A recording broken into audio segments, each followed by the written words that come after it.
do it. I could do it. Go I'm a little fried, but I'm sure I could put something together. All right. All right, let me see here. Last time we made it back to Highshire, meeting up with what was his name? I forgot where I wrote it down. Um the magical merchant man. I forget his name. Fuck. Serene. Yeah. Him. Then we made our way into the what is it? The Pillar of Commandments. the Pillar of Commandments, where we witnessed the Chosen finally explain what cosmic energy was. Then the Icon of Veneration popped in, basically pointed her crazy magnifying glass thing at us, the cosmic energy sensor. Basically started a witch hunt against us. Dagny came in clutch. Basically told everyone how it was. And now I believe we are just coming out of the scene where we wrote down each of our our notes, our reports. Yeah, the reports. Homework. And now this person who I have never seen has brought in this schmuck. And that's about it. Mm-hmm. And with that, we would have a... And for those who have not been acquainted, I will display his appearance. The aforementioned Gervan Sedhins, who you imagine he's mostly a tiefling, but has some curious alterations to a typical tiefling's biology, namely these strange glowing feelers that are coming off of his forehead that seem to twitch and respond to emotional stimuli, as well as the fact that his legs are not jointed in the typical manner. They appear to be almost fluid-like, and they have this gelatinous waviness to them as he goes to take his steps. However, in the current present moment, he's not taking any steps because he is clobbered hard on the ground, and everyone can clearly see that his arms are bound behind his back, as there are shackles up against his wrists. And for those especially close, you'll see that these shackles have a particular arcane glimmer to them. You imagine the Inquisition's not fucking around. As Gervan looks up sheepishly towards the five of you, recognizing some, but not most. And Akoda would turn towards this Inquisitor here. Varys, hand me the reports and leave us. Without any word, she would abide, giving all of your reports of your adventures to Akoda before stepping out. And Akoda would look towards all of you. I'm gonna let this one sort itself out. I trust you all by now, at least members of 26. You have yet to interrogate him, Inquisitor? Hardly. I'd only just acquired him and got him to you. I'll let you open the floor with him however you see fit, given you have a history. I'm going to take care of these reports and be back momentarily. Do try not to injure him. We will try our best. She gives a annoyed look towards Gervan, taking a close look at the reports that have been written up by all of you, before she would step out among the many guardsmen, and the door would lock and seal, leaving you all alone in the room with this sheepish-looking tiefling. Cobweb sort of... Oh, sorry, my bad.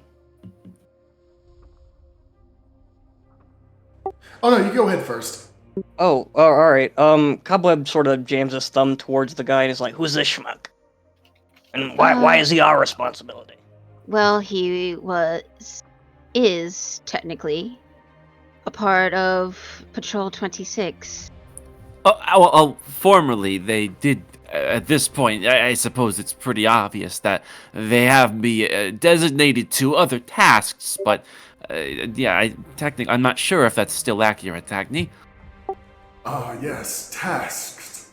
Duties that you've no doubt shirked. To go gallivanting off to who knows where. And Well- apparently, showing off a key item of interest, all willy-nilly. Care to elaborate on that? Well, before we get into that, Garrock, do you mind if we borrow your strength for a moment? Elaborate. Well, I mean, I would lift him myself, but, Listen, there really isn't a need to sit here and get physical, and that's not really gonna accomplish anything. Let's make the young man more comfortable, shall we? And I will go and pull one of the chairs and face it away from the table. Mhm. No. Make this a fun description because I feel like it always helps in these situations. But you know, Garrick's quite tall, but this to a stranger I imagine will be very different. So Garrick looks good at.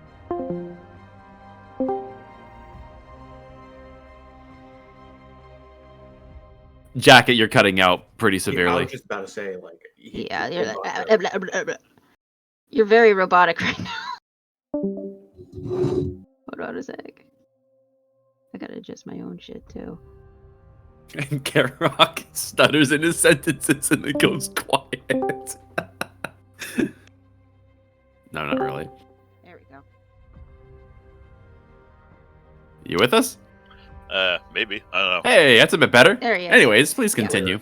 So, yeah, Garrick slowly rises up from the chair, stands to his full height, peering down at this tiefling, and takes a slow few steps towards him, just letting him stew a little bit as he approaches. Roll intimidation. Could I roll it with strength or something instead, because I haven't said anything? That's fine. Fantastic. You're letting your strength do the talking, so the fair is fair. Is there a way to change that for this? Oh, I don't have to roll it separately. I'll just... Are you just roll with proficient in intimidation?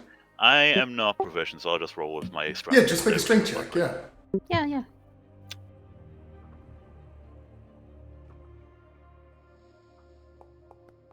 Ah, Jeez, come on. oh well. Could I try to help him with this? Go to my How? big form and just sort of flank him. You're gonna expand yourself? Yeah, sure, why not? Well, fair enough. Just suddenly two giant people appear. Oh no. All right. You would. Two big boys looming over him, you know. You know what? Since I'm seeing the big boys go at it, I'm gonna join with also my height. You would tap into your rune and would suddenly expand as you knock yourself into the table with a sudden expansion. One of the chairs goes flying across the room very suddenly, and you can see that Gervon has his eyes locked on Garrock, and then you suddenly, very suddenly, make yourself enormous, dwarfing even him, and Gervon straightens up his back very stiff, and his eyes are as widely opened as can be. As you can see, he is spooked out of his mind. You can hear there's a metallic, almost like a clamoring of sort, like a shaking thing, as you come to realize the shackles he is bound in are shaking along with him. Alright, I got him. Don't move. And he plucks him up. Or he's No, going no, to no, try no, hey, I'm not really, this is not really, look, I don't know what you've been told, but like, I Have a it's been seat, while. Garbon.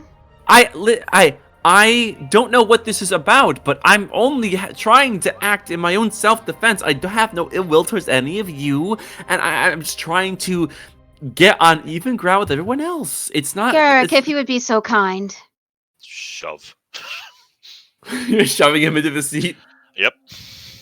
He would do so as there is a bit of this wavy movement to him as he is pushed into the seat. You can see his legs have this gelatinous response, and you can see the appendages coming out of his forehead droop a little bit and are basically tight coiled to his head as if an intimidated hound.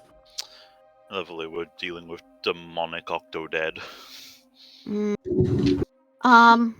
DM, Mm-hmm.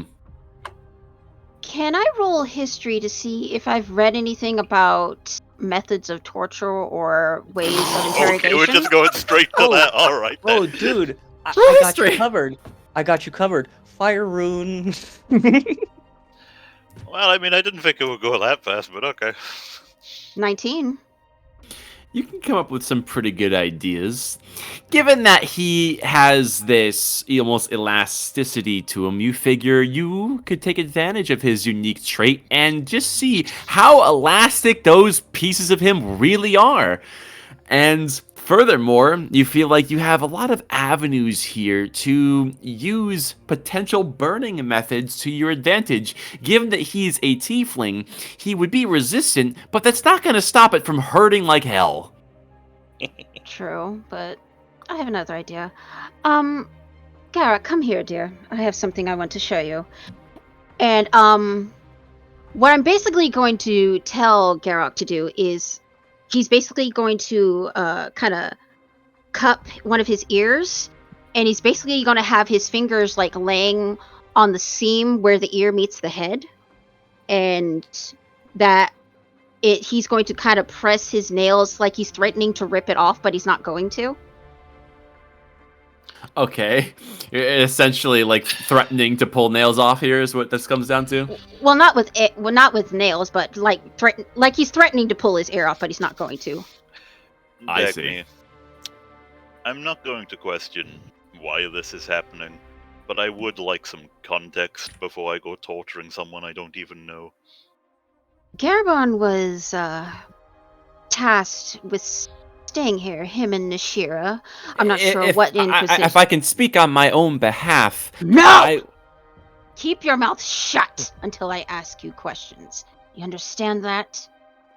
We don't have to be enemies here, but I understand that you're clearly upset. I'm gonna mind sliver him. God! All right, roll. He has to make an intelligence save. I see.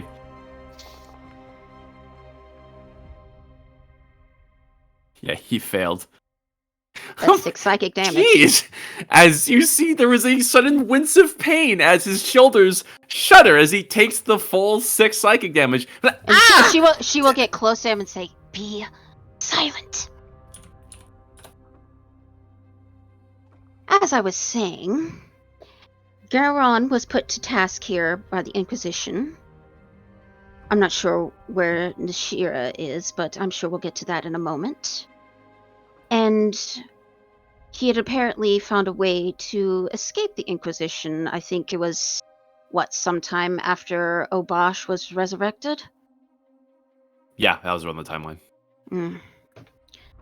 No, they had no actual information as to that, but I intend to find out. So please, do enlighten us, Garbon.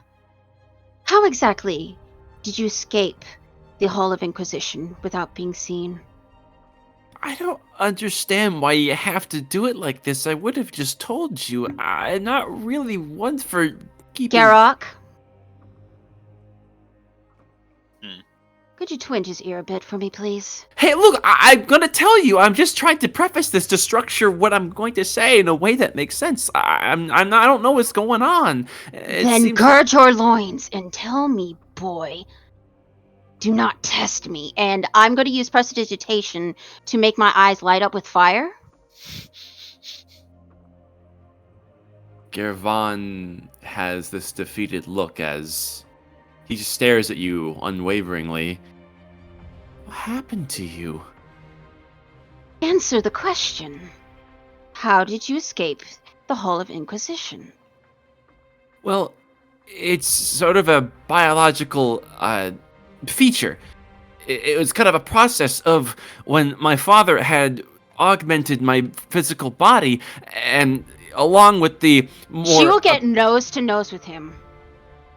You're drawing it out. Straight answer. This is as straight of an answer as I can give. It's a biological imperative. Oh, let me. I'm gonna smack him. You smack him. I will and backhand his ass. You give him the old backhand and you fumble his glasses as he's unable to fix them on his own, so they awkwardly hang off the bridge of his nose. Were you always this long-winded? I want a straight answer from you. How did you escape the Hall of Inquisition? So the imperative that I mentioned, there's it's a form of ability that was inherited from a beast that was long studied by my father, and I inherited the same ability when I took genes from him, or the creature rather. So I can't do it very often. It's only once in a great while, but on the right circumstances being met, I can effectively teleport to a set destination, which was my father's laboratory. In case this was, it's something that I just couldn't sit. And having the cartographer core, there was just so much that needed to be done. Combining what we had found with my father's research was just—it's not something I could ignore. And they just kept me here. I couldn't, in good faith, just. I'm gonna grab him by his face. You talk way too damn much. Do you want me to talk or not talk? Because I don't understand, Dagny. You can give simple fucking answers, can't you? Well, it's not quite a simple explanation. I'm just trying to be as detailed as I can to prevent any channeling fire bolts through my hand. And he is wincing. He's very frightened and confused. You are irritating me now. I'm supposing that's like 6 fire damage to him. Since my hand is on his face. Oh, you're actually casting that. Oh my god. Yeah. All right. He's so long-winded, it's pissing her off. Let me check a few of his features.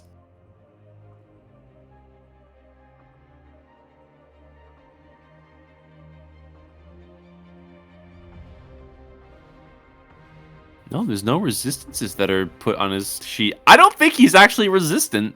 He's Oh, not shit. a typical tiefling, Nope, he's So an Asmodeus, officially. so he has no fire resistance. So he takes the full 13!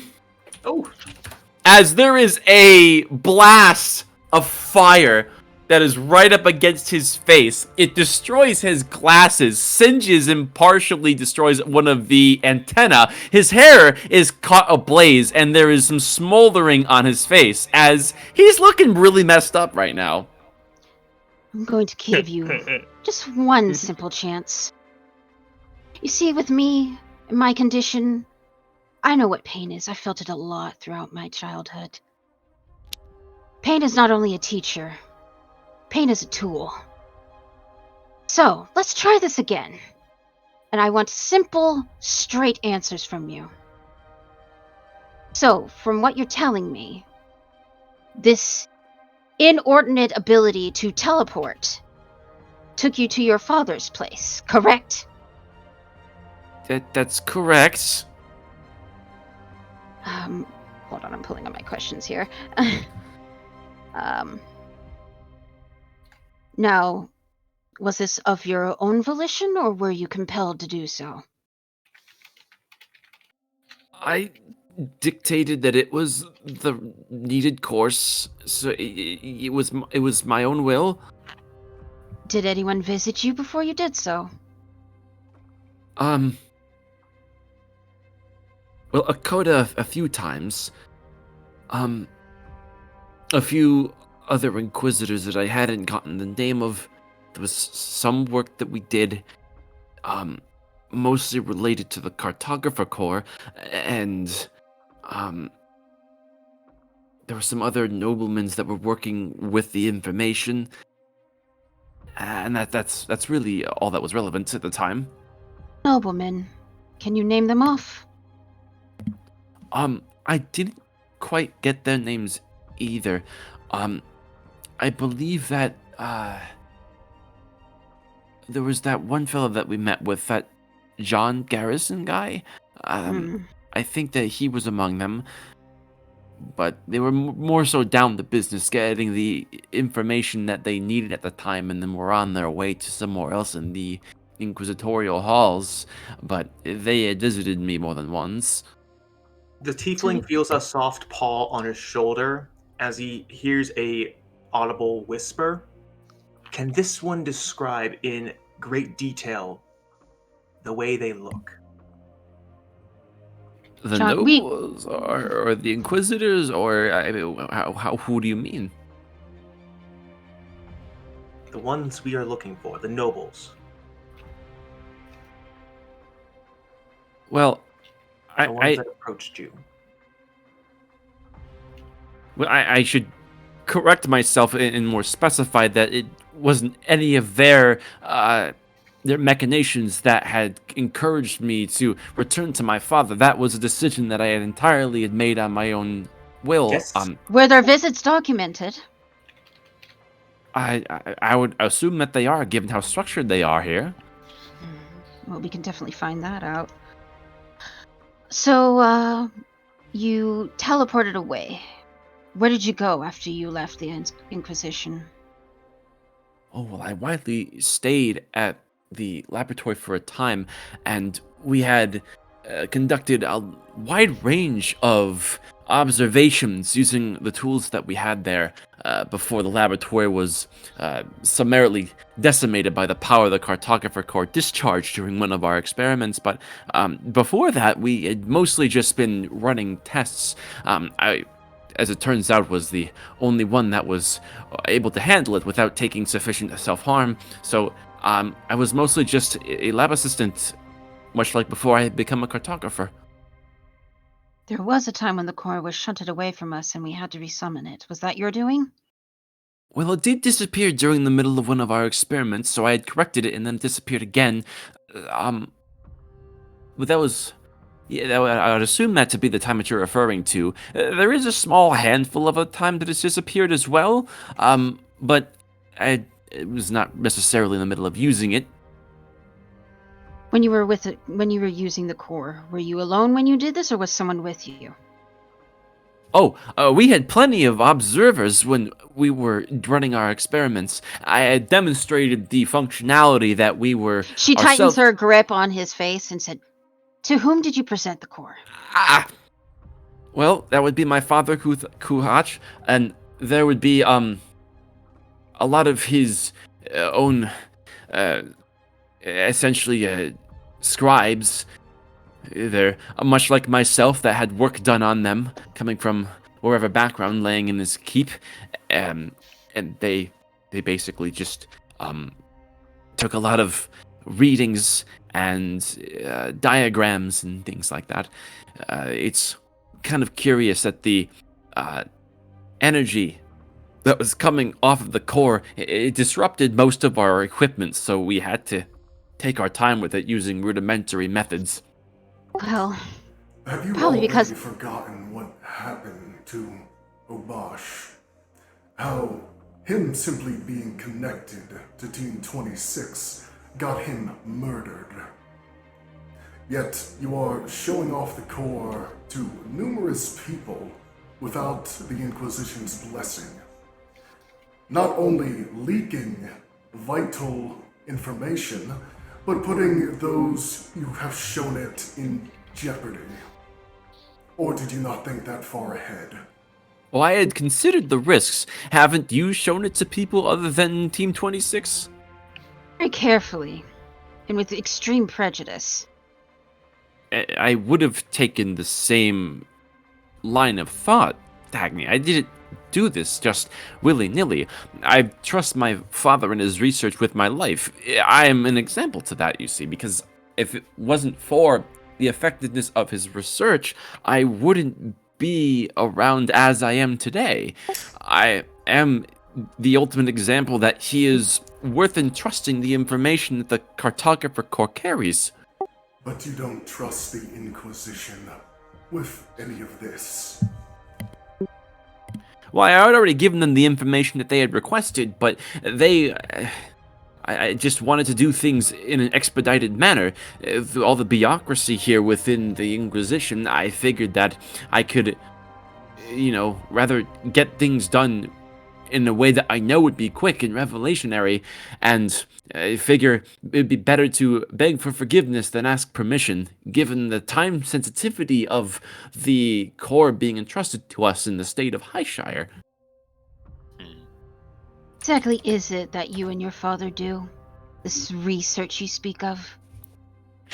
Well, it's a lot of biological augmentation, but we've been widely limited to the research that comes from the local area's resources, such as the aura that occasionally leaks off of the rings, and the beasts that tend to roam within a sightline of the walls, and usually getting something beyond those parameters is extraordinarily difficult, and typically arrangements have to be made that are not sanctioned in any meaningful, trustful way.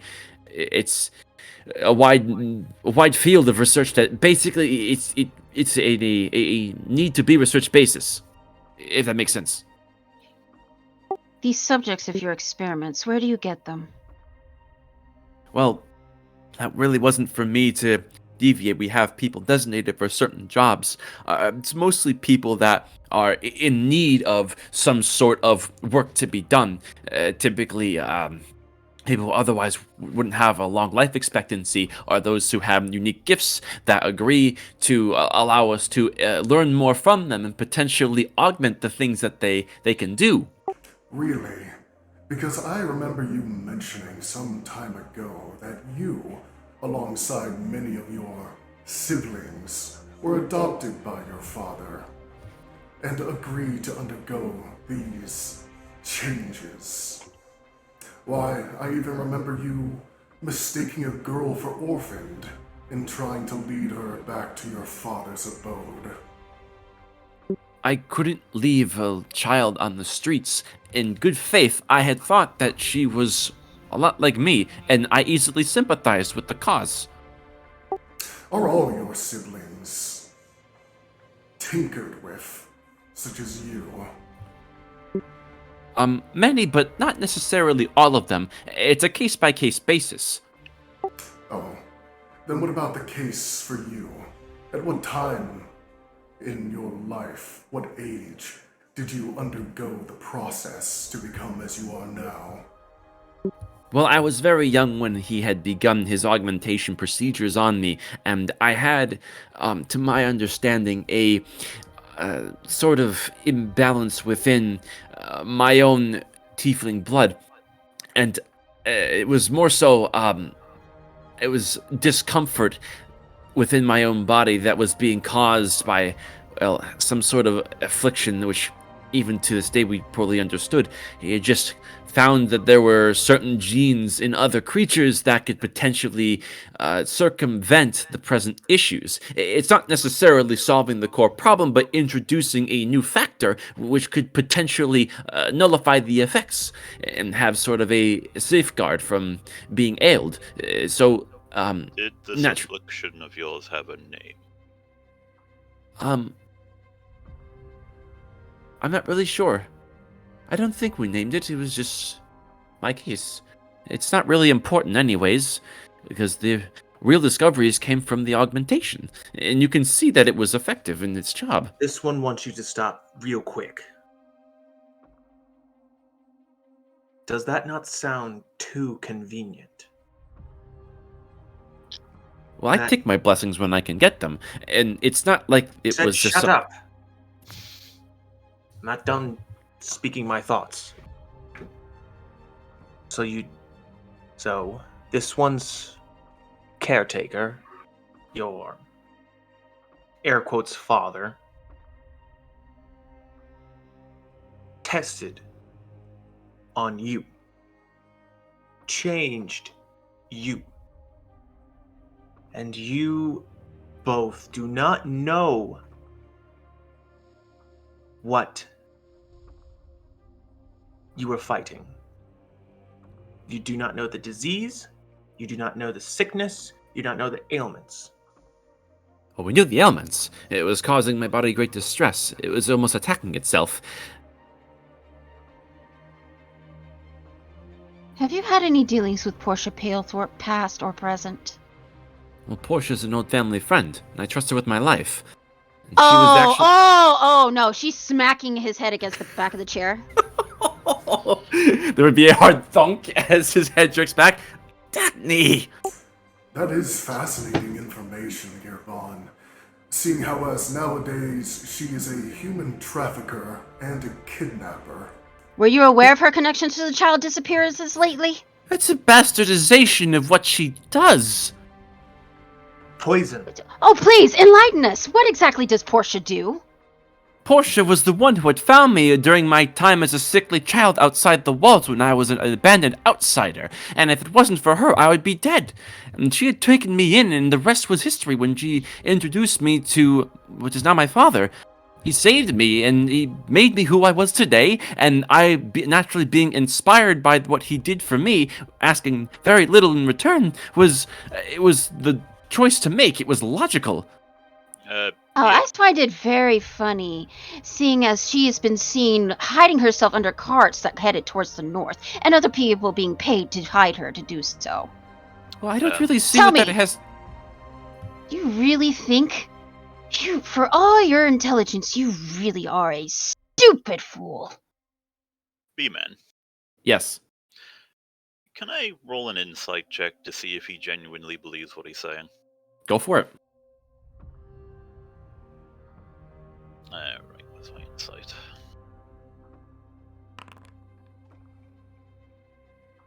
Yeah, it seems 30, like he genuinely believes in what he's saying. Given the circumstances and how you successfully intimidated and melted part of his face off, he has very little incentive to be dishonest, even if he had the obligation to do so. As Kervan looks at Dagny with one of his eyes wincing shut almost from the burns. Well, Dagny, I was when I had met you, I took a bit of inspiration from you as someone who cared about learning more about the world around us, but I'm disappointed that you so easily let your own emotions cloud your own better judgment. Because you have put everything at risk by leaving. Risks Do you need to realize be- that? Who is missing here right now, Gebron? Who do you think is missing from this group right now? What do you see? Well, I see you and Rin and a bunch of, I can only assume to be cartographers joining your efforts. Who's missing, Gerbon? Think! Well, I know Nashira is around, so she's not technically missing. However, Mayorx does not appear to be present at the time, but that's... Given that wasn't something I've really given a lot of thought, considering that you resorted so easily to torturing me, this makes it rather hard to think straight. Because I nearly watched him die in his own dream, Gerbon. It was because of the core's failsafe that he's still alive by barely a second. It was a core failsafe. Wouldn't you like to better understand that?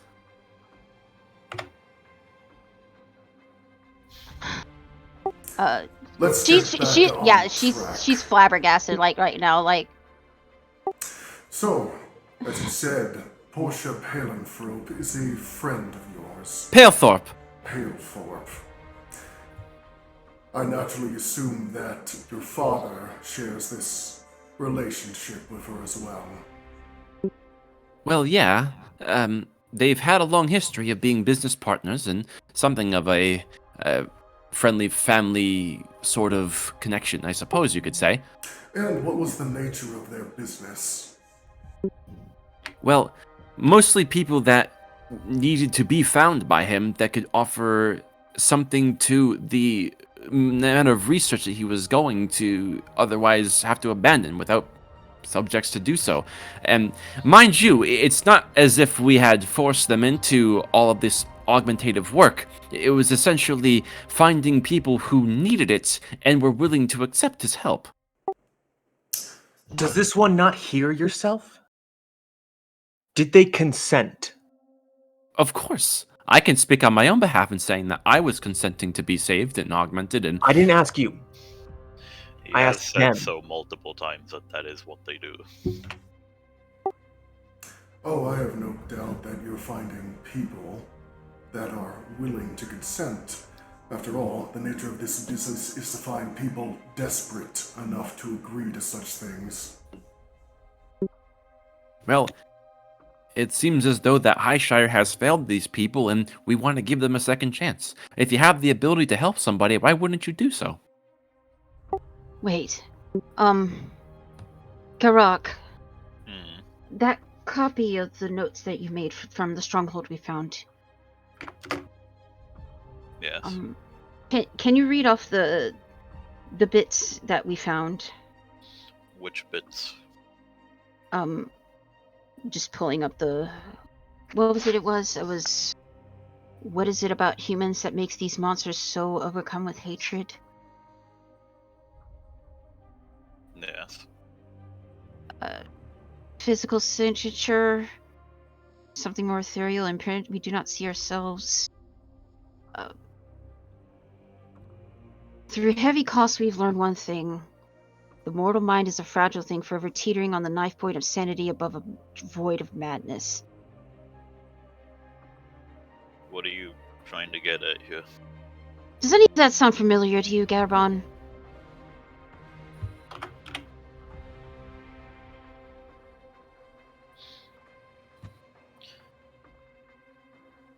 I think I know what she's trying to ask. Does your father only have laboratories in Highshire, Yes. and you aren't aware of any outside? No. If there were, I would have been made aware. Surely I would have visited them once or twice to have work done. Is Paleflip the only one you have dealings with? Who else? Well, she's a bit of a, family friends that she comes and goes as she pleases. I do have a few siblings, but they are... Beyond your less- siblings, of those who conduct in a similar business or conduct in business like Paisha. Who others does your father have dealings with? Answer me! Well, I wouldn't be able to name them off the top of my head. They're usually not ones that answer to me directly or interact with me, really. I'd always Just be tell with... me who. Just tell me what you know. Tell me who you know. Well, they're usually people who are well established. We don't just hand out these sort of things to, people who would be Names, considered... Garbon, names! Give me names! I don't have names is what I'm trying to get at. If you would let me finish. You're testing her patience, you know this. It seems as though I test her patience no matter what I do. I don't see a point in trying to walk on eggshells 3 anymore. words. That's all it's needed. I don't have. That's not a complete sentence. Enough, He just enough looked of at him this. just blankly, just saying, just Enough of this. She kind of steps away for a bit. go back to the pain. Fine We could- then, Irban. Try and see this whole situation from our perspective, from what we know. Obviously, since this is your family and people you have known for years, you are biased. I'm sure you can agree to that fact.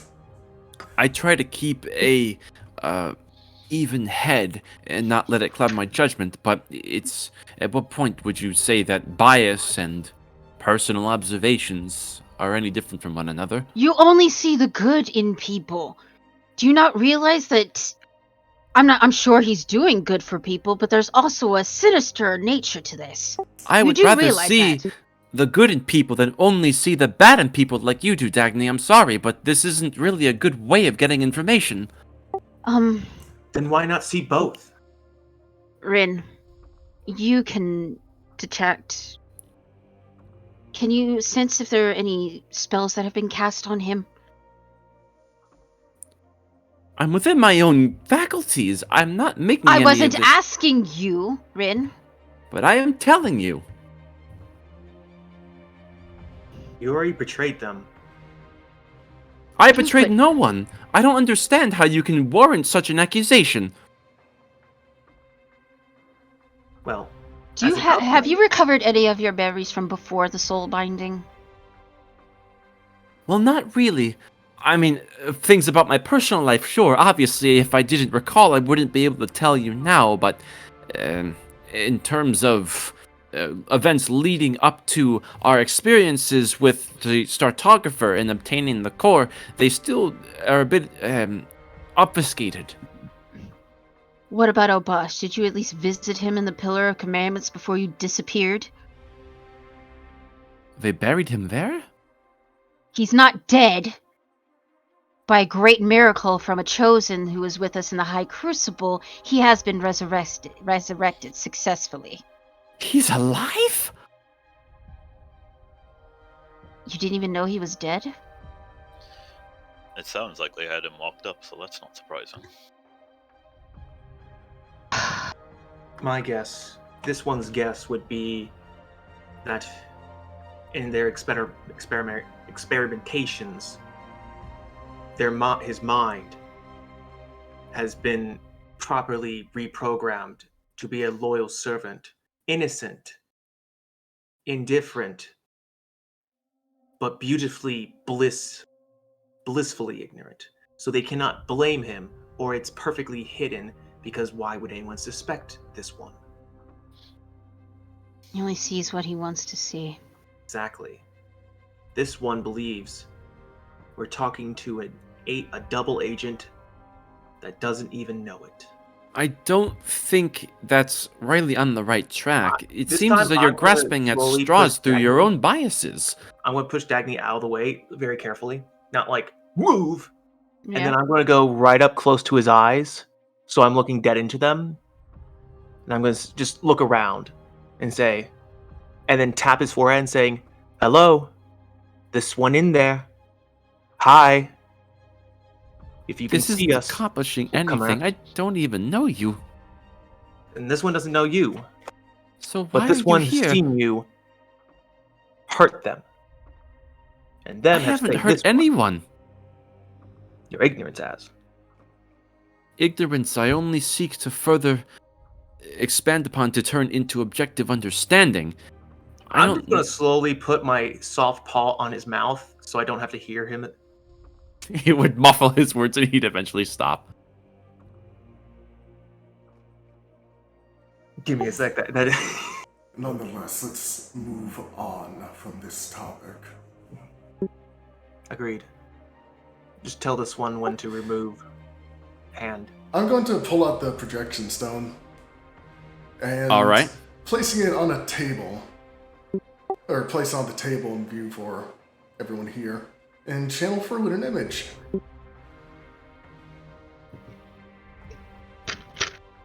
Tell me then, have you ever seen this boy pass through the doors of your father's laboratory? I remove my hand. Or from Portia? Or from your own life at all? And I presume you're projecting the image of Elijah. Yeah. You would do so as a small child would be projected through the lens if you want to describe what they look like, Rin. Oh shit, I thought you had art. No? Unless you want me to grab it myself. Yeah, I would say it's in your hands as the DM. One All right. description, please. Essentially, you would have a small, stocky-looking child that has this long brown hair and these wide eyes. And you can see that the clothes that they're wearing are significantly tattered and are almost fixed with unorthodox methods at almost every part of the clothing that you can see. There's certain tears in the jeans that you can see have some form of strong adhesive that are gunking it shut. There's almost these clips that are keeping the shoulder piece together as if there was some form of artificer that attempted to repair clothing without the proper techniques or know-how and just fix them up the way they knew. And Gervan would study this image with his one still good eye, the other one's wincing shut still, having been partially burned, and he would shake his head. It's unfamiliar. Can I insight that super hard? Same. All right, I suppose you can, Rin, with Dagny helping you, so advantage. Okay. Or I guess Ooh. they're rolling. I'll roll to make it separate then. Yeah. Oh, let's go. Yeah, he doesn't seem to be lying in any way. Not that you can discern, just going off of that. Oh yeah, I'll put the stone back away. One last question. It would... Alright, sorry, go ahead. Have you had any dealings with a white dragonborn of late? Gervon would kind of squint his face, kind of lost in thought for a moment. And before he can even have time to form an answer, you would hear the unlocking of the door mechanism as it would open up. And from the other side, Inquisitor Akoda is looking inwards with her arms clasped behind her back, and would see this sight as well as the miserable condition that Gervon is in. And an immediate response is fire in her eyes. What in the nine hells? I gave one instruction to you, not to harm him. He still has his limbs intact. Are you out of your mind, Dagny? We don't know. You are not Inquisitors! Do not stress the trust that I have built with all of you. Are you kidding me? By the way, just while that conversation is going on, It wasn't Dagny. It was I who fired the bolt of fire. Roll deception. Okie dokie.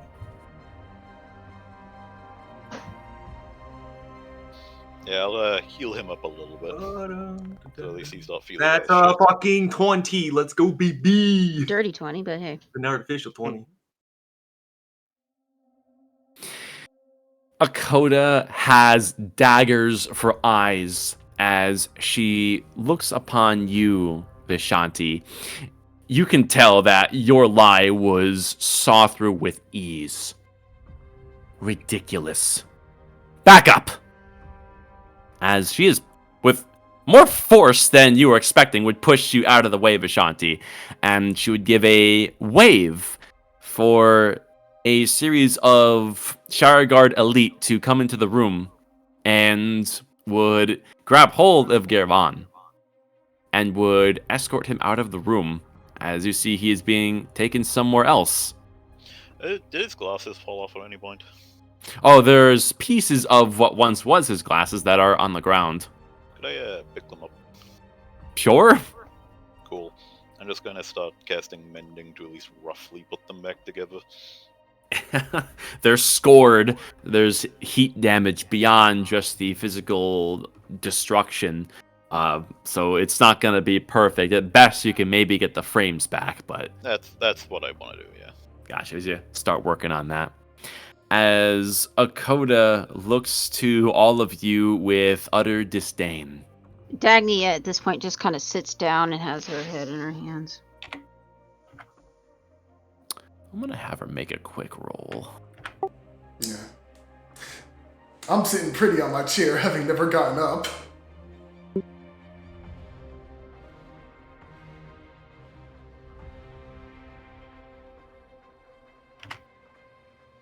All of you except for Dagny, leave the room at once. Wait outside. Okay. You go to boss. And- Just as walking by the Inquisitor, may I go and help mend his wounds after this? The Inquisitorial medics are more than capable of repairing the damage that you have all done to him. We can discuss this later. I don't care about finger pointing. I have my devices before me. Wait outside, please. Okay. And Cobweb, the minute would be long up, so you'd be small at this point in time. Yeah. What are you talking about? He's always big. I presume everyone is leaving, minus Dagny. Yeah. Yeah. Actually, I'll quickly scrumple up all my paintings and take all my shit. I'm not sure if this needs a check, but I'm safe to assume that the Inquisitor's just gonna give him an earful. Seems that way. Yeah. As the door would shut and lock tight. And for everyone outside, there are elite that have a little spot designated for you to essentially relax and take a breather, as Gerfon is long out of there. And Dagny, even just sitting down as you are, there's a certain presence in Akota's stare that makes a chill run down your spine, especially being aware of the circumstances. Yeah, As at you this would- point, she's purposely not looking. As you hear the metal footfalls of her taking the seat that Gervon had been positioned in, and seats herself down, clasping her hands against the table. Care to try to defend your position here?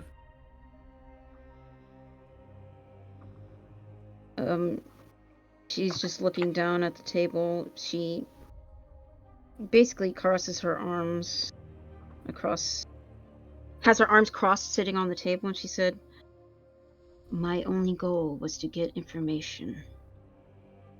I had to be sure that he hadn't turned traitor." Your ends do not justify your means, Silverhide. Do you understand that? Just doesn't answer. What would have happened if irreparable damage was done to Gervon? At your own hand. Different story.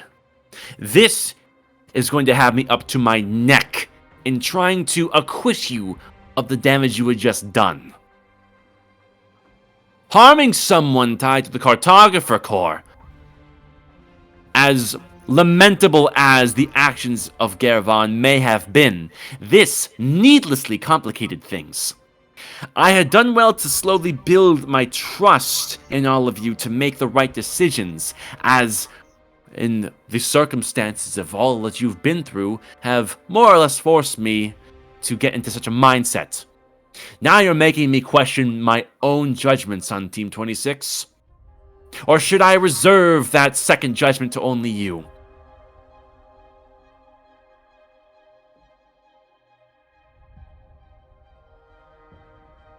Something is... Gerbon, he's having the wool pulled over his eyes, and he wants it to stay there. There's something that's being hidden from him that he doesn't know. And how can you be certain of this? She will then sit up and look at him. When we question him, he put his father in a very positive light. He talked about how they were doing experimentations, augmentations, as he called them, on those that either needed them or wanted them. He also mentioned that Portia Palethorpe was a good family friend. Were you aware of this? Portia's connection to the Saidheens is gray at best. I know that she has some unclear history with them, but we are well studied in their work. They have a grant with us. Were you aware that he was showing the Cartographer Corps to his father? That they've been doing research on it since he's been away?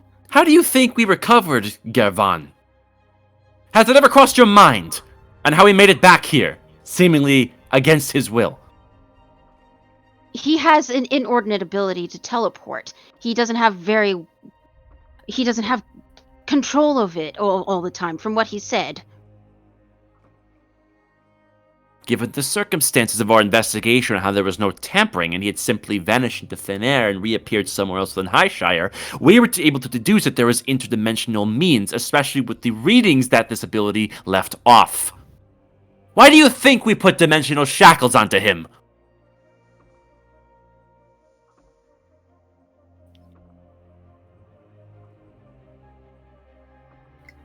Looks down at the ground.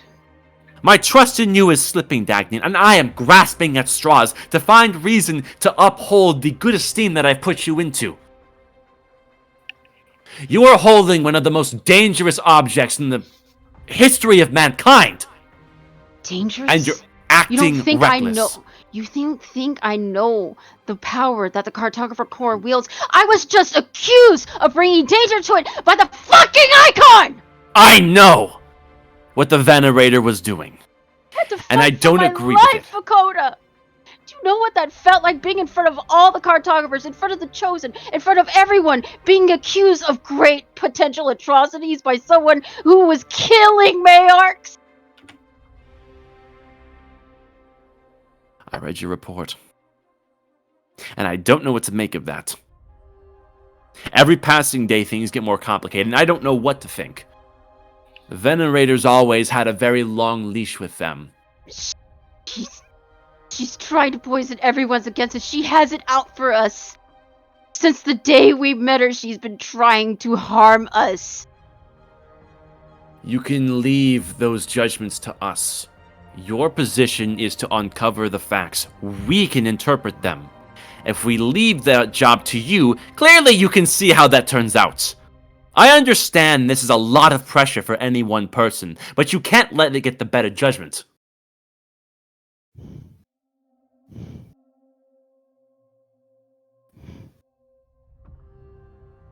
She just goes...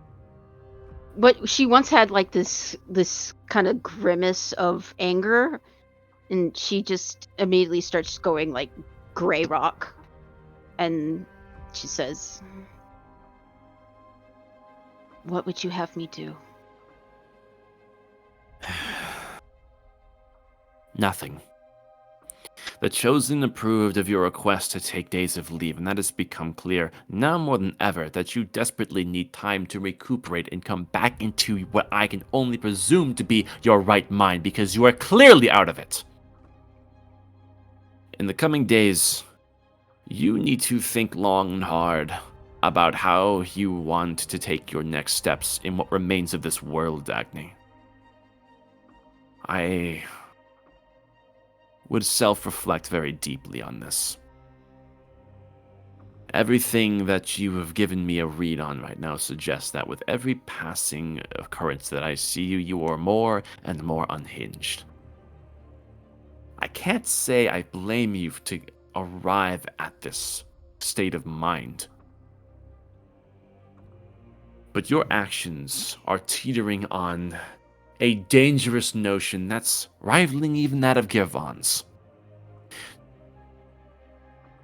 Doing what you believe as right is not necessarily a get-out-of-jail-free card.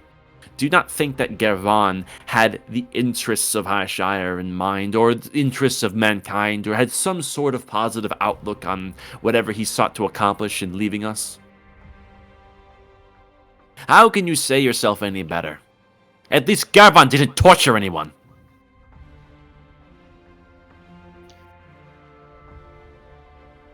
To his credit, he actually took the pain very well.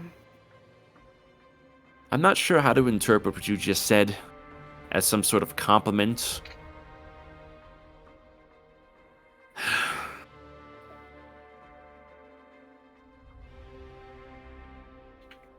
As if there wasn't enough to unpack from your reports.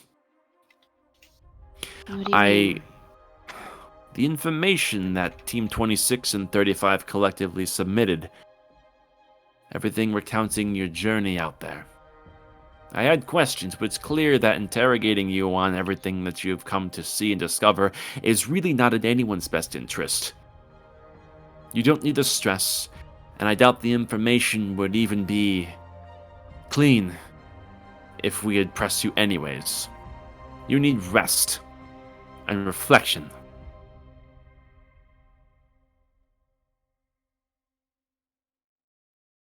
She will very slowly just stand up from her chair and slowly walk over to the door.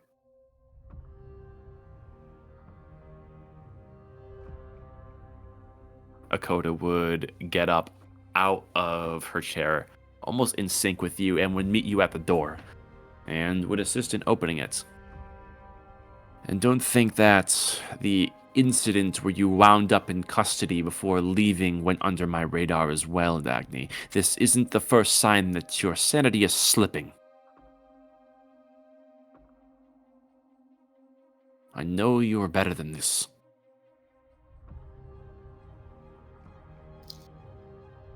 Maybe you're right.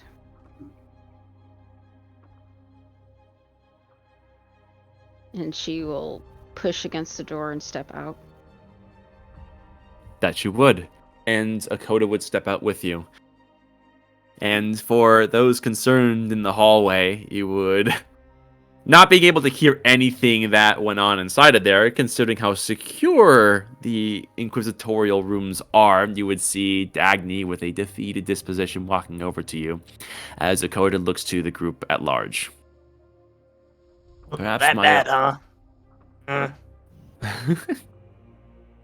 Just doesn't respond, is just blank faced looking down at the ground. Oh, come on, Dagny. You can't shut us out. You can shut them out, but you can't shut us out. Inquisitor, what are we doing now? The request to give you all time to recuperate has been approved by the Chosen themselves. I couldn't refute that even if I wanted to. That being said, this is the time for you to decompress, given that it was admittedly a mistake on my part to leave emotionally charged cartographers up to an Inquisitor's job. The reports that you had given us are extremely insightful, as I've read through them already. The last person I wish to speak with is Cobweb before we wrap things up. As for everyone else, you are dismissed. Spend some time intelligently to yourselves. Come on, Dagny. This one knows the best place to get the best tofu in this whole godforsaken place.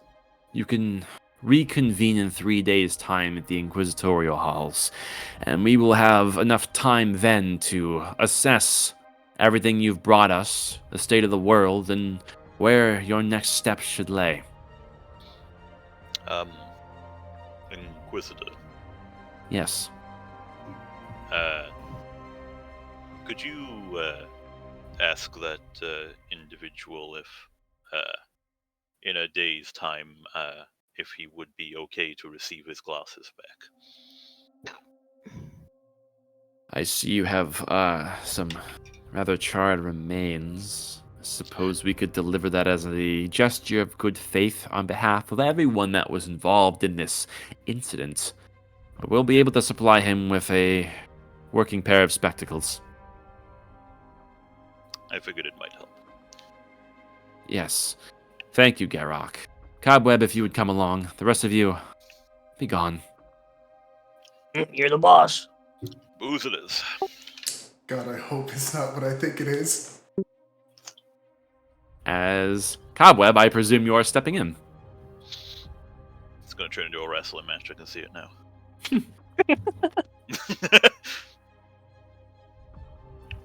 So, what's up?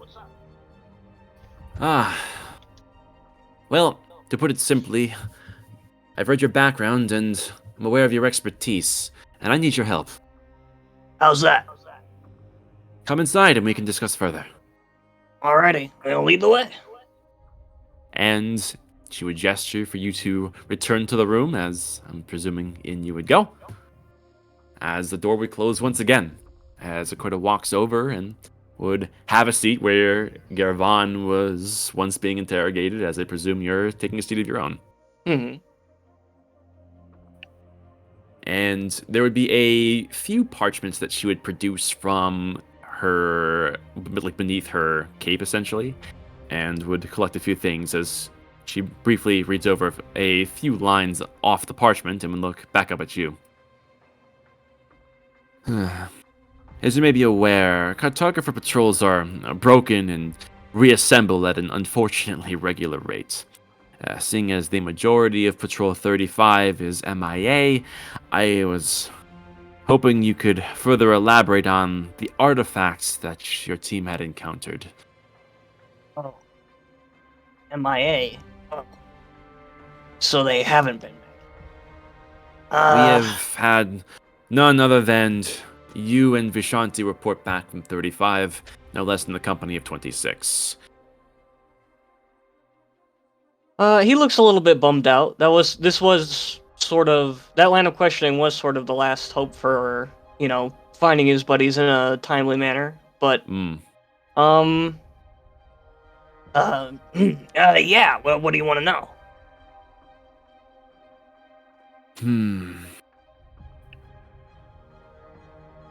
The wonder that you had come across, this circle that you had discovered with your team that had these teleportation properties to them. Could you further elaborate on how they affected you, what you felt specifically going through them, and immediately afterwards, where you perceived that you were and ended up? Well,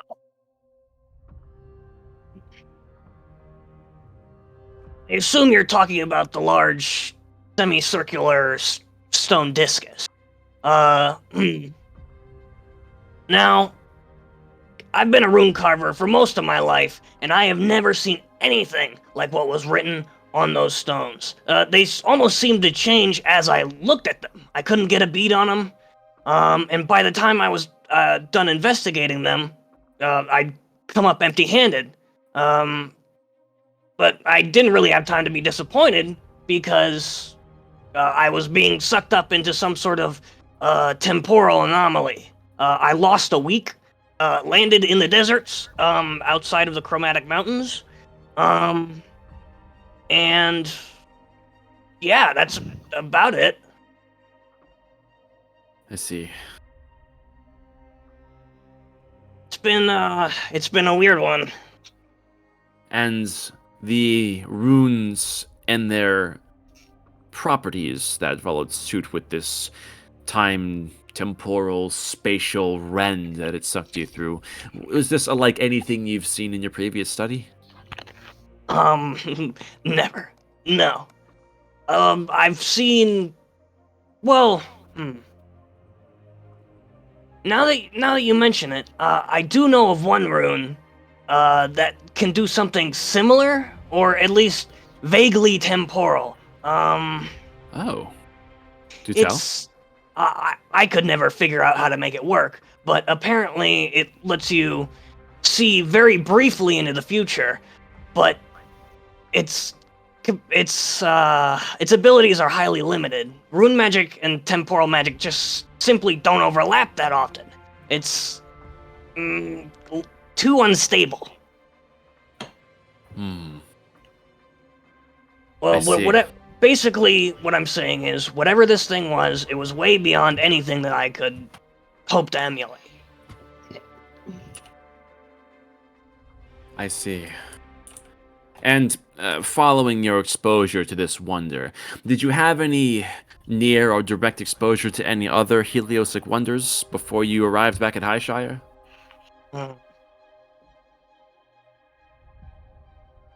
Well, there was this one sword shrine, I guess you could call it. But you'd really want to ask Garrock about that. It's a great story. But it wouldn't really have much impact coming from me. I see. And are you intentionally leaving out any mention of the pillar? Yes. Roll deception. Oh boy.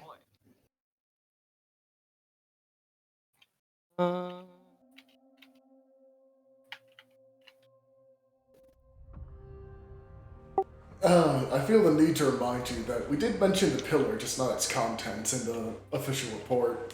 Oh shit. Yeah, just to kickstart your brain. Alrighty. Alright, that's fine, yeah. As Akoda would understandingly nod. You must be very tired after such an experience.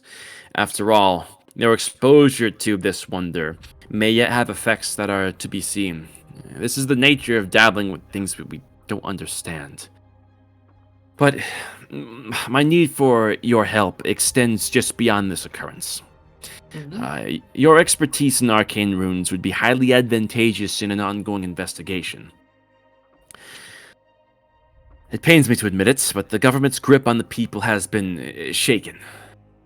Gracious as she may be, Zula's word is not a magic pill to practical problems, and all manner of organizations have noticed the power vacuum being created as people become increasingly terrified on a bleak future.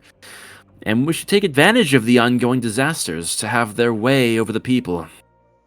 There are undocumented runes that are prevalently being used in their operations and assaults. And your interpretations can play a crucial role if you're feeling like you can handle an investigation in the next coming days.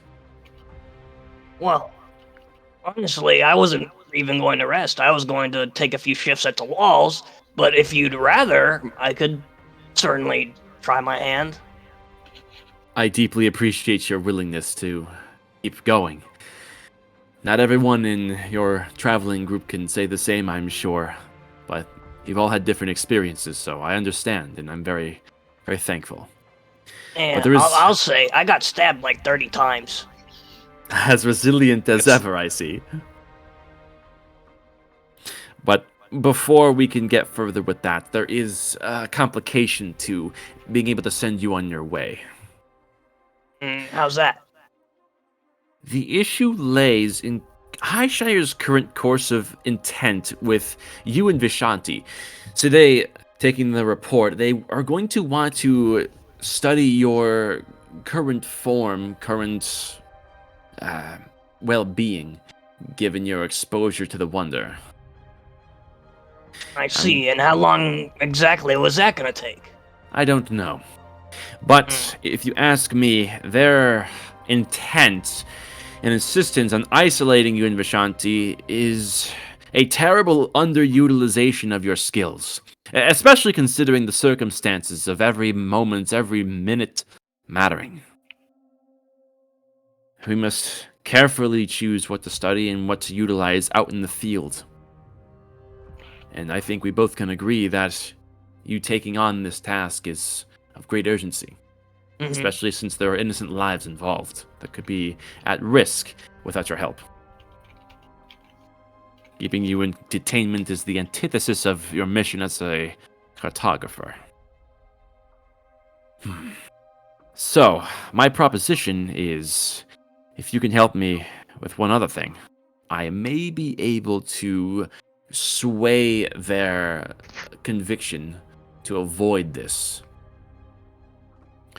Organizing the reports, having the multiple points of views was very insightful. Even just reading them over now again, there's so much to interpret. I don't even quite know where to begin. However, there is one submitted report which has a slight differentiation from the others, and I'm hoping that you could help me clear that up. And if you can do that alone, I imagine that that would be proof enough that you're in a state of sound mind and a state of willingness to continue your efforts. Alrighty. Let's see. Let me see. And she would begin to shuffle through many of the parchments. You can tell some of them are notes that are taken from your reports. Others are fresh from elsewhere that may have been her own work.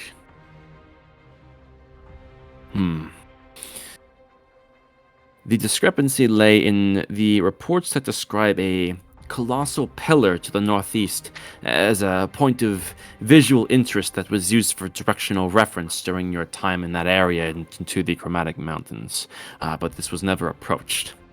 I have one conflicting report among the others that claims that Patrol 26 and the present members of 35 not only approached, but also entered.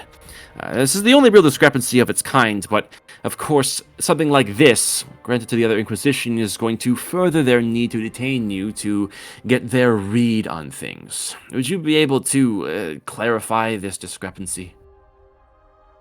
Ma'am, I would like to state for the record that I have never claimed to be intelligent. This is not a measure of your intelligence. I'm only seeking to understand the truth. What can you tell me about this pillar? Well, we basically got in and got out. Nothing really even happened. Ah, I barely even noticed we went inside. how do you mean? I'm used to big dark caves. It must have been a breath of fresh air, although I imagine approaching an object like that would be nothing like the caveways in Highshire. Well, true. It was humid. Humid? Yeah. In a desert? Mm-hmm.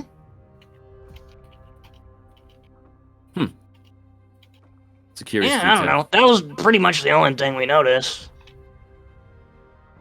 In and out with a humid stay in a heliostone cavern.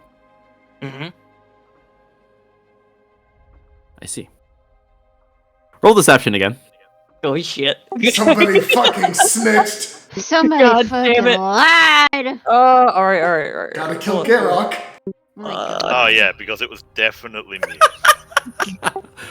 No, it was Alright. the cat. I know it was. No one snitched. It was the cat. Okay. No one is. Everyone is the innocent here. Who could have done it? It wouldn't be the me. Like, Daddy would have made a point not to say anything. Akoda would look you down with Oh, wait, studying eyes. Cloud Rune gives me advantage on deception. Hold on. All right, let me- you may roll one more time. Jawohl. 13, wow. yeah. Akoda would have the aforementioned stare as she nods understandingly. I see. Again, I'm not ignorant to the fact that you've all been through a lot, so I suppose going through this interrogation, I don't like to call it an interrogation, but I suppose that is technically what it would be. It may not be the best course of action at this time, especially given immediate events.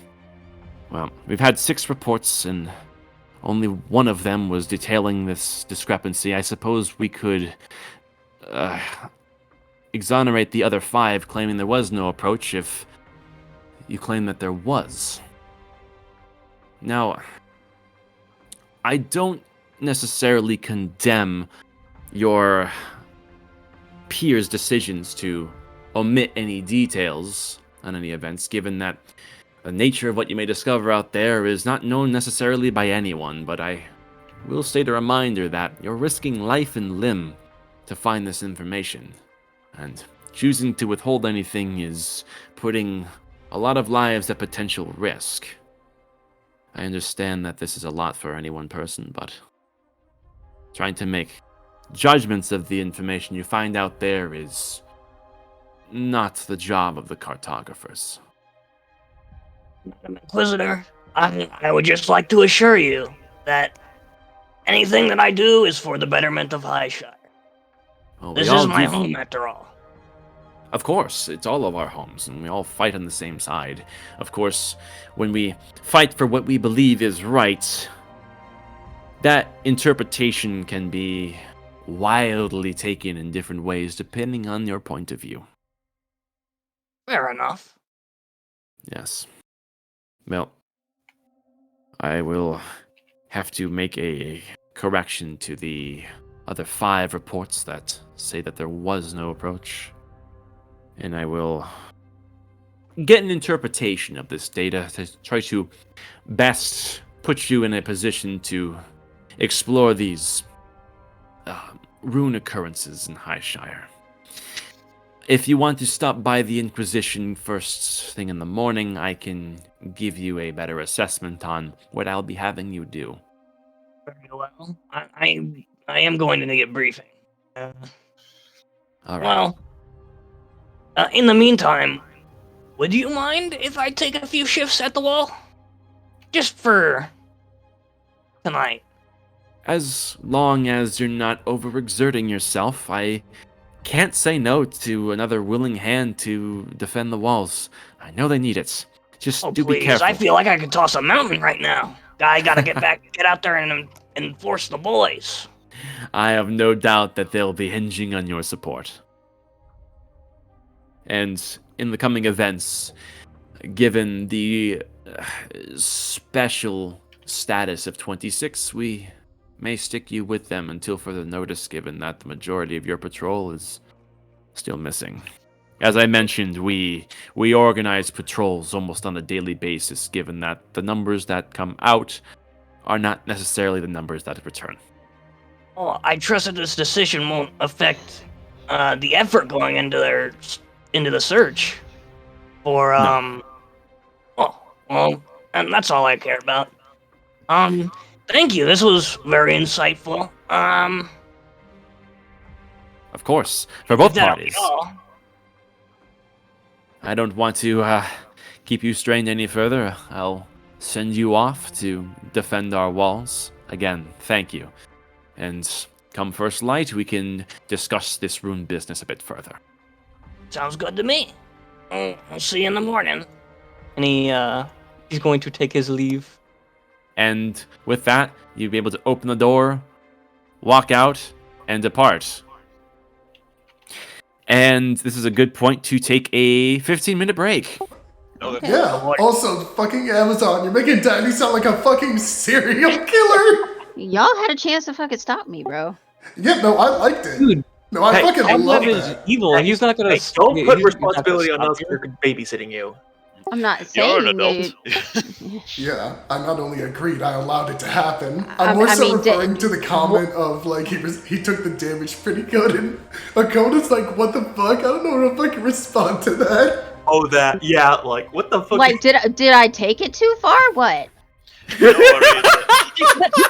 No, I thought it was amazing. I cast 2 spells at him. That's it. No, Really? Spells at him, totaling over That 20 was damage, too enough to kill little 2 mouse. average commoners.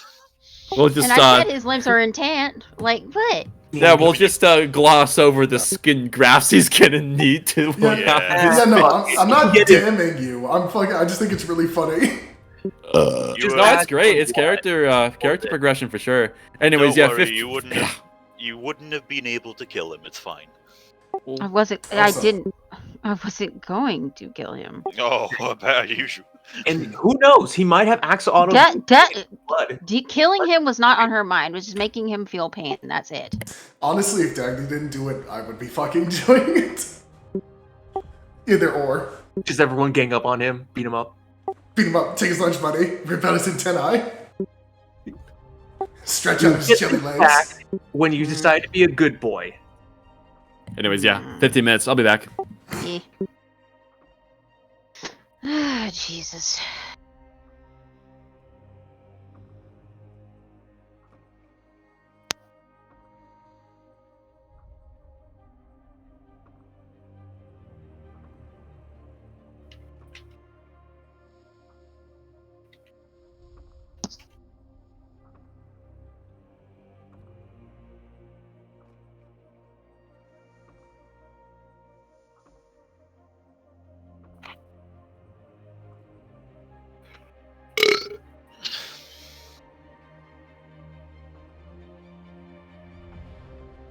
So, how did the start of your session go? Oh, you know, we tortured someone.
Round these parts, she's known as Dagny No Mercy Silverhide.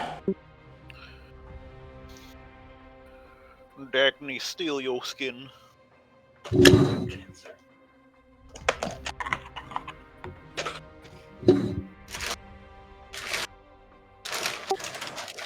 You know what? That's a pretty cool title, Dagny the Unhinged. Dagny, steal your skin.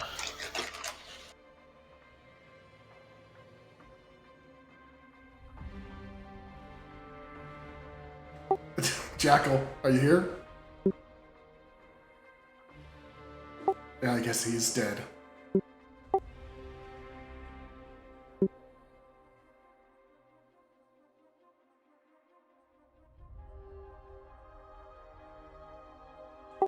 He fucking called him a twink? Really? Yeah. The tentacle tiefling twink. Because that's all accurate descriptions.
Oh God, not this!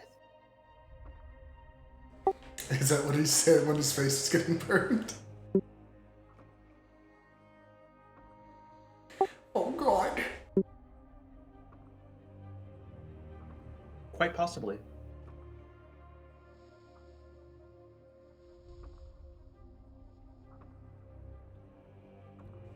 I also do find it really funny. Vishanti's like, come on, you can leave, you can tell us anything. We're best friends. When you only knew them for like, what, 2-3 days? Oh no. Yeah, for us, yeah, we only knew him a couple days.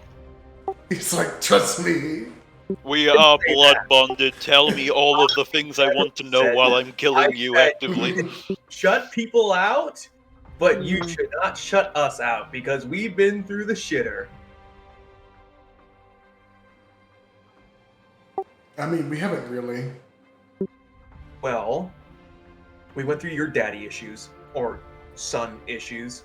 Daddy issues. Garrett, Parent issues.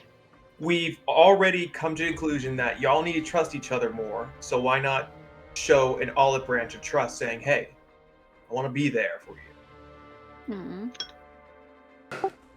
But you're just And a y'all cat. still got your trust issues, and I'm like, all right, cool. I'm just here Because you know fucking shit about you. because you haven't asked shit.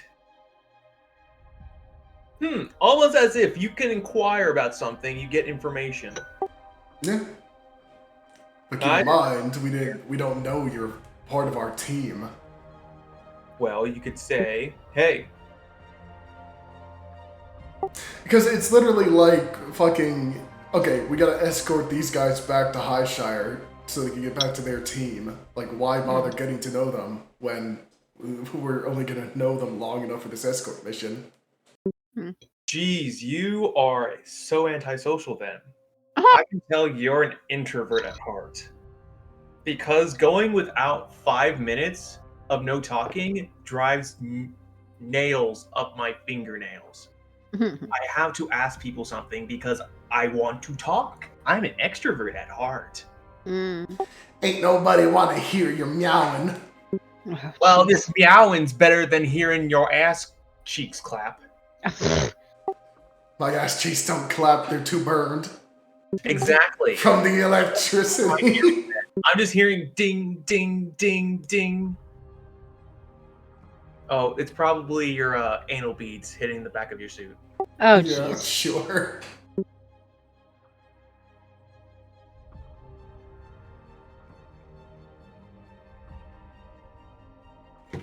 It just sounds like this. Anal beads. I forgot. It's your stick up your ass. Hmm. I totally forgot about that. Get new material.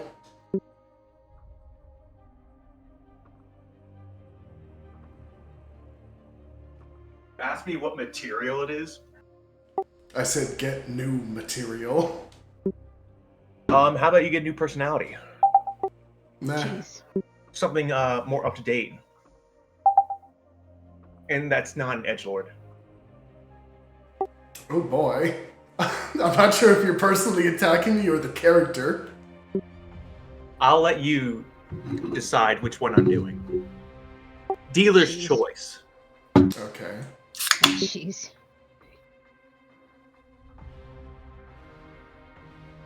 Honestly, I'm half surprised you're not playing a rogue. Hmm.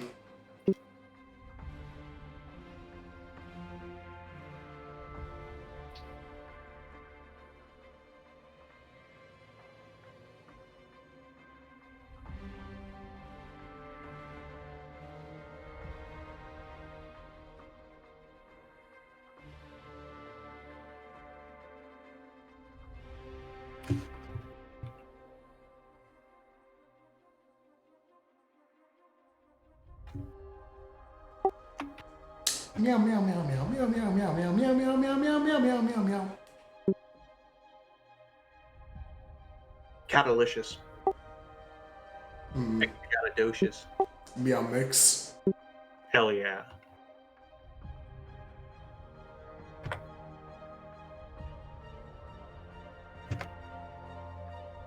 You know, it's funny you bring up anal beads. Because I'm recalling back that art you wanted to use if you played a female character.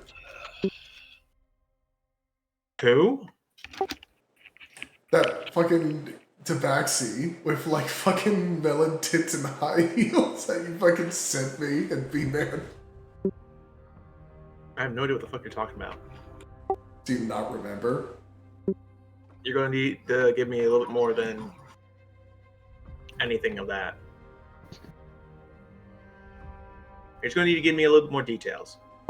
Alright, let me scroll up.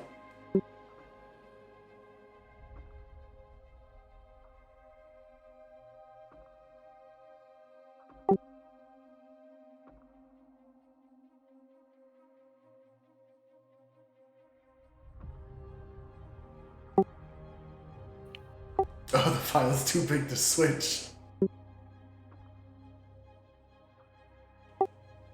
Doesn't matter. Yeah, why not?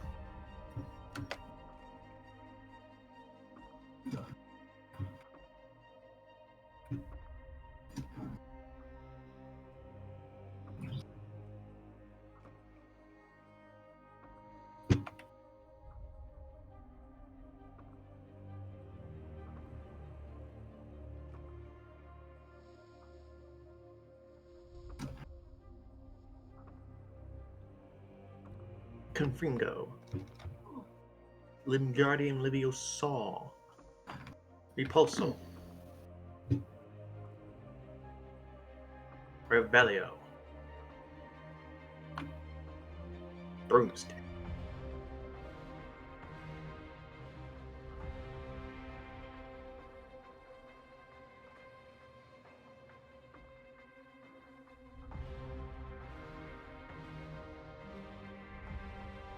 Oh no, I'm stuck. Okay, I'm unstuck.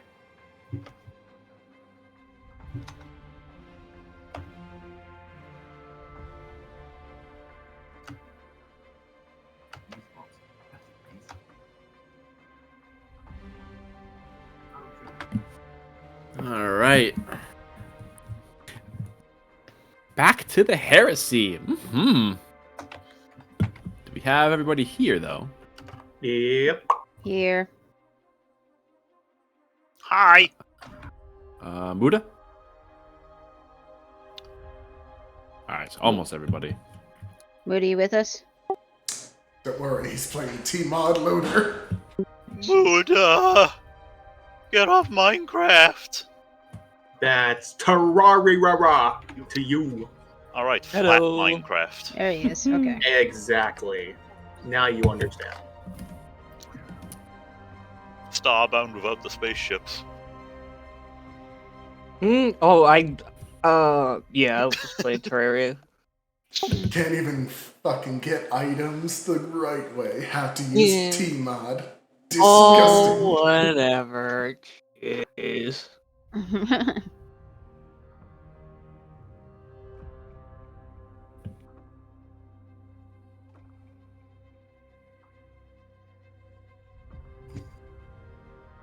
Alrighty. Oh, you got kidding. With the immediate events now having concluded, everybody would find themselves outside of the inquisitorial debriefing room. The four would be on their way before Cobweb would eventually catch up, making 5 back in the halls as you, for the next 3 days, unless specifically told otherwise, have been dismissed to rest and recuperate.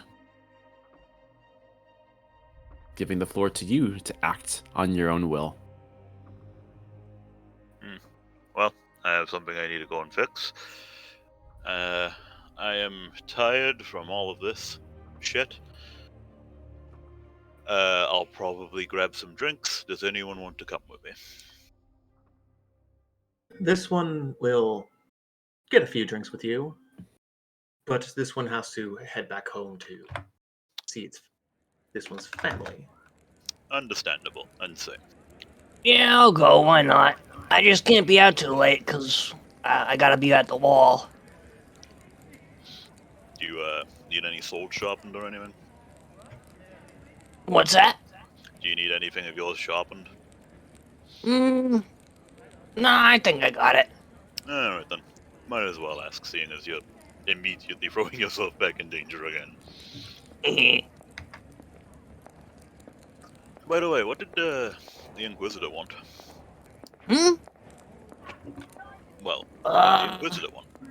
I don't know if she'd like me to divulge that information. Then I will not pry further. Drinks! Yeah. And yeah, You know, I've hardly ever been topside. Do you know any good places? well, let's put it this way. Even before things went to shit, it takes a lot of alcohol to flow through all of this. So I know a couple of places. Fair enough.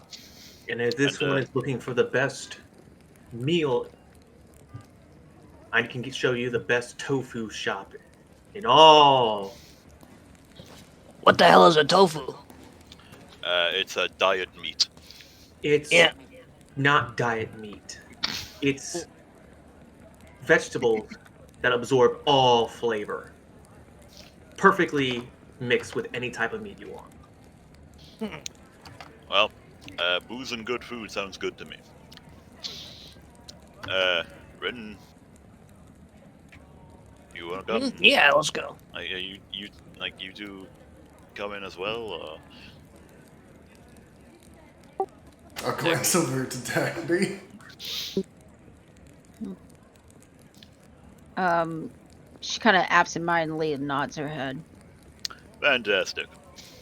Well, while that one recovers from whatever's going on with that, I will now be able to see what Rin is like when eating a snack. This is going to be a good night. And yeah, I guess we'll go to the food place first and the bar afterwards. Well, my pops also sells booze. But To your they're not. pops it is. I already like this man, and I haven't even met him yet. Oh, this one's pops you will enjoy greatly. Well, Yeah, just wait, I'm gonna drink circles around you pansies. well, lead the way then, my food friend. As I will go down the street that I know, which would get to my. I don't know if is it a village, town, Out he would go. like Parsable. There's Is the inner city, then there's the outer city. You would, all right, so are you talking about your actual like place of residence? Yeah, where my pops has his tofu bar, tavern, restaurant thingamabobber. So you would know that your arrangement is a ways away. In order to actually get to your residence and all the aforementioned tofu eating places, let me go ahead and get the map up for you real quick. Give me a second to find that as I'm scrolling through all my shit looking idiot. There it is. So, your place of residency, Vishanti, and the tofu business. If you look over to the far right area of Highshire, there is quite a large lake that has something of a peninsula that has a pretty sizable town in it. You would be local to that area, as that lake has a strong presence of docks and fishing and the like, as there are rivers that come down from the mountain and ultimately run through this lake and stock it with fish and various sea critters. Well, lake critters, rather. So, to get from the high capital, the dead center, to where your place of residency is, you're talking, that's probably going to be a good hour and a half, possibly even 2 hours to get there. Assuming you can get a cart, which, as you saw on your way here, bear in mind you hoofed it here with no hooves, it might be difficult to get all the way over there in time for dinner. Plus, we're mostly dispersing our separate ways after, I believe. Well, So, that might not be the best thing. Yeah, in your fatigue, you were so much thinking about your dad's cooking that you forgot to account that that's a trek. That is a trek. Yeah, you know what? No, I'm looking at this map, which I forgot that we have, but we definitely do. No, you do. Yeah, that's like a 2 hour. That's like a 2 hour hoof trek, and I ain't seeing no carts around here. Now I know that's not a problem for you, since you're fast, but I'm tired and it's late, and I don't really want to walk 2 hours there and then an additional 2 hours back here just to go home. We're better off going to the singing rings then. I will hold my visit to my family for tomorrow. I don't mean to be mean. It's just. Alright. Well, singing rings, I guess. Then. Alright.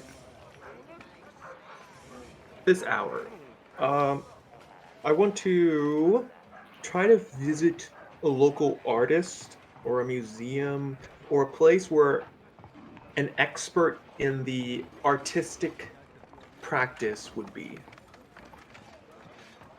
So, an art museum. I don't know. There's art museums here. Well, you would have basic knowledge of the inner city, which you're currently in, the capital, as a matter of fact, where all of the most esteemed and established art museums, for example, among many other things that are run by the highest nobilities in all of Highshire, are prevalent among these immediate streets.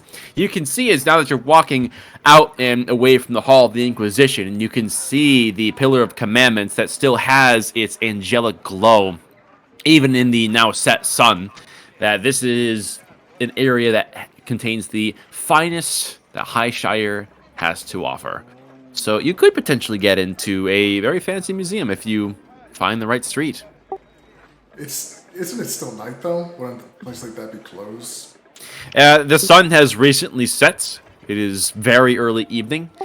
So you think, I mean, maybe one might be open, but if you're just looking to find a place, this is it. This is where that goes Gotcha. from. Well, you never I'm seen a gonna- 24/7 show I'll ask a before? guard or two to see if they know the closest one that would still be open. If not, I'd quickly move around to check and ask just passerbyers. Okay.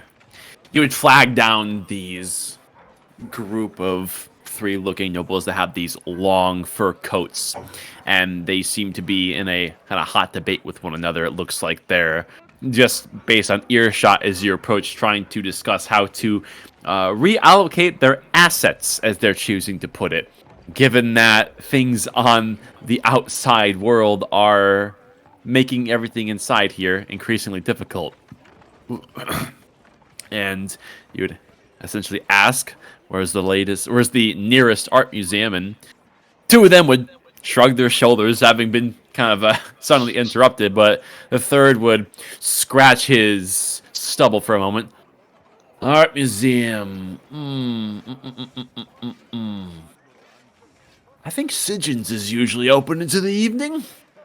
You're gonna want to take that road down there about quarter mile. Look on your left. You're gonna see a big glass dome. They got some nice pieces in there. Now, I don't know how late they're gonna be open, but my daughter has a piece in there too. Just look around for the twisted iron sculpture. You'll know it when you see it. I'm proud of her. Thank you. Also, Aw. congrats onto your daughter. That's an achievement unto itself. Oh, you're too kind. Thank you, my furry friend. As they just see me sprint faster than anyone has ever sprinted before. And pew! Without further word, with blinding, almost troubling speed, Vishanti would speed down the street, scaring the hell out of a lot of noblemen on your way down, as well as people that are crowded the streets. As just make an athletics check here, because it's not like these are not crowded at all. There's a lot of people here. He's got the zoomies. Can I do it for an acrobatics? Yeah, whatever. So, Cobweb, I have a question about him. Does he ever, leave an imprint when he runs into a building?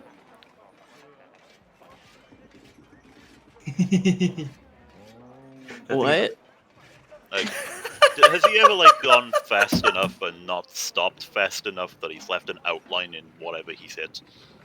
I mean, not up until now, but it does sound kind of hilarious. He's pretty spry. He won't cause too much trouble. He's just got the zoomies. Let him tire himself out. Did we tell him where the bar was? He'll figure it out.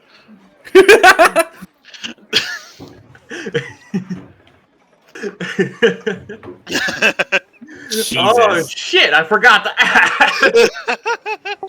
Damn me! I'm committed to running. I can't stop now. I was just about to say, it's like, he's not local to this area. This is going to be funny for him. But Beeman, I'm on to ask. Is the Shield Guardian and Seeker unmolested as we leave?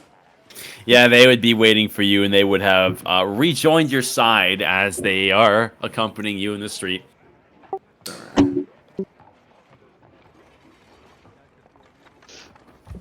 And I presume that having Vishanti zooming his way down the street, everyone's going to the Singing Ring.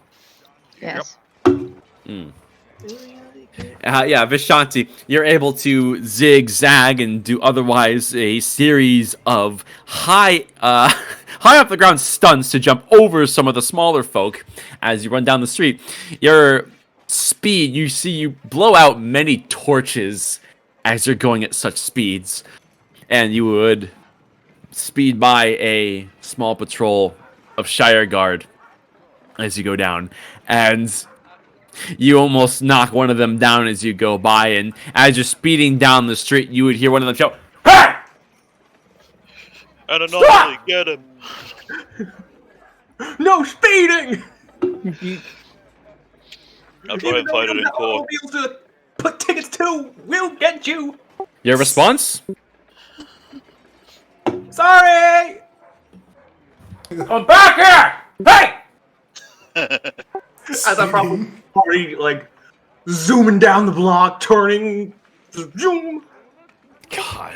Are You gotta going cover so your face, fast? dude. You gotta cover your face. I'm curious, if you're going so fast, when you turn, do you like fucking drift?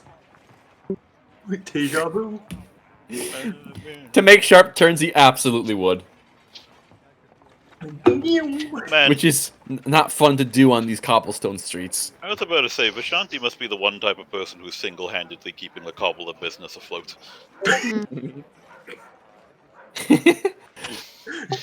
Alright, gotta write down speeding in a residential zone to our list of crimes. Is he going up above 30 miles per hour? Alright, that's just instant jail. Guys, I don't know. I mean, he can try and fight it in court, but I don't think they'll accept gotta go fast. My defense? Your Honor, Freebird was playing. My client pleads oopsie daisy. Goddamn. All right. And I presume everyone else, the four of you, are heading towards the singing ring. Yes, sir. Approach you would as you would make your way through the inner city nightlife to the tavern. As you would, over the course of 20 minutes, close your approach towards it and see the familiar warm glow as you approach, with, even from this distance, the smell of good food and even better drinks are permeating through the air. And I did want to mention to the group before we get there something.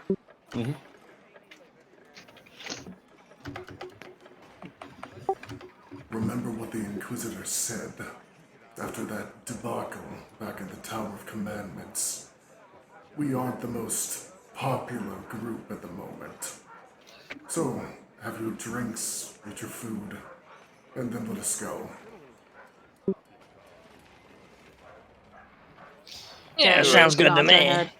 Dagny nods her head. Here I was hoping to at least sneak one drinking game in, but I suppose that's fair.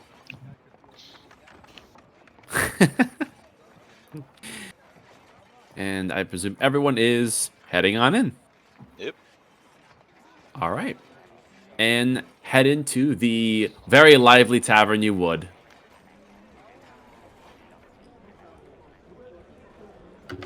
As those previously mentioned smells are permeating even more strongly as they greet your senses.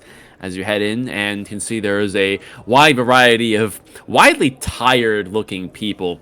Most of the tables are filled. As you can see, people are in tight-knit circles having very loud conversations to themselves. It seems as though the word of the chosen are still hot on people's minds as they are loudly debating all of this auric, lifeblood, arcane nonsense. As people are trying to make sense of it, arguing their cases, you walk by and you hear one guy saying, "Oh, I know about cosmic energy. I see it all the time in the old loon. Every time I have a few too much." And you see like one of the guys scowl, like, "Shut your mouth, boy! This ain't funny.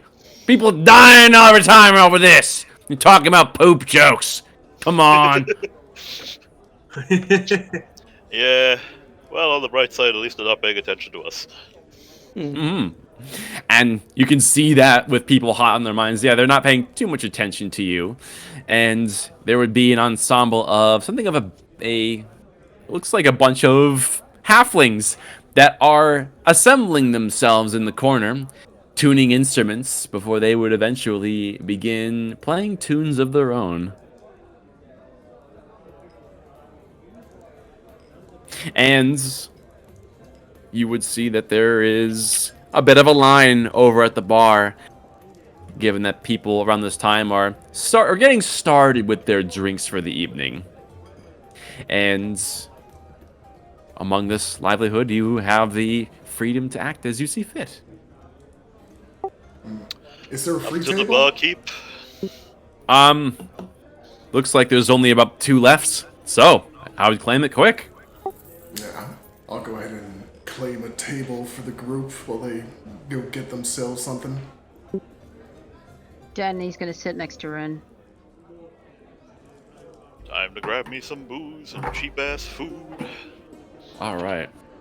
And Bryn and Dagny would take their seats, claiming the table, as I presume the other two are heading up to fill their bellies with alcohol.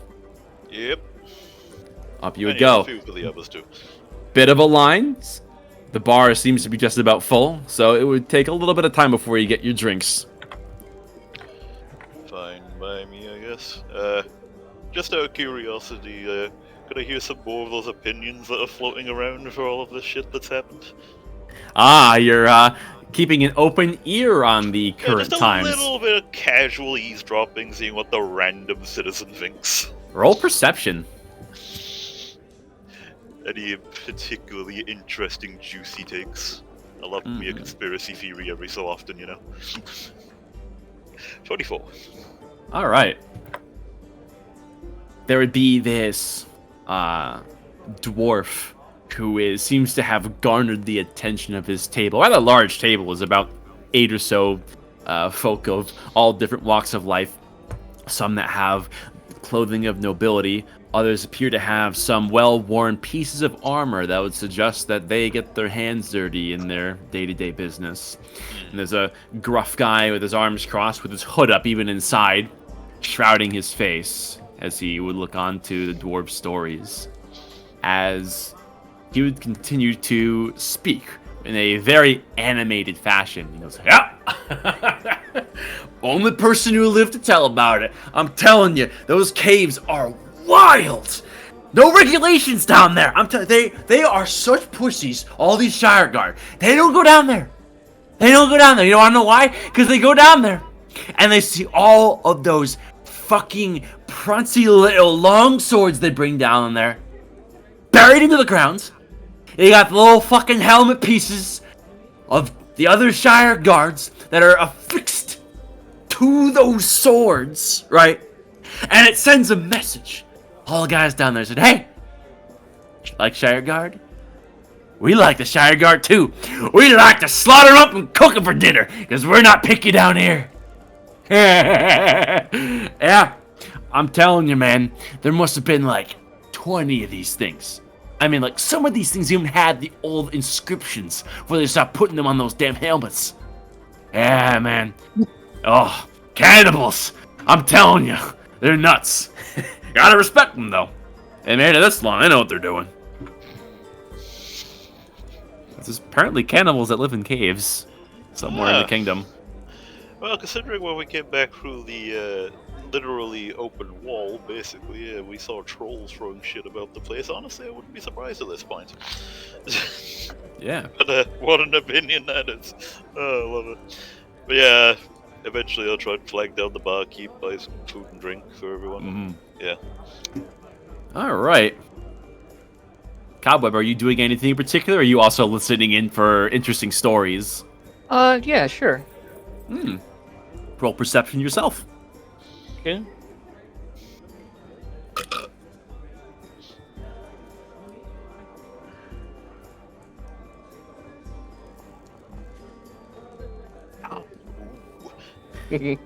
There would be this lanky man with a goatee, appears to be an elf, and he has a bunch of other elves at his little circle who seems to have the center of attention. He is going on with his own blabbering as you would get an earful.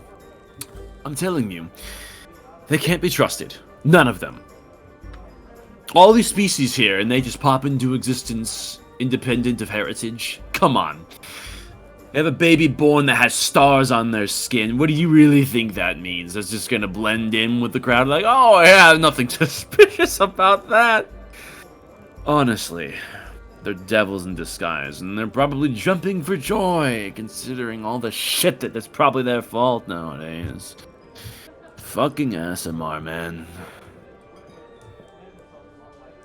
And there's some muttering to the table. As you can see, they all have this kind of like scorns on their faces as these guys really don't like Asimar, apparently.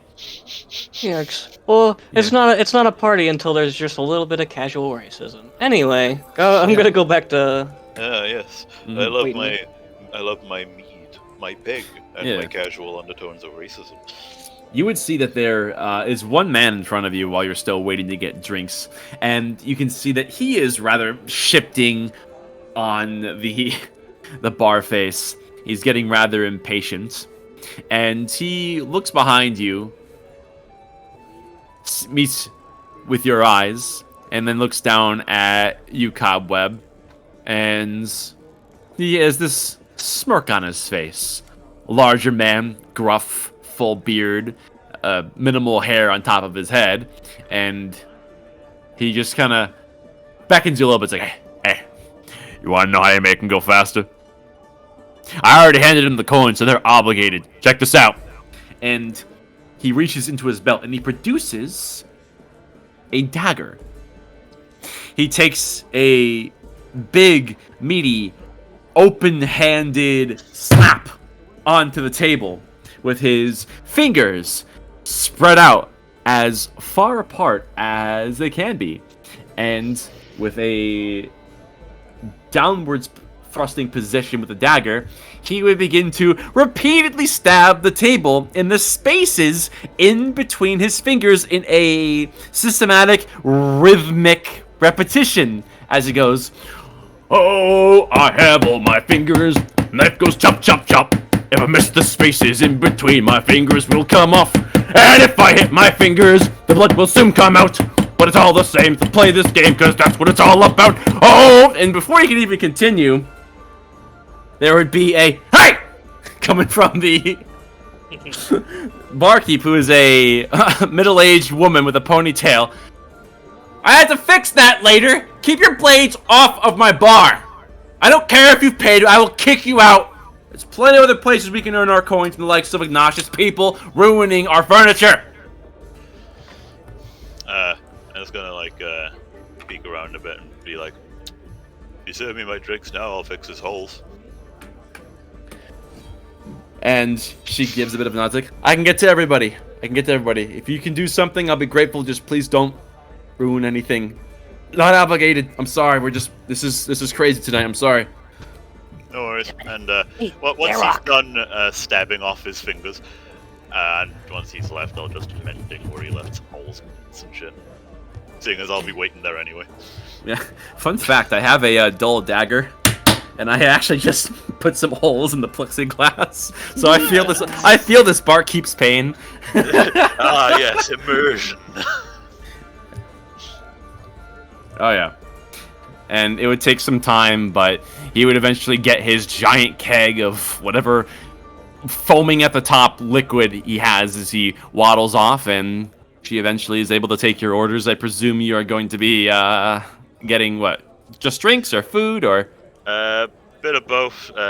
Drinks enough for at least a couple for each of us, and just platter that we can share basically. Mm. Something meaty, preferably, because Lord fuck am I hungry. Yeah. She would eye the mark of the cartographer on your pauldron and would say, that looks like you've certainly earned it. Hey, wait a minute, wow, you were the one, right? Who was up there in front of that whole, I saw you on the projector. You got balls of steel in front of the Chosen. To be fair, it's not like we had much choice. But, I am going to pay you anyway. I'm not just going to do the cartographer mark thing. Oh, no. We can't even, we don't even do that anyways. I mean, money's tight, and cartographers just taking as they please just isn't really, that hasn't gone over very well. That money is yet to come back. But So yes. how much?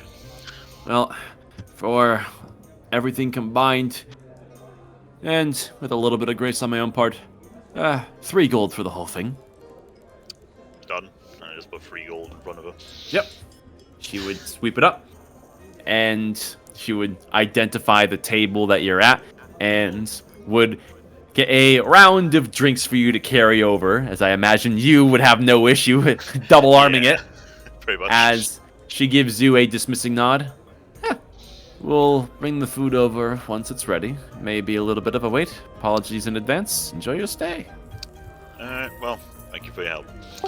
And yeah, I'll just take my big old thing of drinks and go right on over to the table and dump it on the table and begin drinking. All right. And as for Rin and Dagny, you would see that Gerok is coming on over with a bunch of drinks. 2 for you, 2 for you. That's 2 for Cobweb, and well, I mean, I did get another 2 just in case he does somehow find his way here. Yeah. If not, then another drink for me. Yeah, Rin's currently drawing in a journal, seemingly schematics, but they'll wave off the drinks back to you. You sure?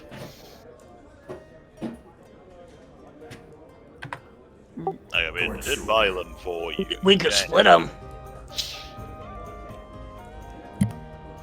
Plus, I do kind of want to see if the glass turns a different color if you put a different liquid in it.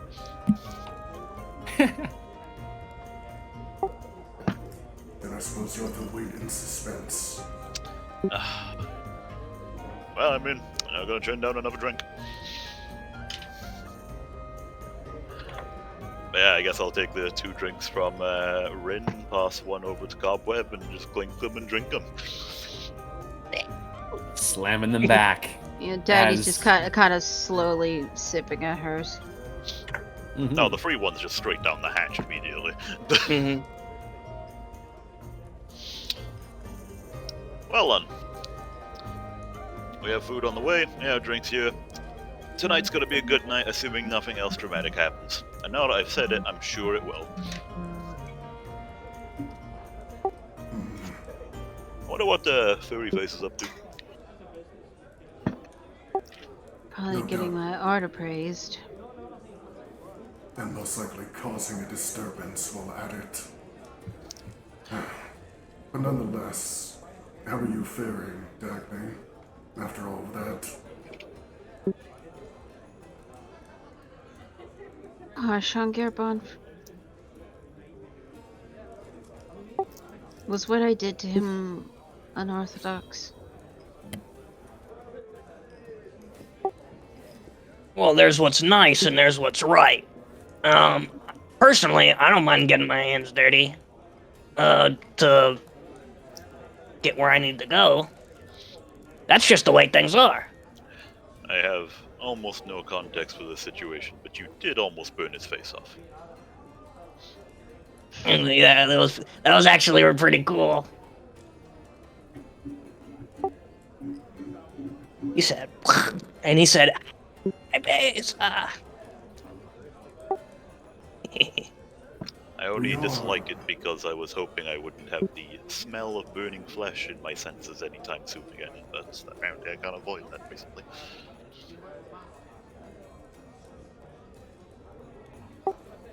We are inevitably going to encounter people who oppose us in certain matters, but have the best intentions in their minds.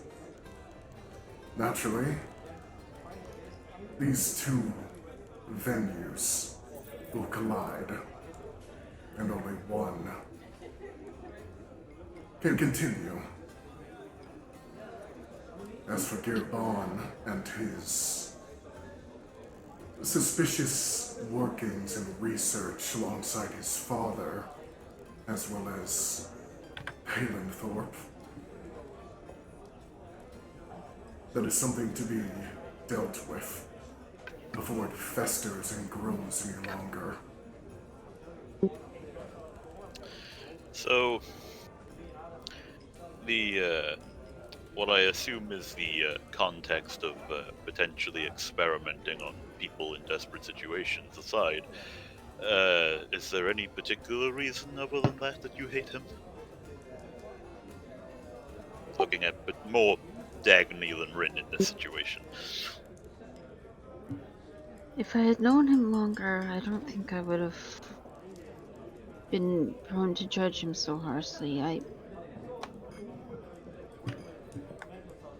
There are certain expectations that I have of people, and doing what he did, putting a lot of things at risk, it disappointed me somewhat. So, I suppose for my own assurance, I felt the need to be harsh.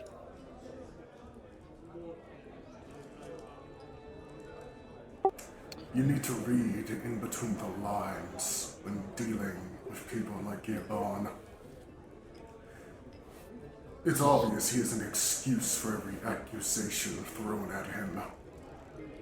I think it's something more. There's something that I can't see, something that's beyond my capabilities right now. And what would that be? If it's not magical in nature, then it's possibly psychological. It's possible he may have been so traumatized that what he sees is a necessary good, and is a good thing. Of course. Simply envision yourself in his place. An orphan child outside the walls of Highshire, left to fend for themselves, alone amongst the beasts and dangers they were in, only to be rescued, and then given a home, shelter, food, family, as well as an opportunity to cure an apparent sickness he held. Of course he would see them as his saviors, Well, people beyond reproach. it gets one better than that too, because not only was he seemingly saved in his mind, he was also brought into high society at that. Quite literally brought from rags to riches. I'm not going to say it wasn't unnecessary or whatever. I barely know the person. But I will say, at least from my medical area, I suppose, that you did attack the victim, not the perpetrator. The man vehemently, without any fault, believes everything he said. If that's the case, then why is it when I told the Inquisitor that they already knew? They already knew everything that he had told us. It's the Inquisition. Do you think they don't go around getting all the answers they need?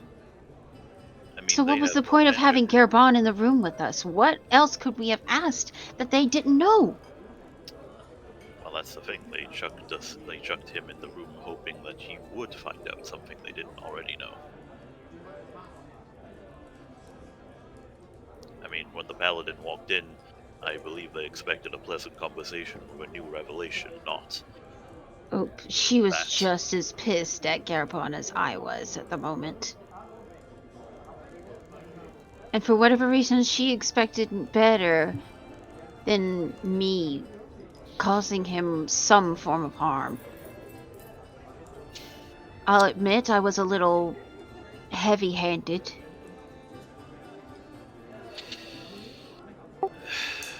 As cartographers, we have a lot more freedom than those in the institutions here in Highshire, especially us who are connected to the core. The Inquisitor lacks that freedom. She's held accountable not only for herself, but for us as well.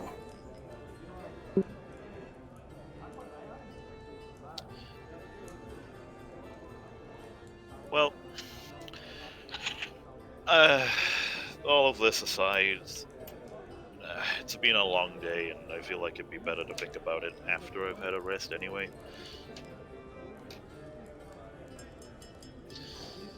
And these drinks aren't going to drink themselves. No.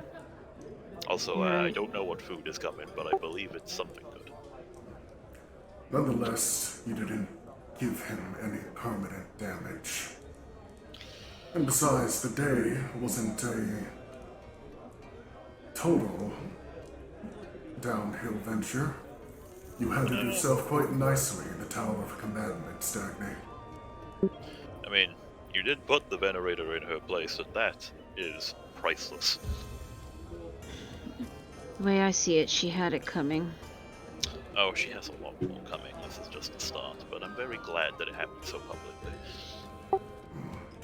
Let us hope that the Chosen actually do something about her behavior. I get the feeling whatever they're going to do will unfortunately not be enough and just piss her off more, but that's something for the future, me just taking a guess. Well, if they don't do something, I certainly will. Well, just be careful who you tell that to.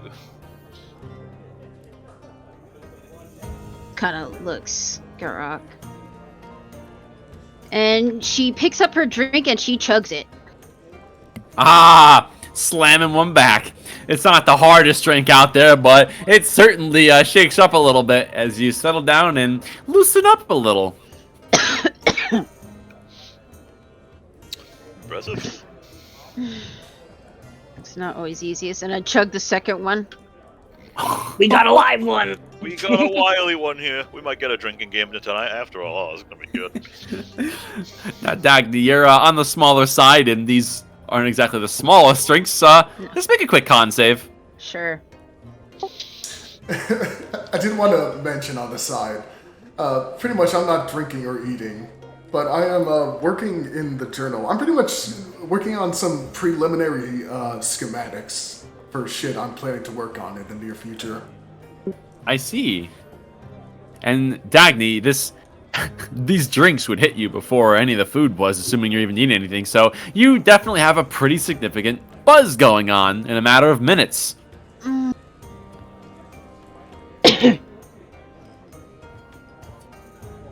I need another one. Give me another one.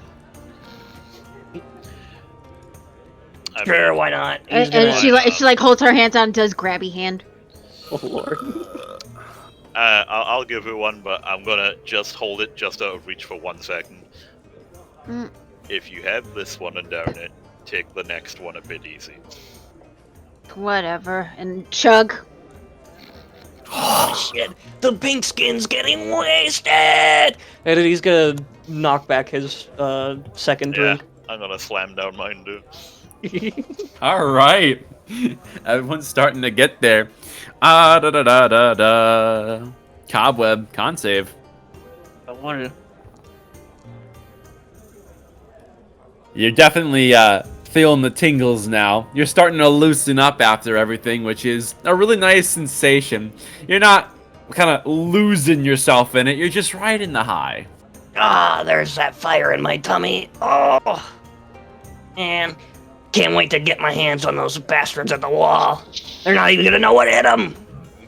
It would be around this time that you would see a waitress coming over with a large platter that she has to hold with both hands because it is quite a big one, as she would scoot over from the side of the table. Sorry for the wait. This was fresh out of the oven. We don't have a whole lot of these left. You're lucky to have gotten here when you did.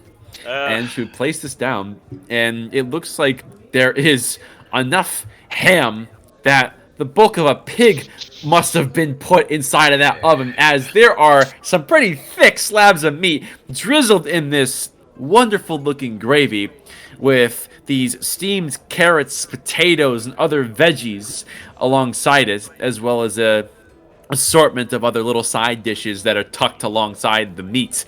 It is a full entree for all parties concerned. When you get a moment, could I get another couple of drinks as well? Oh, do we want another round across the board? Make it 2. 2 rounds. All right. Before she walks away, I'm gonna kind of tug at her apron or side of her dress. Be like, Yep. Wait. There was something I remember that was here the first time we came in here. What was it called? It was chimera piss or something like that? Oh, you might be referring to the dragon's blood. Yeah. Sweetie, that puts the biggest men that walk through these doors on the floor. I want It's one. I want one. I'll give you Sweetie. however much you want. I'll give you. I got the gold. Hold on. And she'll kind of clumsily reach into her coin purse and pull up, just grab a handful of coins. Like, how much is it? Just give me one. She, with a gentle hand, would put your gold gripping hand down as you would see her eyes fall onto the cartographer mark that is on your shoulder. And then she would look up at you, and there's some recognition in her eyes. Oh, sweetheart, you're the one, aren't you? Give me one, please. Oh, you've had a day. I don't Make a need your persuasion. Make a persuasion roll. Not gonna be the best. Or maybe. Not terrible. Just don't give me your fucking pity. Just give me one, please. You can see there is some surrender in her eyes. All right. In more ways than one, I suppose you've earned it. I need someone who listens to reason. How much is it? Take however much you need. She just holds her hand out. We can keep a tab open for your table. I just That want... would work. Mhm. And she would begin away before she would lean over to you, Garrock, as she would pass by and around you, but then would lean back into your ear. Keep an eye on her, would you? I will, don't worry. I'm going to give her something a little less than that, but I'm just going to say it's dragon's blood. Please just go along with it. I will, don't worry. Hang on. Don't you fuck me over! Well, you would hear there she's mumbling something into Garrock's ear. There's a brief glance at you, whatever that means, but the loud crowd here, you can't immediately discern a word for word what she said. But she gives a bit of a unassuming nod, and off she goes. Just kind of clumsily puts her coins back and starts on her fourth drink. Rin, I have a question. Yes, Do you know where Dagny lives? I do recall the estate. Yes, I do. Okay. One of us does it. That's good. You could have asked me. I could have, but I get the feeling that I don't know. Maybe we might have gotten lost a little bit. Who knows? Dagny, are you wishing to return to the estate tonight or in the morning? We'll do that in the morning. It's too late right now, and getting a car at this time would piss off the people who are driving it. It happened that when we went over to Garrock's place, they certainly didn't like it was so late.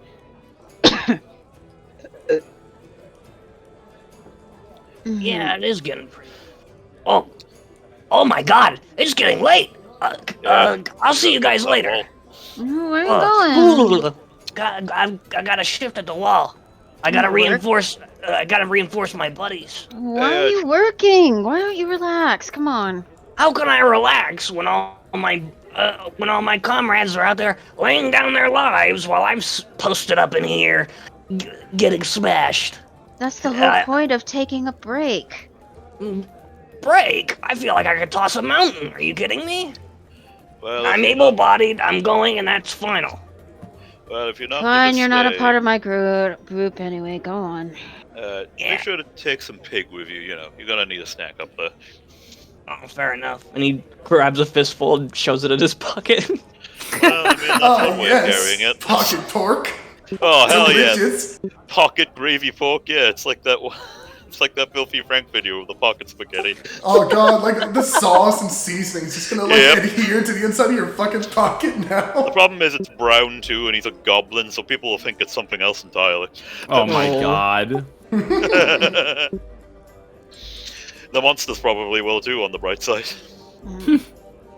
But either way, Garrock is digging. He's right gone. the fuck into that thing. Yeah, Dagny at some point will stab a fork into a piece of meat and just start eating it off the fork. And filling your bellies, you would. Yeah.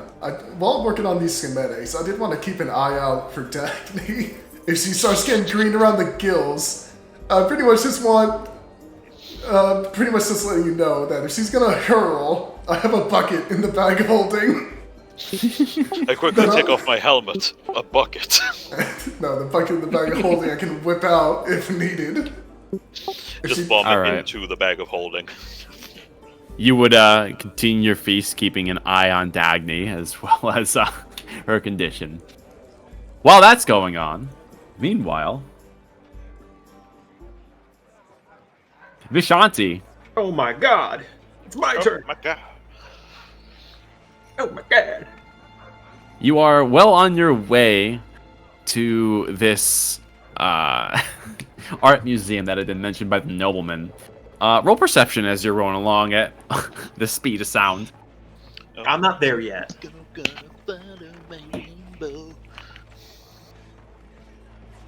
Look, he's just a less Sonic-y version of Sonic. Gotta stop at a chili dog stand. Yeah. Excuse me, it's a tofu chili shop stand. Oh, of course, he got that chili dog. No, that sounds horrible. It's a tofu dog. You would make your way, zigging and zagging through all manners of people. There's even a shield guard in which you narrowly run into that is stationed around a tight corner that you don't anticipate. But alas, you manage to keep a good pace, and eventually there would be a glimmer of a large glass dome that would have caught your eye as you're zooming around these streets. It seems to match your description. Ooh. And as you make your approach, and the front face of this museum would eventually come into view, you would see that there is the aforementioned large dome, and there's a series of glass windows that are in an array that seem to line the front of this place. You can see that now that the sun is set, there's only dim light inside. And as you're passing by and you slow your approach at long last, you would notice that one of the windows is actually smashed, seemingly shattered. And you can see there are some boards that are put up from the inside. Not really sure what's going on there. Looking towards the entrance, you can see that it is in fact locked up tight, as there is like some sort of well-dressed man in a top hat that is locking the place up, and directly behind him are three hooded men that are seemingly discussing something with a close conversation, as they're occasionally looking around towards the front of this place. Looks like something went down, perhaps. Either way, unfortunately, it looks like due to these circumstances, it's closed. I'm gonna rush over to the man who's just locked up the front door. All right. You would rush up. Excuse me. This one would like to have a moment of your time. Oh, sorry to let you down there, sport, but we are we're closed down for a little while. I hate to disappoint, unless there's official business that you had it. Otherwise, ask away. I was wondering if I was hoping to schedule. This one was hoping to schedule an appraisal.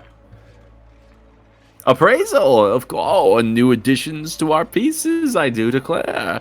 I don't have any of my appraisers on site currently. There's very few of our staff, but if you have something on hand, I could give you a rough estimate, and we could schedule something with an appraiser proper come the following days. Awesome. I'll take out my oil paintings, and I will show him the Battle of Father and Son. the Shimmering Mountains, and the Sword and the Stone. Okay. Give me a sec. And he would take a long look at these. As you can see, he's going into considerable detail. Fuck, I'm scared. Yeah, that's the fucking blue dragon, yeah. That's the one, what's his face is called? Garrock has. Which I forgot the to blue take dragon. Yeah, well, Are you showing him basically all of these? just those three I mentioned, because I feel like those will get his mind intrigued the most. Gotta make my portfolio look the best as possible, not show the Friends Reconciliation, which I rolled a 4 on. Oh, I did want to ask, what was the scroll you gave me? Because I would have checked that on the way back. It slipped my mind. It's a very fine black and white charcoal drawing of a middle finger. I fantastic. see. All right. Wow. And then you recall on a memory of him giving you a wink. Oh, jeez. Say what you will about Johnny, bro. He knows how to troll with the best of them, I see. Yeah. Anyways, the top-hatted man would go through all these. Ah, look at these. Very nice. Did you acquire these pieces, inherit them, or are you the author of all of this fine artwork? I am the artist who made them. This one is the artist who made them.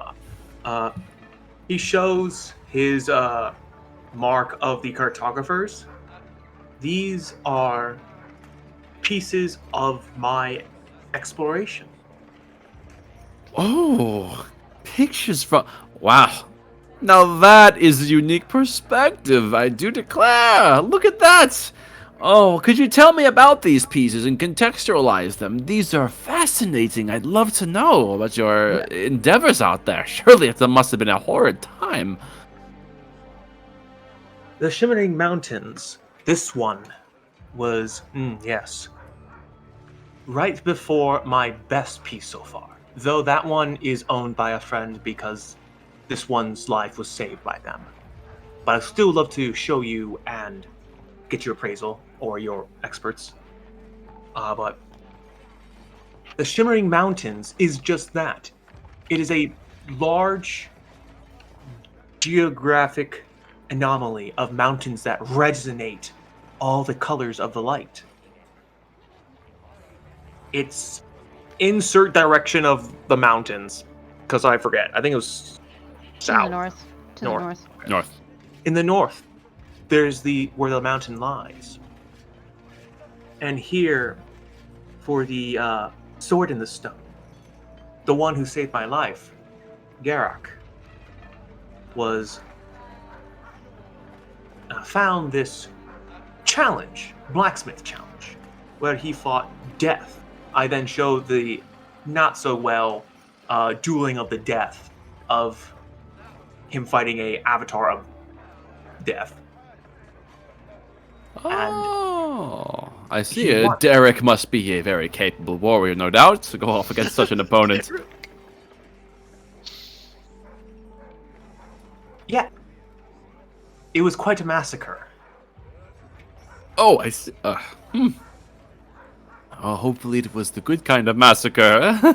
The Avatar of Death stood no chance. Never struck him once. Avatar. Quite a formidable name. I see.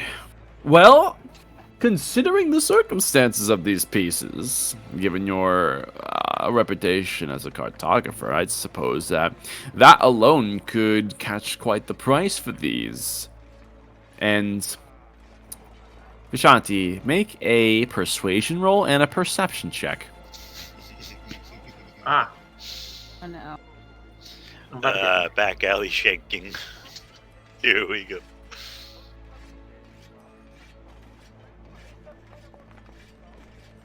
Oh, you bitch.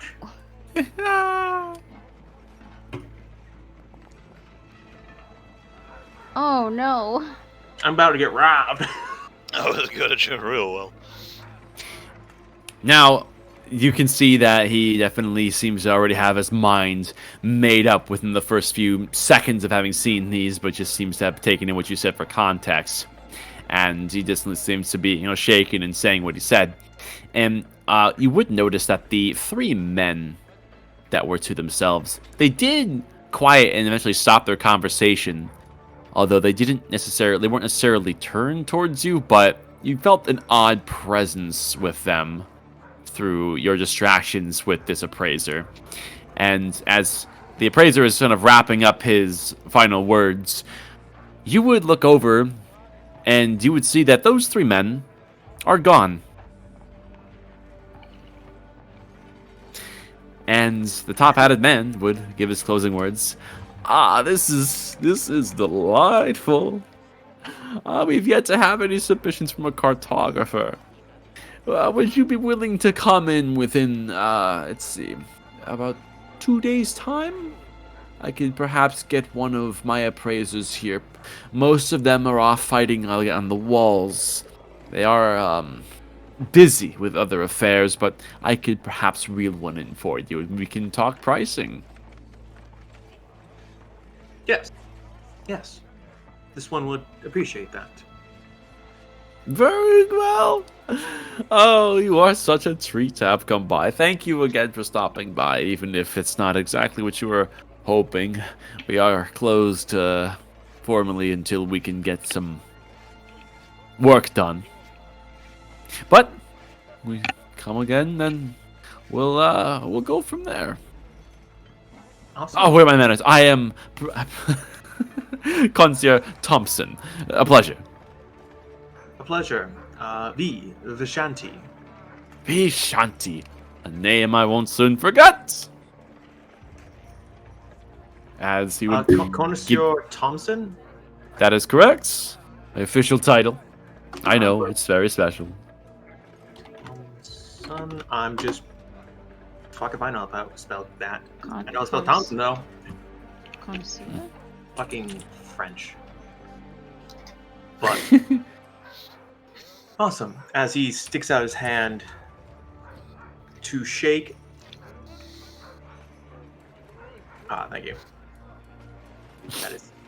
Yep. He would give you a firm handshake. He would tip his top hat to you and would wrap up his closing up of the doors and would be on his way into the night. The paintings back into my painting tube. Mm-hmm. And I believe you had some word that they were going to the Singing Ring. You would know the name. You presume that is where the party currently is, but you're off in a abstract part of the Inner Kingdom, and you seem to have the night to spend as you see fit. So the rest of you, as you see Vishanti, you notice that he's been sky-ripped, and that his clothes are entirely missing, and he's wearing a bucket on his head. Okay. Must have been some Honestly, museum. that's what I thought was going to happen. It's that kind of art museum.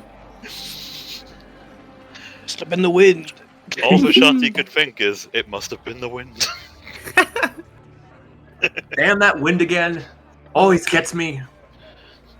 Cool. I'm going to retrace my steps and get back to the Inquisition area and start my search for this singing tavern. There. Okay. Are you just zooming around arbitrarily looking for it? I would again ask any locals if they are out at this hour. Okay. You would retrace your steps, zipping back, having a pretty good memory from where you took. You would stop by, and there would be a few. Looks like they're farmers that are about their wagon, recounting their current stock, and you would ask them for directions to the Singing Ring, which all of them seem to know what it is, and would give you the directions as you are informed on the path to take. It's probably only about a 5-minute sprint from where you currently are, given your speed. I'm also going to take out my blanket and wrap myself around it to make myself incognito of sorts. Okay. So that's why my fur and my hair do not give me away. Because I was already told to stop by the goblin. Right. I just kind of imagined him sort of turning into a kite and taking off. Hilarious. As you would wrap that blanket around yourself and would assume a unassuming form as you head off and head towards the singing ring. Speaking of which, Booze, booze, booze. Did Danny get her dragon's blood yet? so as for everyone else who is working on their meals, everyone at the table can roll perception. I'm gonna eat the shit out of this pig and drink the fuck out of this booze. And a perception check. Right. I'm busy working, so should it just be Seeker for me? I guess. Okay. Just Seeker.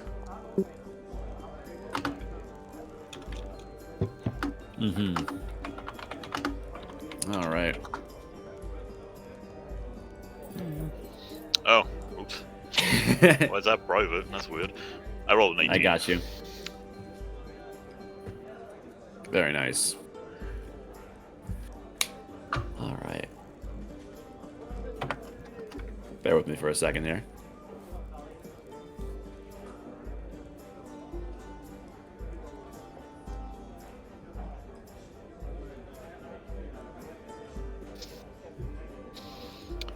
Oh no, DM, what's happening?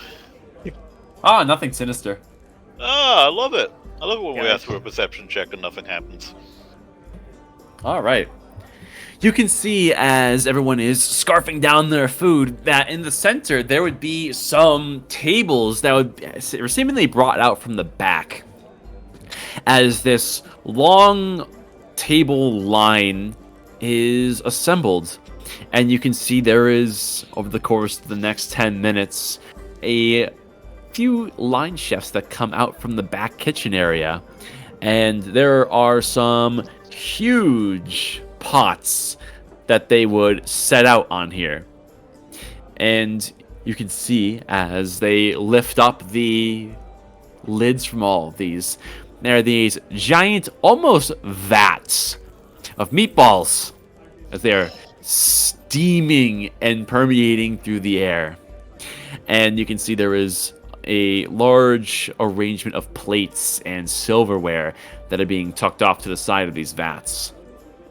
As there is one of the waiters that seems to be waving around at all people concerned. It's that time, everybody!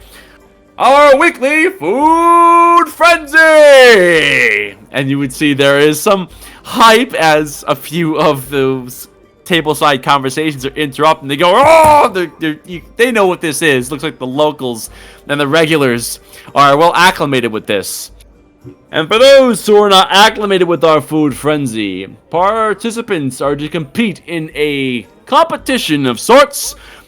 Whoever can eat the most meatballs in a 10-minute period is declared our grand food frenzy fanatic. And there are prizes. Oh, there are prizes. Unique to every week, as a matter of fact. What is going to be the prize this week? You will find out, as this one is a mystery prize.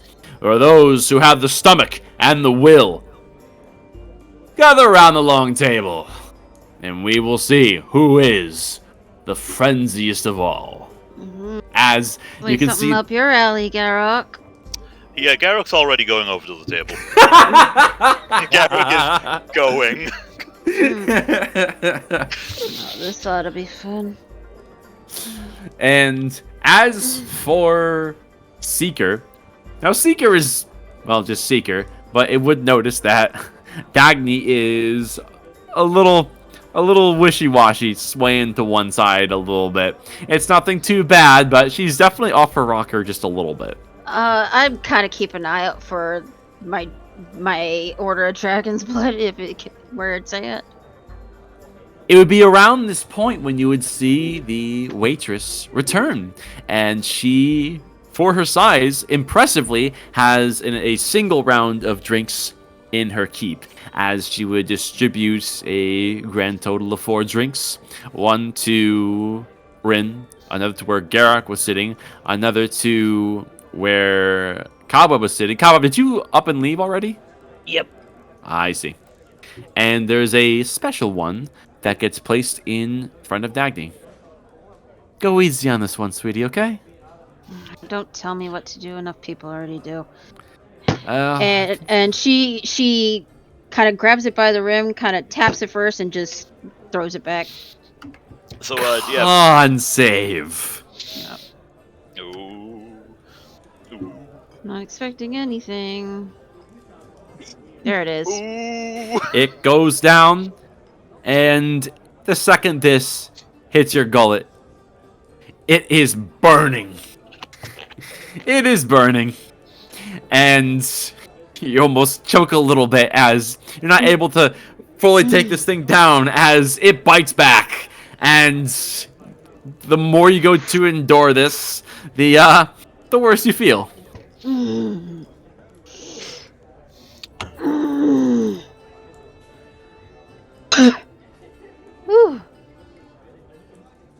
And Rin, you would see this, obviously.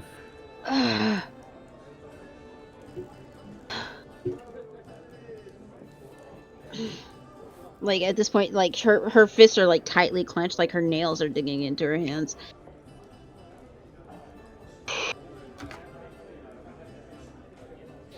I'm wide awake now.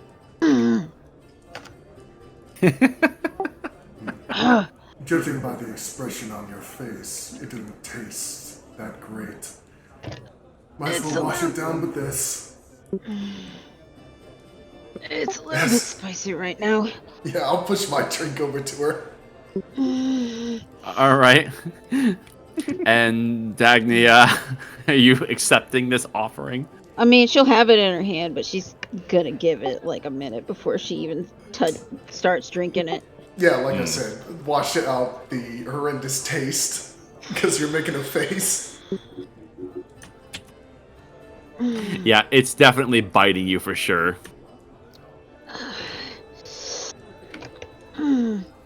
But she'll take a swig.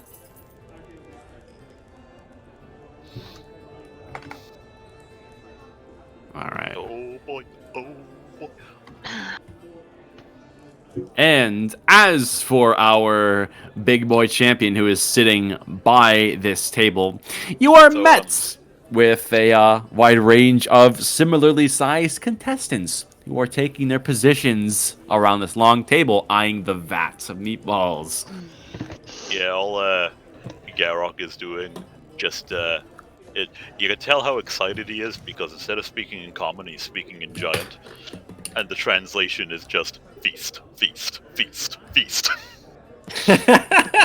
And I'll also, while doing that, cast just a little bit of a spell because I want to eat so much goddamn food tonight. All right. What are you casting? Enhance ability, bears endurance. I mean, all this goddamn food. Oh my god. You would see I that am hungry, my guy. you would be eyeballing these meatballs ready to go. As you kind of puff up your chest and feel your ability enhancement.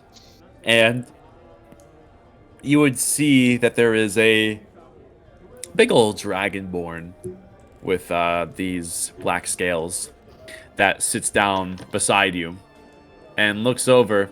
And he seems to be kind of the strong, silent type, but he's watching you, and he has this side eye as you're casting this, and he just looks over to you and says, "First time?"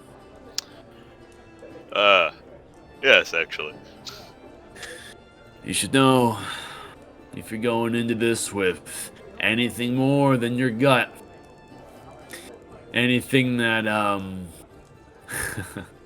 may augment your ability to scarf them down, oh, they make them a certain way. You'll see what I mean. My guy, Regardless of what the rules say, I'm here to eat a lot of food. Oh, Winning this or isn't not. about the rules, big guy. This is... Well, I don't want to spoil anything for you. They got a real special sauce they marinate these fuckers in. Okay, John. I'm hoping so.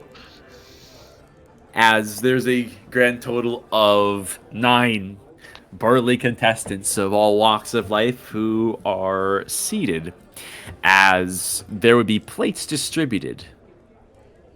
And it looks like there is a series of waiters, waitresses that are beginning to give everyone their utensils and begin to bring meatballs onto each of the platters. They're filling up the plates that are in front of each of you, and there is a row, the entire far end of the table is filled with spare plates that have their own small mountains worth of meatballs on there.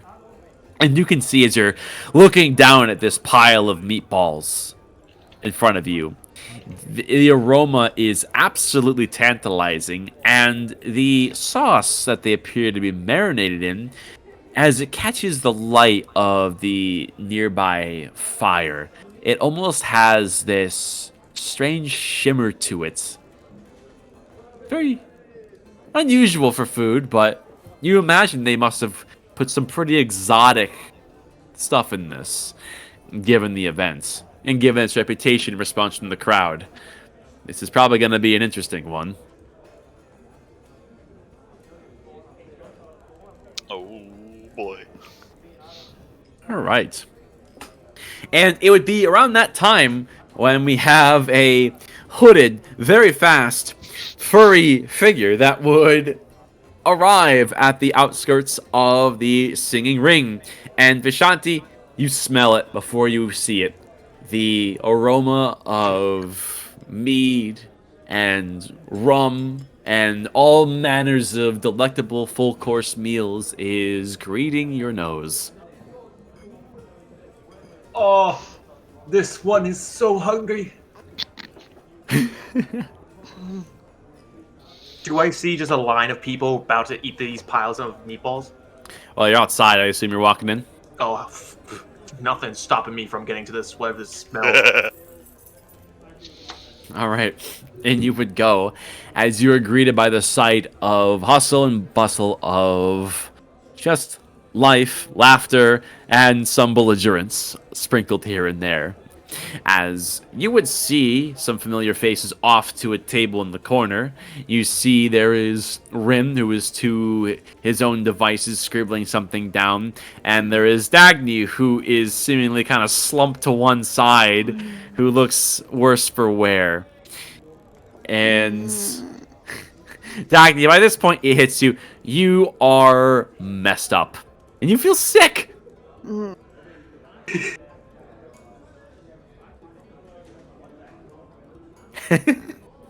would also spot among the big guys at this big center table, whatever that is Garrock. He's banging his fist on the table. Hype as fuck. Do I know what a food eating contest is? You're about to. You've heard of it. You can sniff it out that you can kind of get a gist for what this is. This one wants to compete for food! Oh, you're just in time. Have a seat. Have a seat. As I'll take a seat, and then I'll see Garrock and be like, "What up, bro?"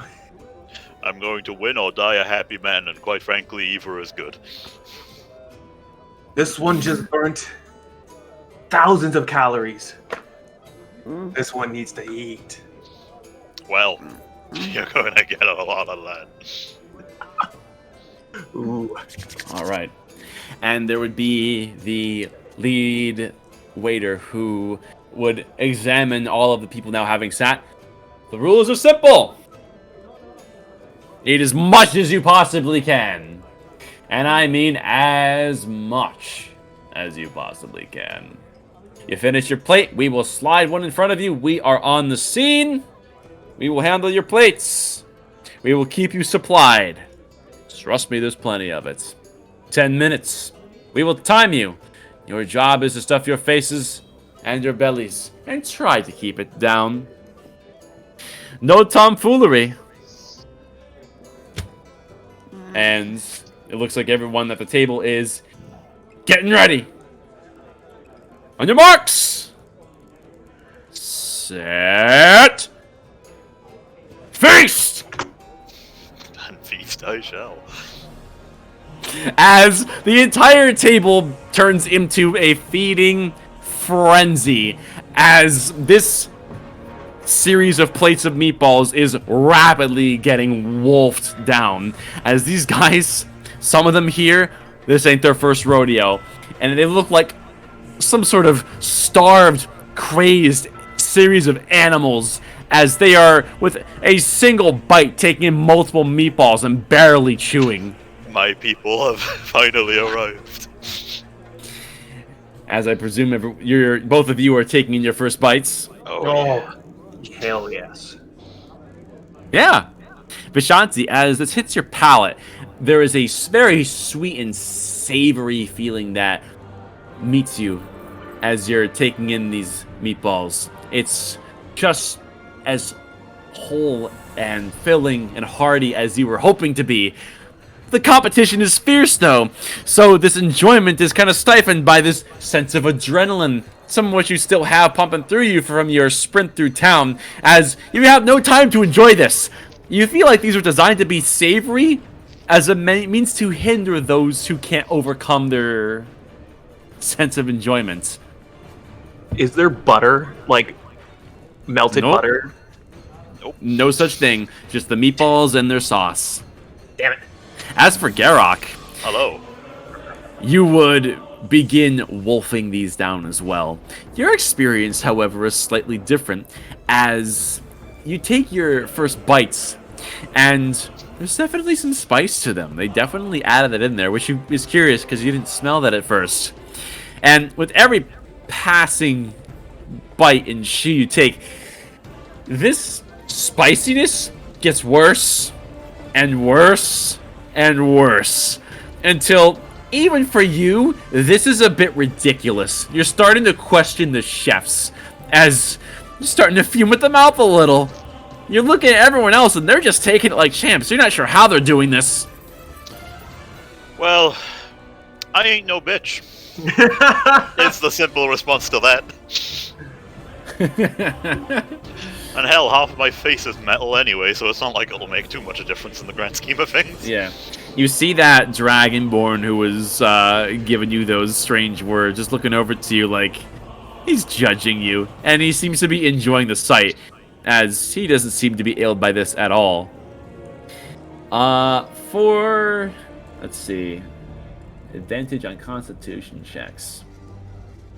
All right, so Vishanti, roll Constitution. Garrock, roll a Constitution save, and this is actually going to be a straight roll. Okay. Works for me, Lamau. Oh, I've been cucked from this 22 too many times. 17. Garrock, you are burning at the mouth. You can see as you take your bites and the dribbling of this sauce on your fingers in between the meatballs. It almost seems to, the glimmering is very intense now. You'd think there might be something in these that reacts when people enhance themselves magically. But despite that, you are chugging on. You can see that tears are streaking down your face, but you are still going. As for Vishanti, you're in. At this point, if people haven't figured out that Garrock's a bit of a masochist, they do not know him in the slightest. You turn the pain into your advantage. And Vishanti, you're doing what you can, but you're having a hard time getting these down quickly, as you find yourself kind of lost in the taste, as these are big meatballs. Like, has anyone finished their platter yet? Oh yeah, it would be around this time. You're almost a minute and a half in when people are wrapping up their first plate, as they are being hot swapped by those who are on standby, as they're continuing on As Garrock would finish his plate, the Dragonborn beside him, the following contenders would have a series of them completing at different rates. Vishanti, you're a little bit behind. You probably got about a third of your plate left at least. All right, it's time to pick up the speed. All right, another con check from Vishanti, con save from Garrock. I think that's a good gift right there. Right. Oh no! Oh, Well, that's a shame. I will roll myself. Uh-oh. Garrock, you keep going, but it just seems that every additional bite you take, the sting gets worse. It gives even you a run for your money, as you can handle it. It's just taking more time to handle, as you need to do some sort of temperature control breathing routines in your mouth. As there's some dribbling of the meatballs that are going down your face from under your mask, and the tears have caught up and are intermingling with that. And it's a good thing to have that on, because, you know, beneath that mask, you are a hot mess. As you can't help but choke a little bit. Vishanti, you're closing the gap. You're doing better, but there's still those that are ahead of you. Ooh. And You you know would what look time it over. It's triple time. You make it to your second plate. Garrock, you're maybe about halfway through your second plate. That Dragonborn is done with his second plate, being handed his third. As he's going on. This isn't looking good. Alright then, well. Seeing as he's been doing this before, I'm not one to shy away from some advice, and I'll drop the concentration, seeing as I could probably put 2 and 2 together. You would drop concentration, which is a bit of a reprieve on your end, because now you can just focus on your food. As very quickly, that spiciness would subside. And now I got a completely different flavor to work with, and that's probably refreshing. And now, both of you make constitution checks as you're moving on to the end times. Triple time, let's go! Oh my god! Oh, let's shit! fucking go! Oh my god! Fuck you, Dragonborn! he took off his weighted clothing. That's nutty. What you don't understand, Dragonborn, was that this was a handicap. Garrock the Deep Throat Meister.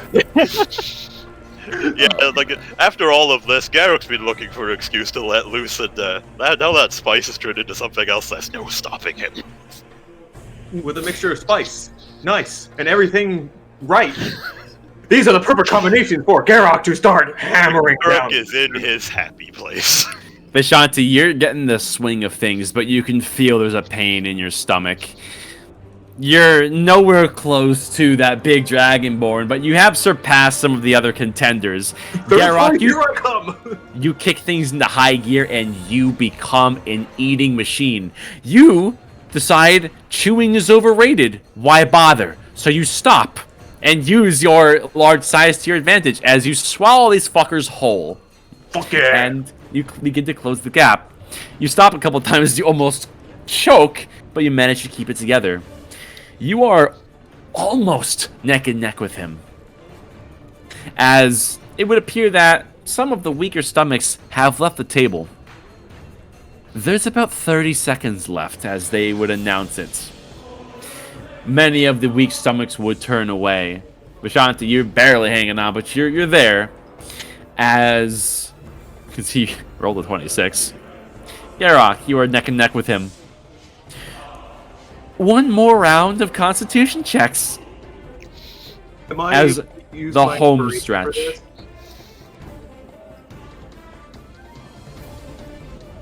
Damn. Oh, So, oh boy.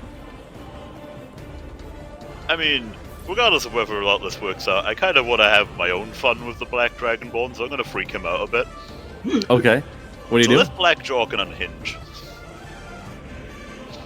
Like a Ah! No fucking way.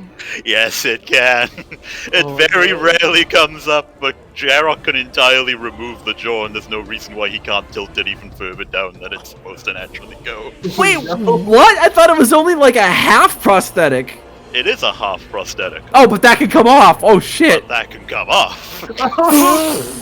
And it's his lower jaw, specifically. And I don't Just start like, tilting plates there is, back. the man was right. I'd be punished for using magical tricks, but psyching someone out is in no way, shape, or form magical. Time to unleash my secret move, the Frizzy! Let's show this Dragonborn veteran something he's definitely never seen before. As you unequip the left half of your jaw and place it on the table, you slam it down between you and him, and he looks over and you can see his eyes widen like, what the fuck is that? He chokes Like a he's little. just cackling. Alright, yeah. Roll intimidation and your con check. Same to you, Vishanti. Come on, baby. I don't care if this goes badly, I just love that description. Oh, you gotta be kidding me. Let's see here. Yes, it's a 19! And a con check, you said, Does that right? count? Did it Yeah. hit my dice? Yeah. It turned it from a 6 to a 16. Boo. Vishanti, your stomach has had it, and you are reaching your limit as you slow down increasingly. You can't keep up with those top two contenders, and Oh, wait, am I in third place? there would be two people ahead of you as they would pass you in this final 30-second stretch. As the Dragonborn had the eye-wide expression, but he's a tough dude, and you can see the scars on his scales. He's seen some shit. However, you're not sure he's ever seen anything quite like this. So he definitely made an impression, so to speak. Could I do something perhaps not intended, but maybe might be fun? What'd you have in mind? So, stone endurance is normally for injuries. But I like the idea of using it just for this exact scenario. To just shove off whatever injury I'm inevitably going to do to my stomach pulling this Your off. paining, bloated stomach. Yeah. Sure, I'd say you can tap into this given the adrenaline here. So, could I, use that to, maybe do a reroll or something? What is that? It gives you like a D12? Yeah, it gives you, a D12 plus your con modifier against damage normally. Okay. Normally, that's what it does. Go ahead and just roll that D12 for me. Sure, why not? Oh, that's a 10. So how I'm doing this is we're going to add the D12s to your current con check. Okay. And he rolled a 17. Yes! Ah, boy. Yes! This is the most fucked up way I've ever won anything! I don't know if that's in player or in character. As you would hear someone go upchuck their guts from the far end of the table, and you would see the Dragonborn would finish this current plate, only to see that you just seconds before had consumed that last meatball, having removed your jaw and just placed it into your mouth like some fucked up slot machine. And so it would seem you're the winner. And yeah, And winner we have to the people, so I'm gonna put it back on. The amazing breaking jaw! Give him a round of applause, everybody! Never have I seen a move quite like that in all my time here. What the fuck? Worth it. His strat big was guy. to make everyone lose their appetite. That's what it was. The announcer would give you a pat on the shoulder. You are one fucked up dude, and I respect it. Yeah. Come see us whenever you're finishing off your tab, and we'll give you a little something for your efforts. Alright. I have a question. Is your tongue half hanging out the bottom left of your face? Yeah.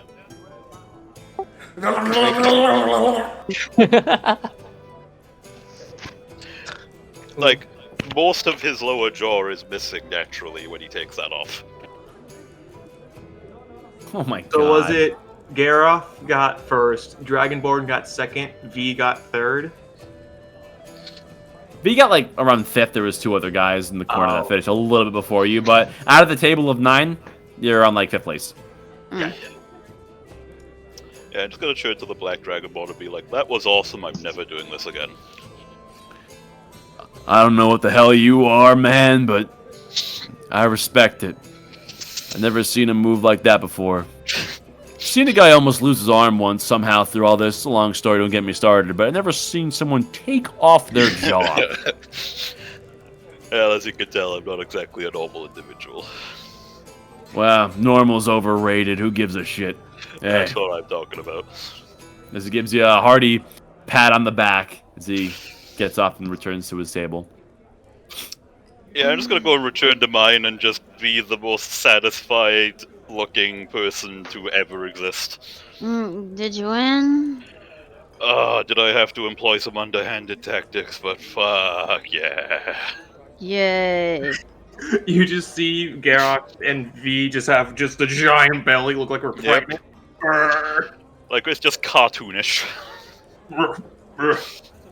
That was a good battle. I think I'm gonna get diabetes from this. Shotty's just got the meat sweats. Oh, we got the heartburn and the meat sweats. Yikes.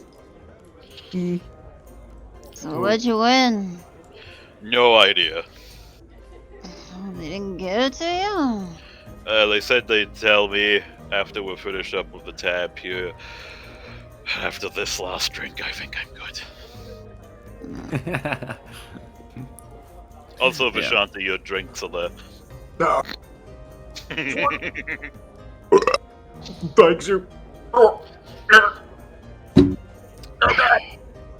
On the bright side, I'm not going to have a hangover just because the amount of meat that I've eaten tonight will ensure there's no alcohol left.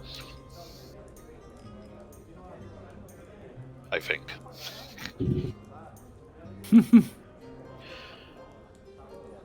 And yeah, you just gotta relax for a bit until that last drink goes down, and then he's just good.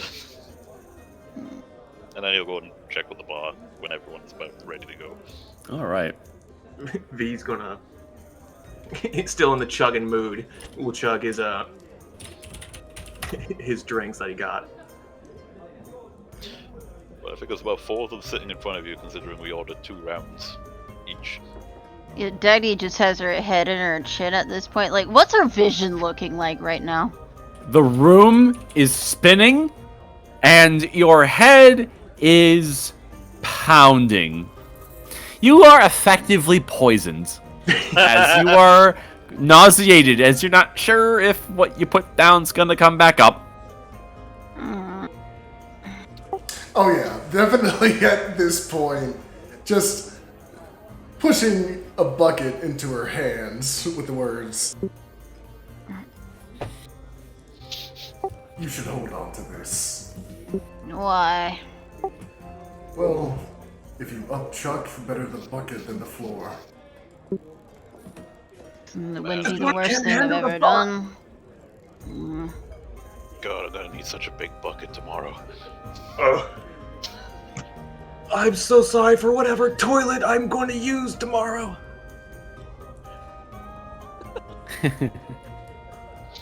Alright, are we about done here, I guess? It seems like we've all had our fun. This one can't move. Too big.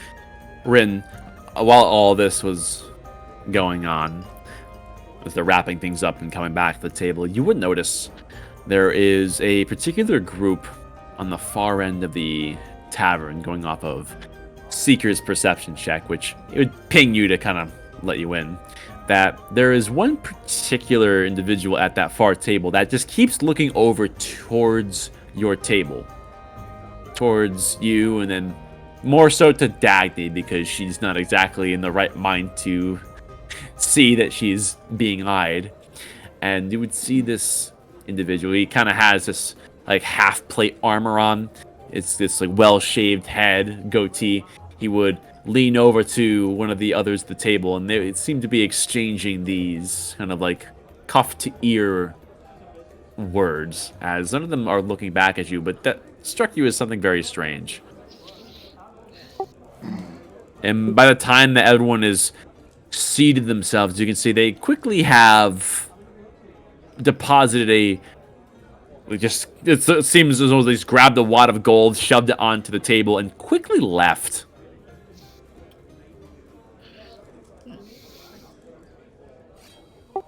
Okay.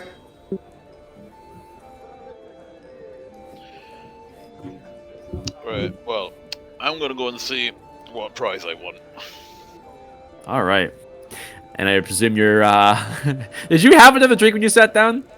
Yeah. Con save. Yep. Like, this one is going slowly with, but yeah, like, you thought like Yeah, you need to add some like lubricant to all those fucking meatballs in your stomach. Yeah, It's a low pretty much. DC because there is so much content in your stomach right now.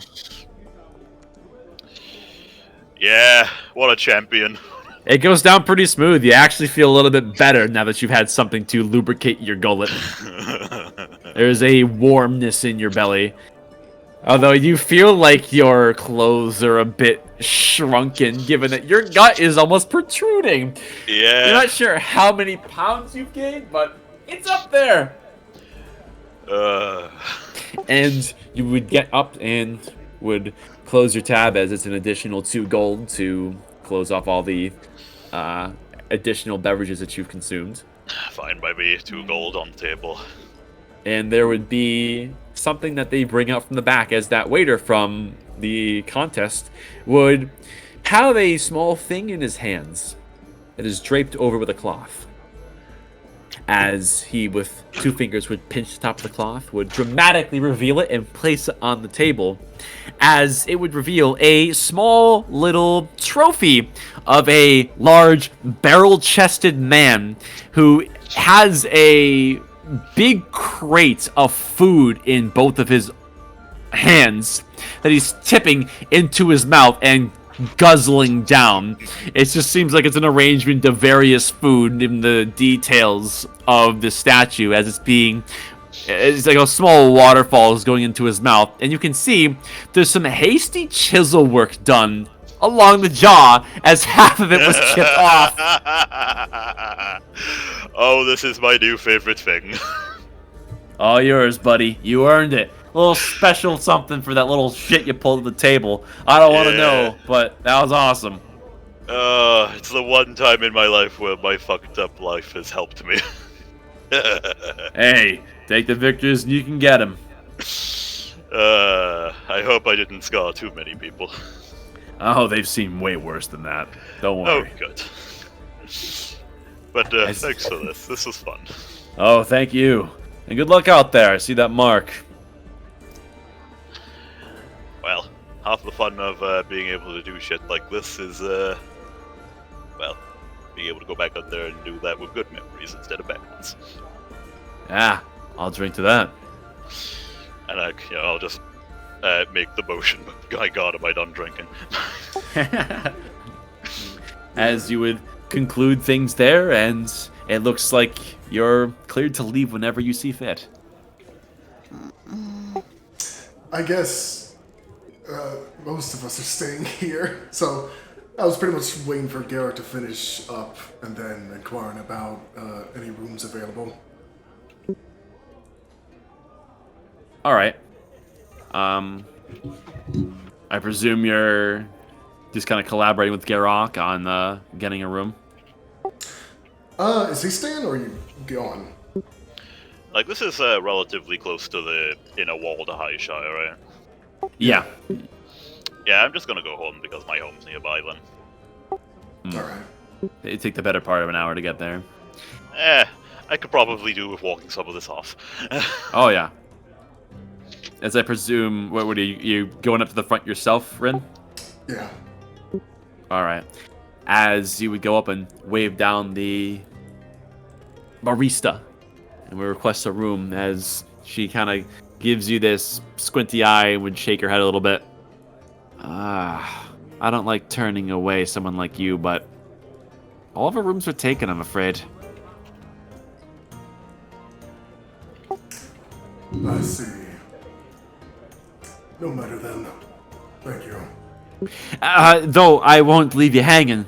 If you travel about half a mile eastbound, there is a decently sized inn that usually has an abundance of rooms, even on nights like these when everyone travels to the inner walls to hear the Chosen. So if there's anywhere that may still have something open, it's going to be there. I see. Well, thank you very much. Of course. And by the way, and she kind of stops you, all that nonsense from that venerator, is all that just lies? Where's she coming from on that?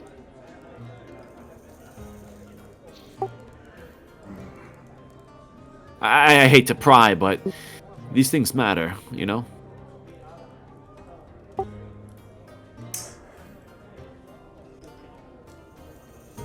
I would simply say it is a difference in perspective. After all, things can get confusing on the outside. But as well. for the cartographers and the team associated with that whole debacle, the allegations, none of it was true. Oh, I suppose it's relieving. Well, do what you can out there. As she kind of has this conflicted look on her face. I'm leaving. And go into Dagny.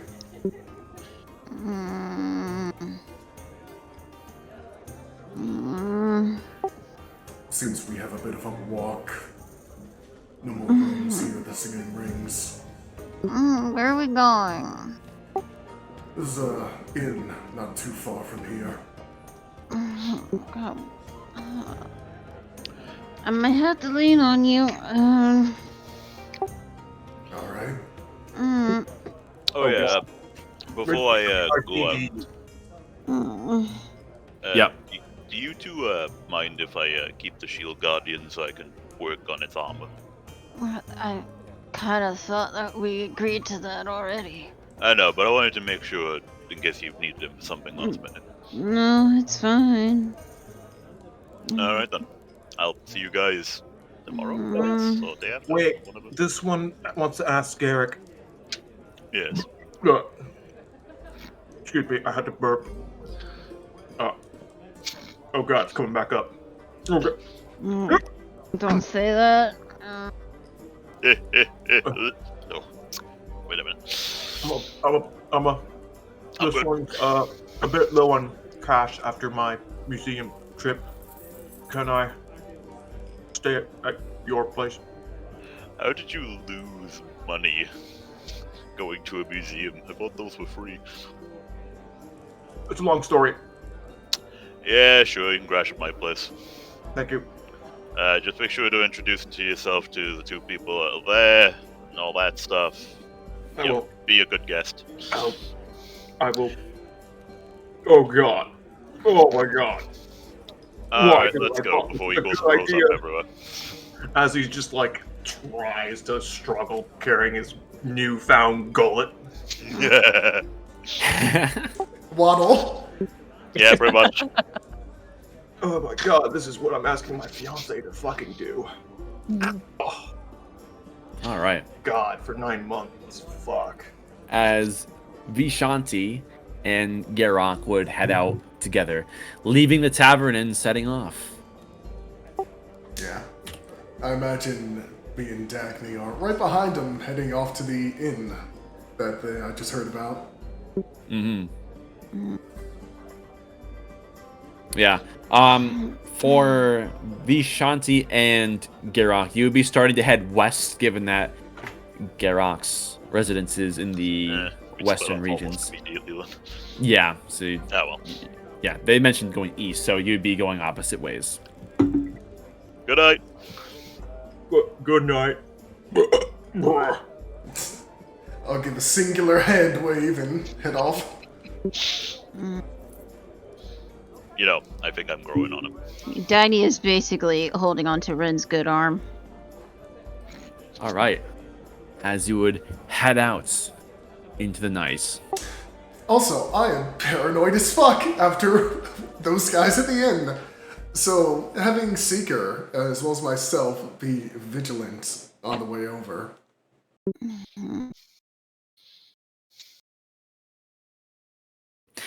And that would bring us to a slightly different member of the party, Cobweb, as you are heading off towards the walls. There we are. You still here, Muda? Yeah. Perfect. Mhm. Roll perception as you're heading around on your own. Got you.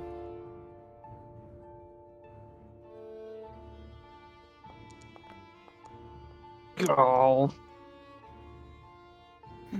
Yeah. The encounter with the Inquisitor is on your mind, so it has you a little bit distracted.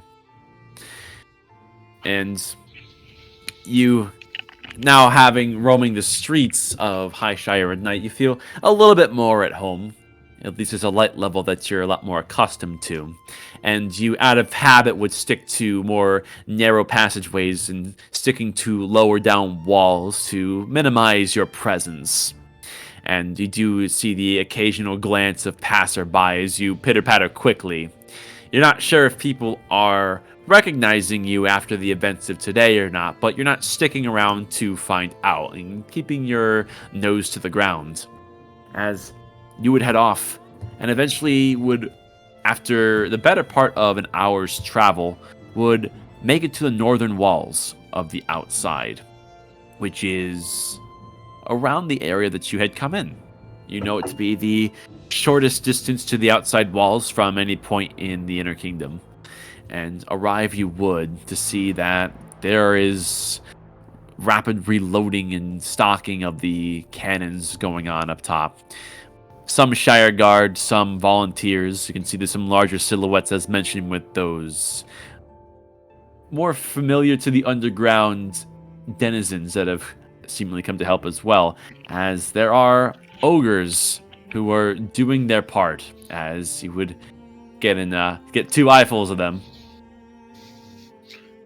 Could I help with the menial labor? Yeah, Just like I don't know if you'd know how to load a cannon, of course, but like just moving shit around, maybe.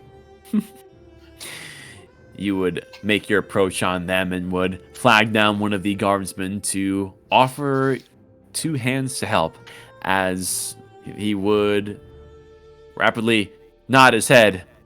Of course. Thank you, really. We need all the help we can get.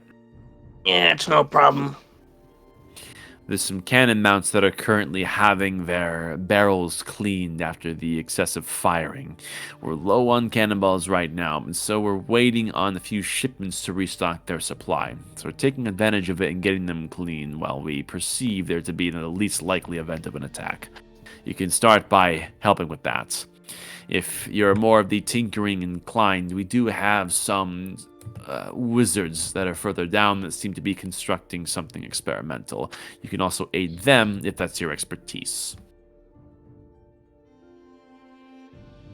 You got any broken weapons? I'm pretty handy with a hammer. We have a few chewed longswords that could use some sharpening. We do have a grindstone that is tucked away, if you know your way around that. Would that be included in Smith's tools? I would say yes. Yeah, sure. He's basically just going to do as much as he can before, his shift is over. All right. So whatever he can get done tonight, he will. And you would go quick to work at sharpening these blades and getting them into a more ready-to-fight condition. You haven't seen dulled blades quite like this. You're not quite sure what they were biting into. But go ahead and just make a Smith's Tools check as you're using your expertise to get them back into tip-top shape. Would that be strength? Yeah, let's say let's go with strength, given that this is some handiwork with metal. Sure. Alrighty. Since I'm proficient with Smith's tools, Fire Rune gives me advantage on this roll. If you want me to ping that. Sure, please.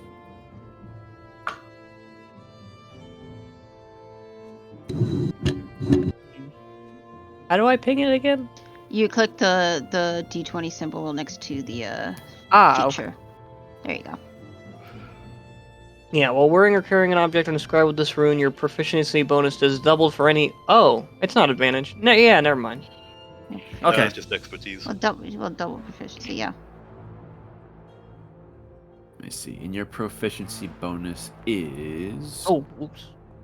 You'd It's be plus... adding +6, yeah. Yeah, it's +3, so an expertise make it +6 plus whatever your strength is. Alright, so it's a 26 that you would have rolled. Yeah. You take no trouble in sharpening these. They're very simple tools. And they're not like a lot of the shoddy, kobold, hobbled together weapons that you've had a hard time making work. More often than not, you're remaking half of those weapons whenever they get shoddy, but these seem to be more made for the long term. You just keep at it with the grindstone and you get these onto some pretty sharpened edges. And you take a moment to express some pride for yourself. Almost getting lost in the moment for a second, seeing, yeah, that didn't take long at all. Yeah, it sort of reminds him of his days in the Mud Forge in the Undercity. Back before he actually, he'd ever even seen the sun. Yeah, he's going to put the long swords up on the rack, and begin cleaning the cannons. All right. Moving them Yeah. to where they will be cleaned. Yeah, you're more so down below right now, and you're going to be making your way up towards the cannons. Mm-hmm. You can kind of hear as all this has been going on, there's some shipments of crates that have been brought up. You figure they're working on getting some ammunition up there, and you would get those final blades on the rack, and there would be a sudden interruption. As you get that final blade on there, you would suddenly hear... Oh shit. Dex save. Oh shit. Oh shit. Oh, Oh fuck. He And about they to turn get the slapped. cannons around to fire at you specifically. I'm getting turned to paste. Fuck. So, you like Attack on Titan? You would place that final blade on there as all of a sudden the entire column you're in, the entire turret would shake as there's a huge crack in the wall just behind that weapon rack as all the swords just put on there clatter to the ground as you are thrust onto the ground, losing your footing as you would fall unceremoniously. And you hear those cannons within seconds going off.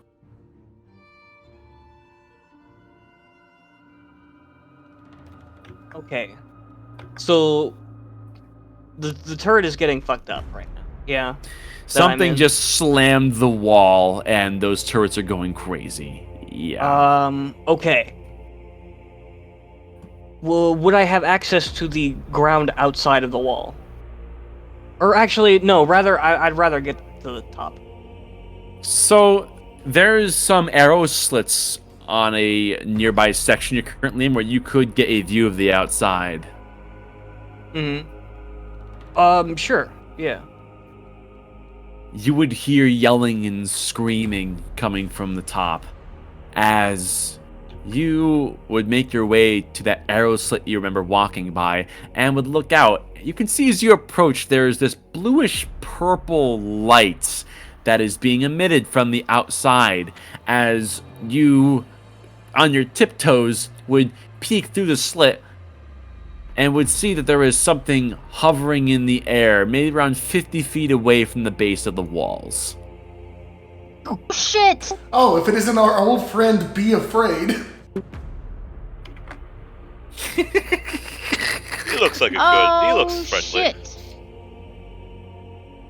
Now I should probably be scared, but he looks downright wrestleable. I could wrestle that, he says. Give me a rope.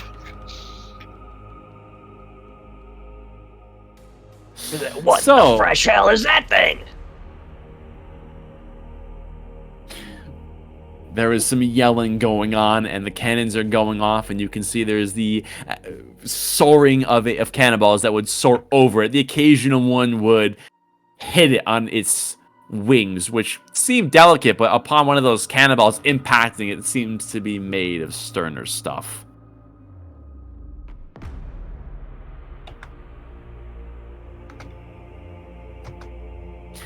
Your actions? Is there any way that I could get up to the cannons? Yeah, you can Alrighty. easily get up there. He's going to look out over the wall. How about how far away is it? Like in terms of feet? 50 feet. 50 feet? Okay. Yeah.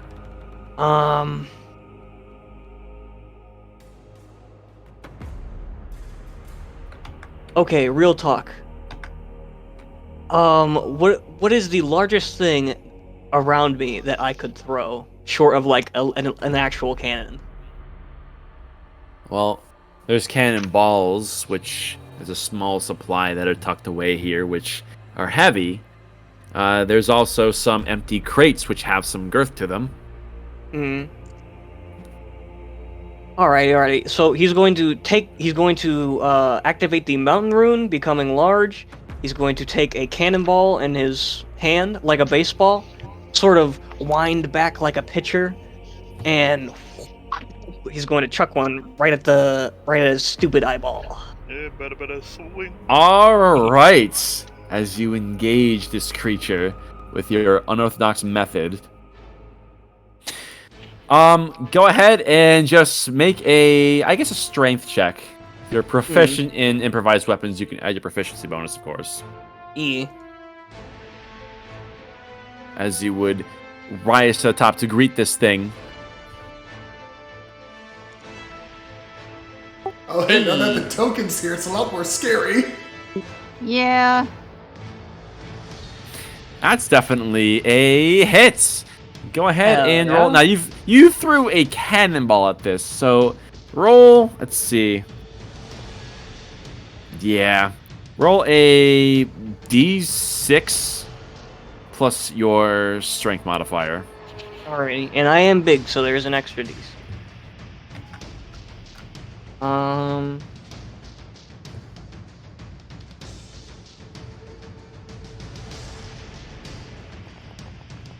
Oh, alright. That's fine. Snake eyes. Well, it didn't do nothing. Imagine seeing this tiny creature fucking throwing a pebble at you. Yeah. There is a spotlight that the main eye seems to be producing that is kind of scanning multiple parts of the wall. As you can see, its eye would befall one of the arcane contraptions that the wizards were desperately trying to work on. And you see, as that spotlight would hit the contraption, that all of the runic energy within it seemingly is suppressed as it goes completely dark. And there is a manner of smaller flying eyes in a swarm around this thing, as it would quiver with a rather unsavory noise. Oh. As there is a series of rays that are produced from these eyes, targeting people and objects, cannons, and things. Do I see any non-combatants get hit? I'm gonna roll some dice. Right. Everyone at the wall is a combatant, by the way. There's no one here yeah. having a good time. Fair enough. There is one of the bigger ogres that is probably a good 10 feet away from you, and he is just manhandling this this cannon as he just full fist takes a cannonball and slams it into the front and as a very unsavory shunk as it would be very forcefully reloaded. Let me Man check after my one own thing heart. here. All right, let me roll some dice. As a ray would hit this ogre dead on, and he Let's see what happens to him. Ouch. Ooh, You see he's full about his wits, and this ray would hit the center of his chest as he collapses to his knees and goes. As there is a sizable indentation into his chest where his skin used to be, as there is a cloud of fine gray dust that seems to have at one point been the majority of his chest, as blood comes pooling out of his mouth as he barely took whatever that was. You would see there are other rays that are hitting people as well. There would be near misses. There'd be a ray that would hit one of the cannons. It would shudder a bit, but is seemingly unaffected. There'd be a guardsman that gets hit by another ray, and you see, as he gets hit, he would wince, lock up, and freeze. And falls over, not breaking that position. It's as if he was turned to stone. Oh shit. Hmm.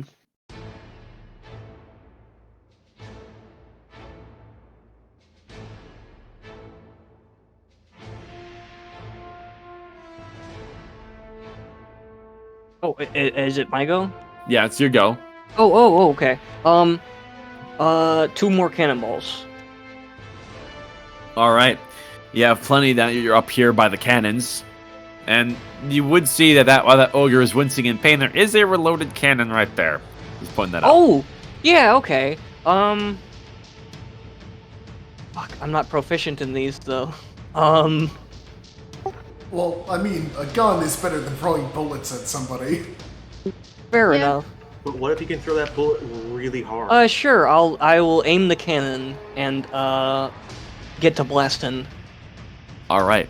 You do have basic ideas on how to work the cannon, so you would strike the adjoined flint and steel that is attached to this to set the fuse off as you're steadying the barrel and preparing a shot. Roll a d20. Just an improvised attack here. If you're proficient in improvised weapons, you can add your proficiency bonus. Oh, okay. And this is a ranged attack, right? Yes.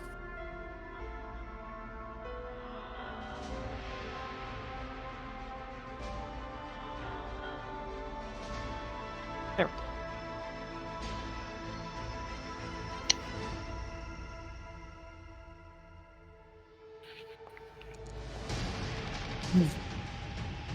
Ooh. You would have this nice and steady, and the cannon would, after a moment, fire with a loud boom as you would send that cannonball very high up and over, as you're not quite used to the recoil of this thing, as unfortunately it would miss. You would see another series of rays coming out of the eyes of this thing. And as this thing inches closer to the wall, you get a closer look at that central eye and see it does have this white spectral runoff emanating from the center eye, which strikes you very curiously. Just make a investigation check, I'll say, as you kind of notice that curious detail. Sure. Oh, come on. It's clear that what you do know about Arcana doesn't apply to this. You really don't understand the nature of this enemy. You can see why people are having a hard time here, for more reasons than one. Let's see here. Give me a second.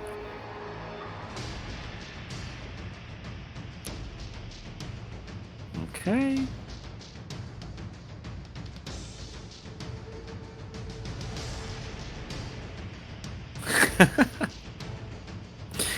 Another volley of rays would go out, and by the time you have any chance to consider reloading this cannon, firing it, as it turns out, definitely was a big waving flag of, hey, I'm here, as a ray is coming straight at you.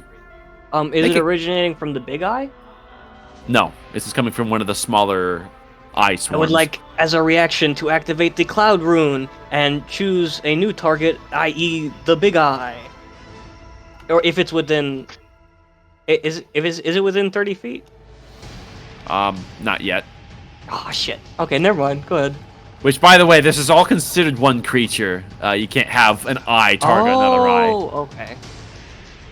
Fair Yeah, enough. so that wouldn't work anyways. Yeah, as a ray is coming shooting at you, make a con save.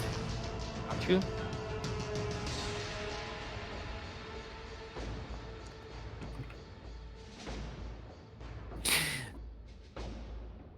As this beam seems to rip apart the air like a lightning bolt forming, as it almost has a lock onto you, but with quick thinking, you're able to duck down as it's only a glancing blow as it would graze your back as you take...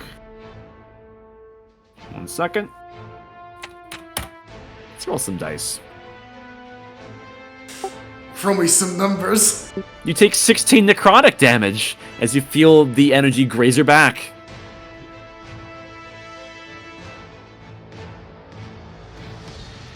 Let's see. And another ray would hit that injured ogre that is nearby. Let me make a roll for him.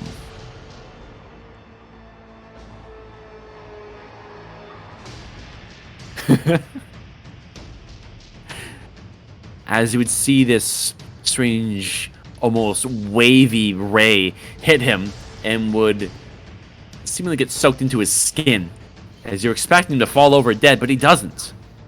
In fact, he stops gripping that garish wound in his chest and he stands up straight and he looks over at you with this blank expression. He has a great club, which he then takes off of his back. And is coming barreling at you. Uh-oh. Oh shit. Let's see. God dang it. That's a 25 to hit. Well, that certainly does hit. Alright. Oh wait, no, I can Cloud Rune this one. Are there any valid targets within range? Of this specific attack? Yeah. Not within 5 feet. This is a 5-foot reach melee weapon. Well, hang on. Let me show you.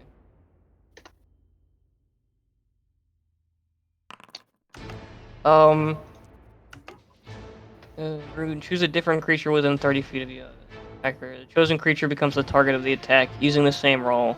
The magic can transfer the attack's effects regardless of the attack's range. Once you invoke this rune, you can't do so again until you finish your short or long rest. So, like, it's like voodoo magic, basically.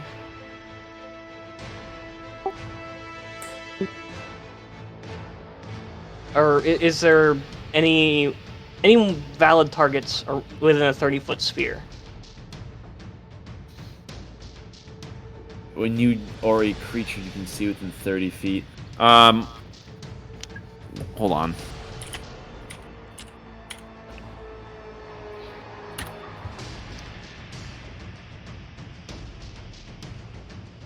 Within 30 feet, unfortunately, no. There would be some guardsmen that are around 40 feet off that are grouped up working on a cannon. Yeah, I'll take it. Yeah, you can save that rune for a different attack, as 17 bludgeoning damage would come your way as this ogre would lay down the hammer. It's a bit strange, his behavior. Usually they're very expressive, very loud, but he just seems blank-faced and would hit you very calmly yet forcefully. It's very out of character for these things.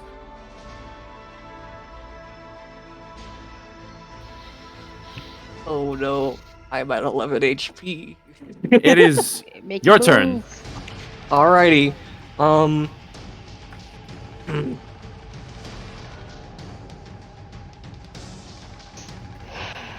I would like to second wind.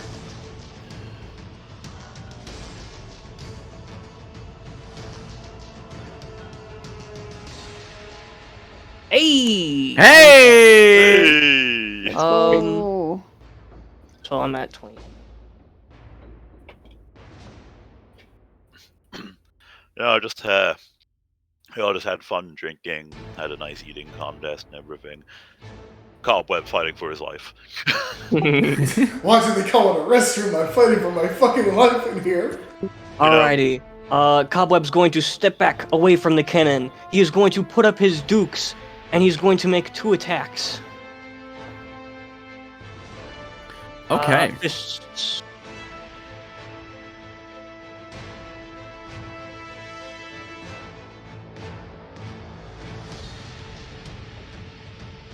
Hold on. Here we go. Yeah. That's a hit. Plus 1d6.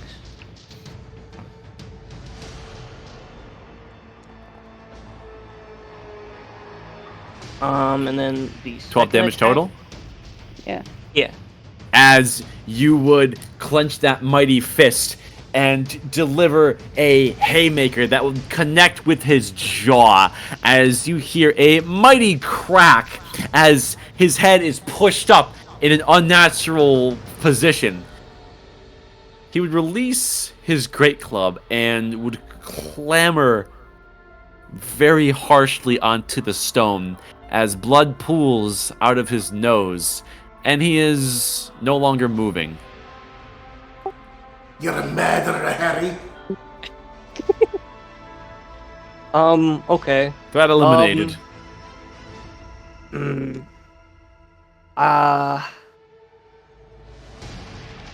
Could I... Could I action surge to reload the cannon and then use my last attack? Sure. To fire the cannon? Yeah, okay. Yeah. So, yeah, I'd pop action surge and leave. Yeah. Oh. Oof. With another loud, you would send yet another cannonball that would go careening over this creature, and unfortunately would miss. And another volley of eye rays comes shooting out of this thing, as you would feel a beam would strike the wall, and it would summarily shake as the stone beneath you would begin to shift and collapse. Make a dex save. Yeah. Oh, come on. Oh boy. Alright. As the wall that's currently supporting you partially collapses as you tumble unceremoniously along with the stone, as you take 14 bludgeoning damage and are prone among a half-collapsed wall. You're essentially on top of a big pile of stone rubble at the moment. As additional rays would go out, afflicting much of the other guardsmen attempting to defend the wall, as there would be a series of cannonballs that would connect with this thing. One actually hits the eye and seems to do considerable damage before you would hear a large crackle as there's this yellowish lightning that would strike it from its side and would seemingly shake it quite a bit, as you would look over and see that one of the arcane cannons is functional. In response, this thing would spread its wings and would full speed ahead fly over the walls, over your head, as it would make it maybe around 30 feet into Highshire territory proper before there was a huge golden illumination in the air that it seems to intersect with that would slam it almost into an invisible wall, as it seems dazed, giving you the opportunity to act as it is your turn. Oh shit. Okay, so I'm way below it, right? I'm like at the base of the wall, pretty much. You're on like a pile of rubble that's maybe 15 feet high now. Gotcha. It's separated from the rest of the wall. How high would I have to get to try to grapple onto its wings? You can't reach it from where you are. Yeah. Could I attempt to climb back up onto the battlement? Sure. You've got about a 35-ish foot climb. Alrighty. Well, would that be athletics? What's your climb speed? I don't have a climb speed. So it's half his movement. Yeah, so you can use your movement 15. Yeah. to Alrighty. get, almost like halfway back up. He's just monkey knuckling his way up. All right. Is that all you're doing? Pretty much. This creature would extend all of its wings as you see this strange white emanation kind of fizzle off of it, very similar to the one the center eye was emitting, as you feel it mingle, or see it mingle rather, with this golden protective auric energy. You're not really sure what's going on there, as another cannonball would hit its side. It would wrap up whatever it's doing there. The expanded wings would suddenly thrust greatly as it would whoosh back over your head. And within a weird flash, you can't see it anymore. Oh, fuck. Yeah. Any immediate actions from you?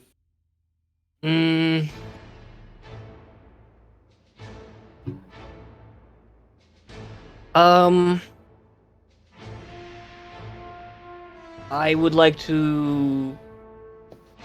Well, no, I'm still on the wall. I'm just trying to get back up on top, pretty much. All right. I'll say for the sake of brevity, you make it up there.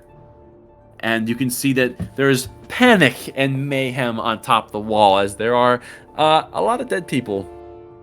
You'd say probably around 30% of this garrison has been killed, as they're loading the cannons, and you can see one or two of them take pop shots into where the creature last was, but those cannonballs, as far as you can tell, go careening off into the night.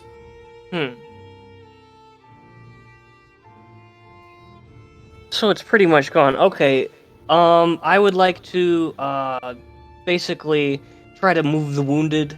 Try to pick through the dead and dying, trying to get them to some sort of medical attention. All right.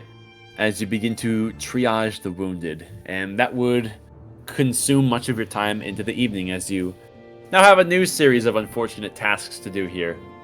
All right. Well, that certainly puts into perspective what's happening at the walls 24/7.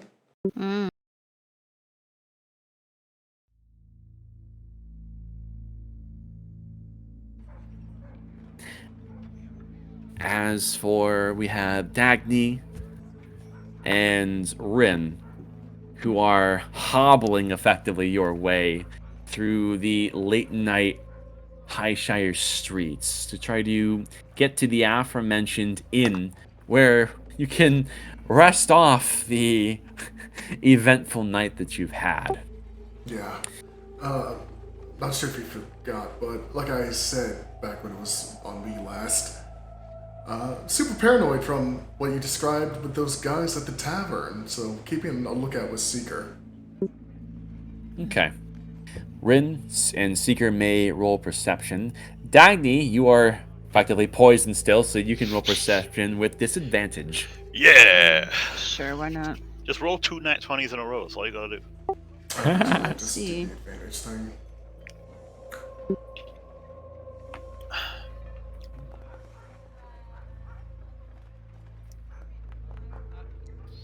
Honestly, not bad, yeah. 17, yeah. That's pretty good.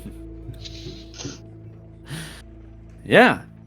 Dagny, everything is spinning still, but there's a bit of adrenaline that goes through you that manages to heighten your senses just enough to, despite the fact that you're very aloof, you're still at least able to perceive your environment.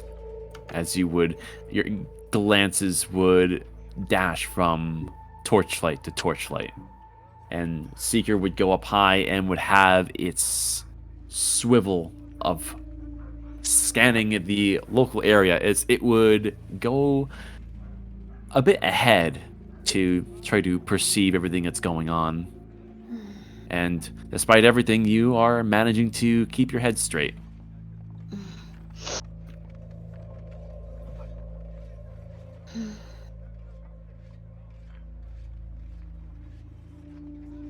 And this particular area, you pass through a more quiet part of town.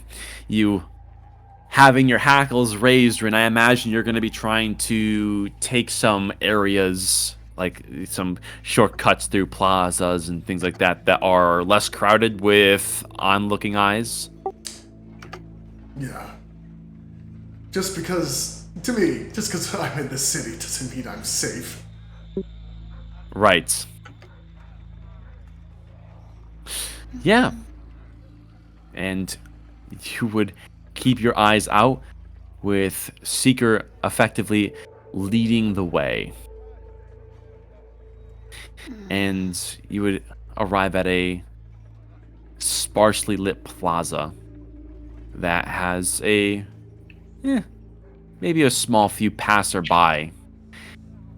And you see that there's a fountain area that has some moonlight, which gives you a little bit more light than sticking to the silhouettes of houses. So avoiding the shadow, I'd imagine you are keeping more to the well-lit areas. And Seeker would see it first. There is a silhouette of a figure that is slumped against a wall within the shadow, is effectively in the direction of your path. They have a hood over their head, obfuscating their face, and they are as still as a statue. But it kind of rubs you the wrong way.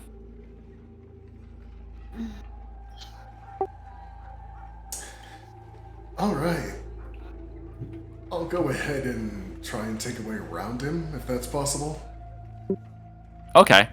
So, completely altering your path, you would choose a different direction. Yeah. Hopefully we're not cut off on this alternate path. Okay. You would take a alternate route as you're going to go around the block instead. And you get a good 30 feet into your stride when you would see that in a similar direction there is yet another figure with a similar appearance hanging around a corner with a head vaguely turned in your direction.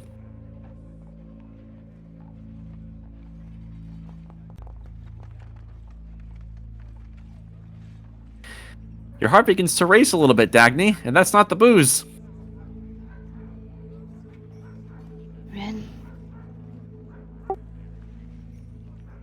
Seems we picked something up back at the inn that followed us. what do they want? Nothing good, I imagine. So sick of this shit. I think at some point she kind of just tries and stands on her own, but she kind of stumbles a little bit, but she catches herself. And she says, she just decides to address the plaza and says, "Alright, whoever you are, just come on out. We can see you, we're not blind." You would see the latest figure that is in front of you not react in any way. And Rin, you would turn to try to acknowledge the last shady shape that was in your original path to see that they're gone. And Dagny, you would see that this strange individual would just leisurely crane itself around a corner and would disappear from view. Fucking cowards. Yeah, if you got something to say, come and say it to my face.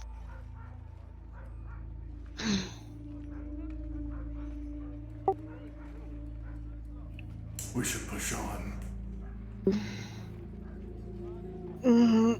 I should have done that. That made me nauseous. Just grabs your arm again.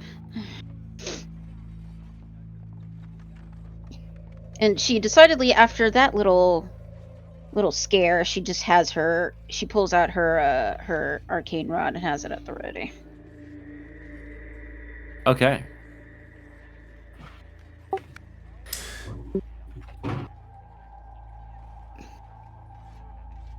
You inhaled? Are you about to say something or no?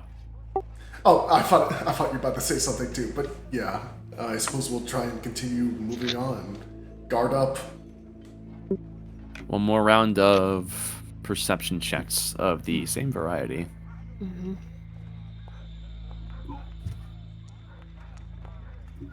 Oh, jeez. Ah, jeez. Ah, Ouch. yeah.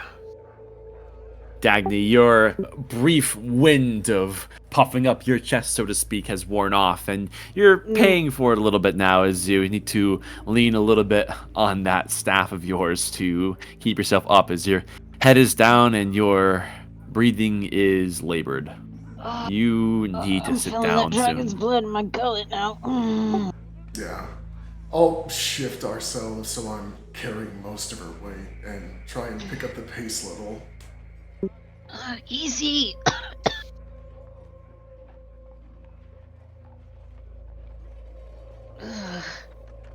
All this moving around is making the bile rise up in my throat. We shouldn't be too far now. Just kind of trying to look around with one eye open, like the other eye's like closed. Alternating your eyelids, trying to keep yourself at least somewhat awake. All right. And keeping Seeker in front as you would continue and weave through similar plazas, trying to find areas that have lesser amounts of people, and keeping an adamant eye out for any signs of shady figures. Seeker would lead you through yet another quiet, seemingly plaza, as you would go by something of a stage that has a series of stocks. And you can see there is something of a mess on the ground, that these stocks are on something of a raised platform. You can see that the plaza you're moving into has some fruit stands, as you imagine this may have been a sort of public display of some kind that took place during the day. Oh, lovely. And as for Seeker, it would see it first, as there is a very quick glimmer in the dark, as there is something that would come careening out from the dark with a sudden loud... have Seeker make... I'm gonna make this a con save. Oh, jeez. Come on, baby. Ah, fucking shit up it is. Well, that's a shame. As there would be a discharge of energy directly below Seeker, as Rin, you would feel your connection to Seeker suddenly cut as it clambers onto the ground as if deactivated. What just happened?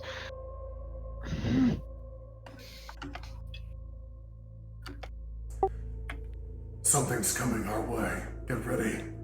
I don't drink too much for this shit. If I knew I was gonna get fucking attacked, I And wouldn't before have you drank can even myself to finish that sentence, there is a figure that within a split second would move from shadows that was previously indiscernible. There would be yet another object being thrown directly at your way with a...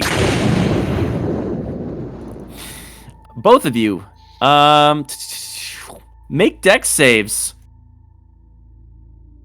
I'm going to spend my inspiration to give myself advantage on this. Oh, you have disadvantage, so you'll be rolling straight. I thought that was ability checks and attack rolls. Wait, I could be mistaken. No, poison is ability checks and attack rolls. Oh, alright, never mind, then roll advantage. Okay, spending inspiration. Boop.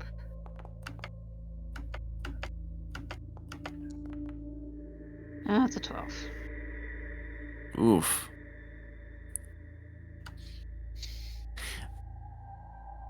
Beats it for you, Rin. As for Dagny, you're not so lucky. As... there would be a sudden explosion of force. Wait, actually, I have... Yes, I do. Give myself +4. God damn it, Dagny! I was describing something cool! That's my reaction. You're No, good. says Dagny. Alright. Fine. You both succeed, but you're still taking the fucking damage. That's at least it's half. Alright. I is squishy wizard. Let me roll. You both are taking, let's see, 13 force damage as you are taken aback as there's this explosion of force as there would be a figure in front of you.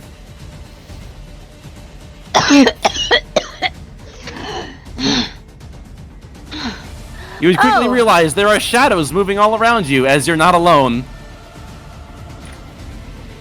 Well, Roll for initiative. the hooded boy. figure decided to show her face. This bitch! Boy, I hope you guys know how to violence. Oh, now I roll I mean, high. that's a That's pretty good- fantastic. It's a pretty good start to violence. My son, Seeker. Oh no. Where the fuck is initiative? There it is. Ooh, that's so good.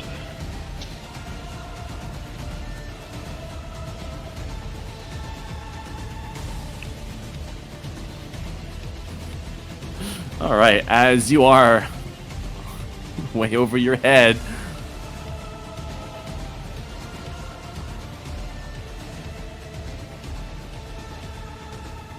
Alright. Let us begin. Let's see, who is up first? It would be this guy. The guy rolled higher than a 22, damn, he fucking fast. There would be movement coming from one of the figures to the south, as you would see there is something released from his hands. As Dagny, you would feel something creeping up against your legs. As you can see, the shadows between the cobblestone are moving and coalesce onto a single point. Well, shit. What the fuck? Alright. It will have its own initiative. Nice. Dagny. Well, fuck. Let me see here. I have nothing that's a fucking bonus action. That's fucking great. Well, I'm gonna have to use my action. Cast mage armor on myself, because I didn't do that for the day. I don't think there's much else I can do, because if I step back, I'm gonna get attacked. So, I think that is all I can do right now. Alright. That would bring us to this shadowy figure. Let's see. As it's going to rake at your face. and is going to miss as you're a little bit stumbly and wobbly, and conveniently that manages to save you from this claw raking your face. Mm. Which brings us to this guy. All right. Let's see what he can do.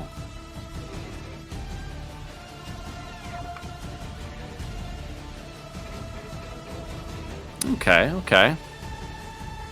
He will move as silent as a shadow as he gets close, but not up to Rin, and he produces a hand crossbow from his side, which he will shoot at Rin for a 23. Yeah, that hits. Con save. Oh no. Well, I'm supposedly good at these. Not today, Junior. Also, your voice changer's on, as you are taking the full brunt of the damage. Oh, there we go. Alright, hold on one second.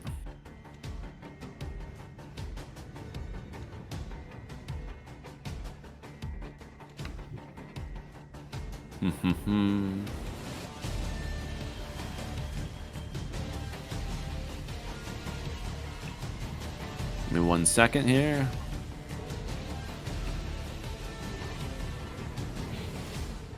Oh, my mistake. You're not taking damage. You're poisoned. Oh.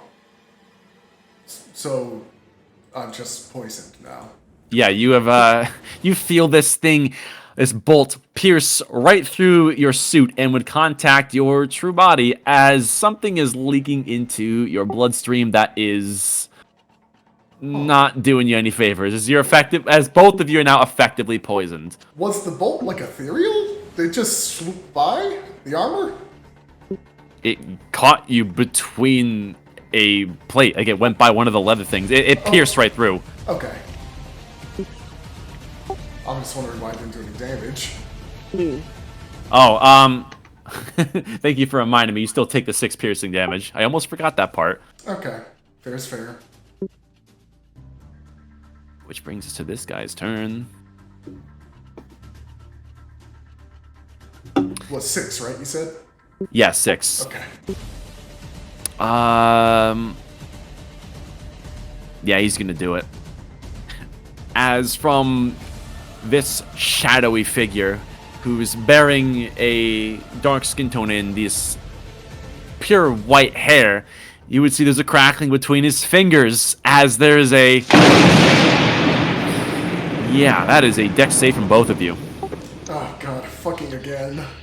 How dare they use magic when we all use magic? Those bastards. Ooh, that was a good one!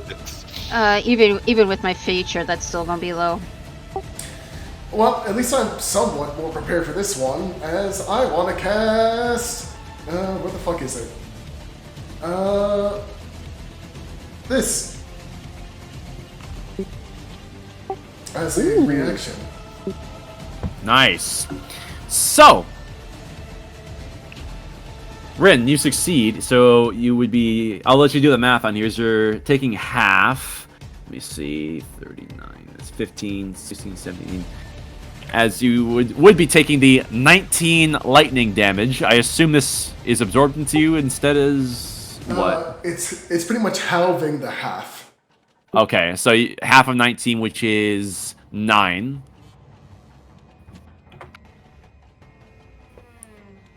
As for Dagny, that's a failure as you take the full 39 lightning damage because he rolled really good. I'm proud of him.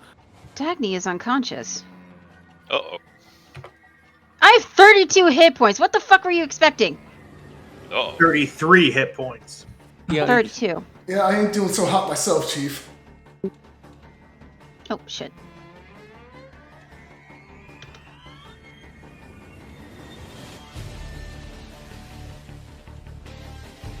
All right. That brings us to this guy. Did I mention how bad of an idea it is to split up the party? Alright. Damn, here I was thinking I could walk home. Yeah. And yeah. Also, fuck you with that comment. How dare I walk through the inner city down the street to an inn? Literally getting mugged in the streets. You would see this shady figure would raise his hands. There we are. There we go. 15-foot sphere. As Rin, your vision suddenly goes dark as there's an encroaching darkness that rises from the cracks between the cobblestone as this magical darkness would consume you. Let me see if I can find a thing here. Oh, that's nice. Boop. Let's see. I will make this revealed so everyone can actually see. Guardium Livioso, fuck yourself. There we are, and let's see. The bonus action. I love this thing. As your last glimpses of all of them would be consumed by this magical darkness, and as soon as this darkness is fully blanketing you, you would feel that there is someone right in front of you. Just, you didn't even see or hear him walk up. Everything went dark, and then you can hear him right in front of you. That brings us to everybody's favorite psychopath. As Rin, you would only be able to hear this. There is the quiet but very fast footsteps of where Portia was that would start where she was and would end right where roughly Dagny was. You can't see what she's doing. Let's see. As there is a continuation of footsteps. And now it's your turn. I want to try something weird. For Thunderwave, could I try and cast it without pretty much casting the spell, but making sure at a certain length from the ground it's not affecting there? Like aiming up with it, if that's at all possible. You're trying not to hit Dagny. Pretty much, yeah. Ping the spell. Let's see here.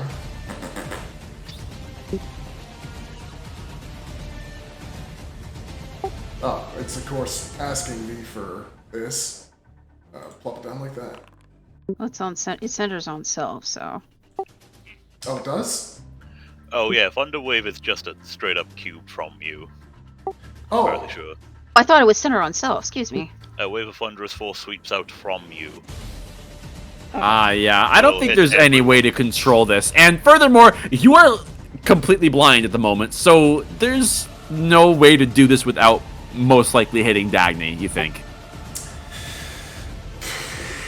Yeah, fuck.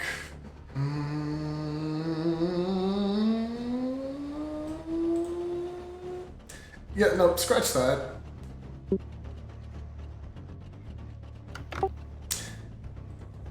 Let me get this slot back real quick.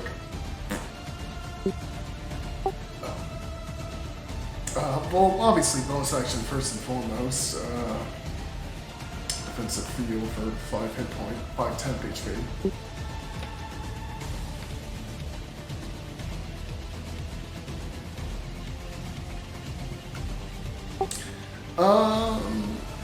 Then I suppose welcome to the fucking slip zone, cocksuckers, as I'm casting Grease.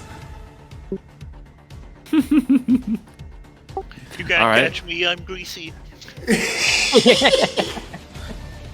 But, god damn it, I wanted to move first. I guess I'm moving in the rough direction over here a bit. Actually, no, fuck Grease, that's a dumb idea. I thought it was bigger.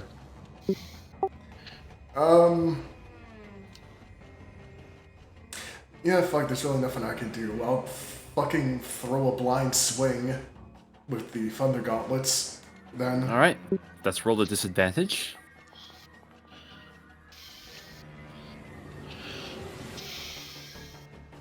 Oh, you still hit. Let's fucking go. Winding up a haymaker and just pushing your weight forward to try to cover as much ground as you can. You do feel your fist connect with one that you felt right in front of you as you hit him. Yeah. And you got that extra D6 of lightning damage from absorb elements. Oh, I Yeah. do! Yeah. It's supercharged. Eat shit, assholes. You then realize it's very squishy. Ah, fuck! You hit Dagny. 8. Yeah. That was the first punch, throwing the second. Wild haymaker. Yeah. Disadvantage. You got a +9. Go there. You would, Fucking bad. with that connected punch, without letting your knuckles leave him, you would use that to guide your secondary hand, connecting with the second attack. Oh, Man, that's Ouch. full minimum damage. Yikes. As you definitely land 2 punches into him. They have this padded armor that doesn't seem all that sturdy, but you imagine it lets them move like a shadow. Anything else? that is my go. Alright. Where is this asshole? Alright. Here comes the pain. He will use his bonus action to do this. As you would suddenly feel a third presence within the darkness. As here comes the sword. Uh-oh. As instinctively ducking down, you would feel the whiff of a sword that kind of cuts the air in a very strange way, but alas, you manage to duck down as it misses. Yo, Rin is kind of giving him the hands. Good God. Dagny, make a death save.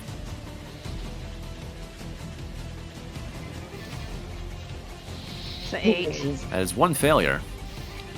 Man, sure that Lazurg rush tactic is barely really effective. Alright. You got some claws coming at you, Rin. That is a 17. No. As it would graze your metal and not penetrate the important bits. Here comes the sword. Another fucking sword.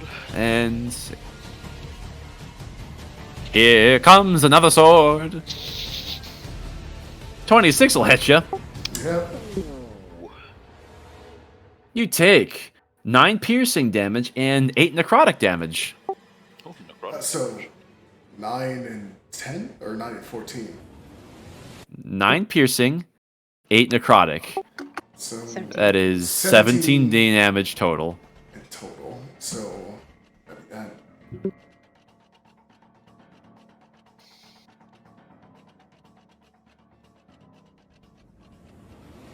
Okay. Alright. You would hear some magical incantations outside the darkness as there is yet more swinging coming at you. Ah, yeah. 27 will hit you. 24 will hit you. Yep. As the first attack, you take a grand total of 25 damage. I am down in a flurry of these attacks.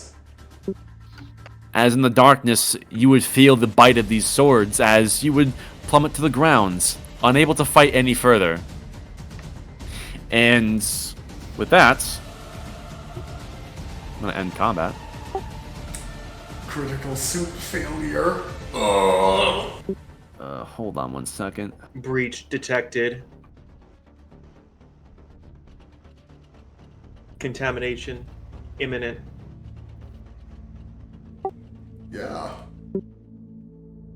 With that, you would hear footsteps all around both of you as Dagny, you're in a complete daze, for the most part unconscious, as you would feel there are hands handling you in some way. It's not quite discernible given you are so out of it and you're drunk out of your skull. One thing's for sure, though, the pain that you feel of your wounds killing you are eventually stopped. But you're still in quite a shitty condition.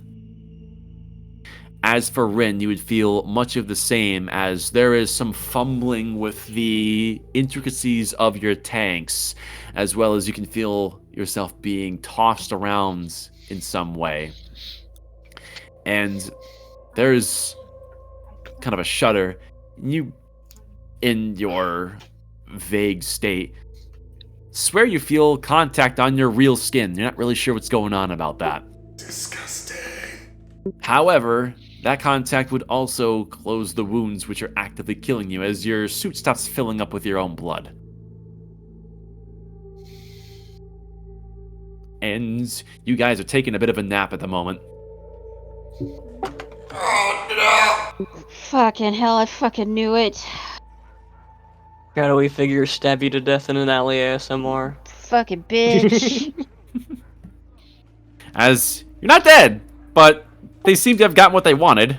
Mm-hmm. Yeah, they fucking murked us and kidnapped us, I'm assuming.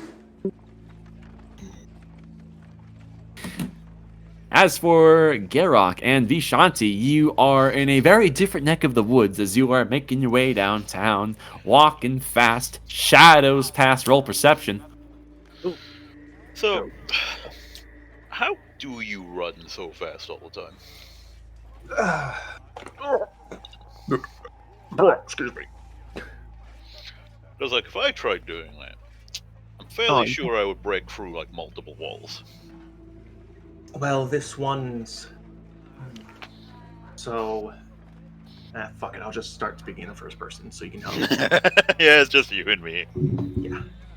Well... It's in the ligaments.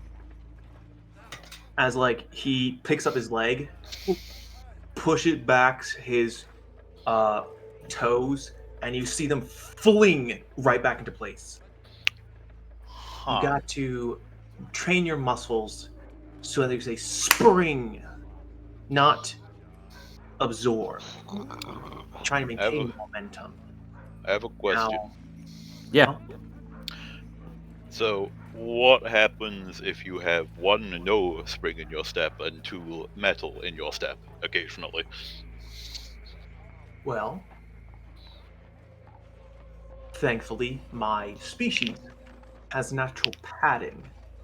And as you can see, as he picks up his foot again and pushes in, the rest of his feet basically cone around it. I can get maximum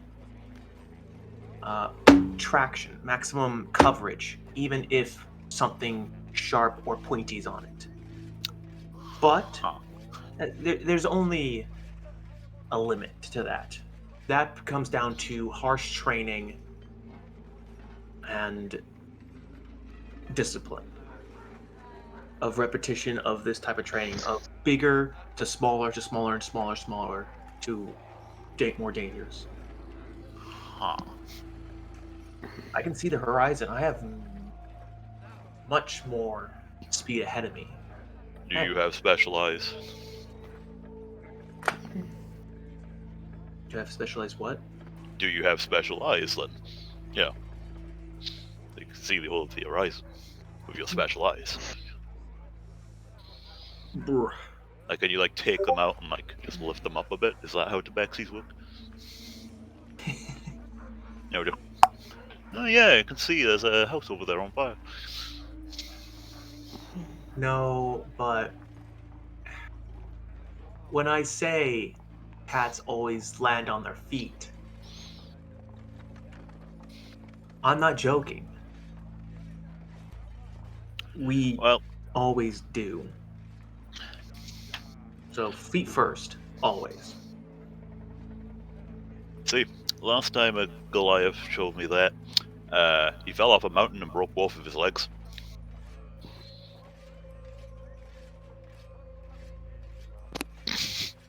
At least he landed on his feet. I guess. Didn't have much use for them after that, though. This place Well, seemed Skill quiet to you. issue. that spring also helps because I can then, like, if I fall a great distance, I can still maintain my momentum by springing off the ground. Will it hurt? Yes. Will it cause damage? Yes. Will I have my momentum? Yes. You know, there's gonna be a point where you get trapped in a net, and that momentum's not gonna help you at all. Oh, yeah, it's... Yeah, well, that's probably not gonna happen tonight. Yeah, nah. I There don't you know go. what foreshadowing is. Look, everything's gone great tonight. I got a personalized statue with, like, half of my face on it. Well, half a face removed. I got to eat so much food, got so much drink, and now I get to go home and rest in, like, the best bed ever, because it's mine.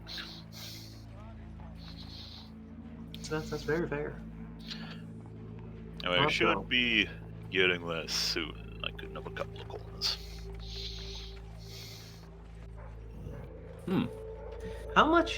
How heavy are you? Because I see you're like your big stature of a man. You know, I've never actually weighed myself, believe it or not.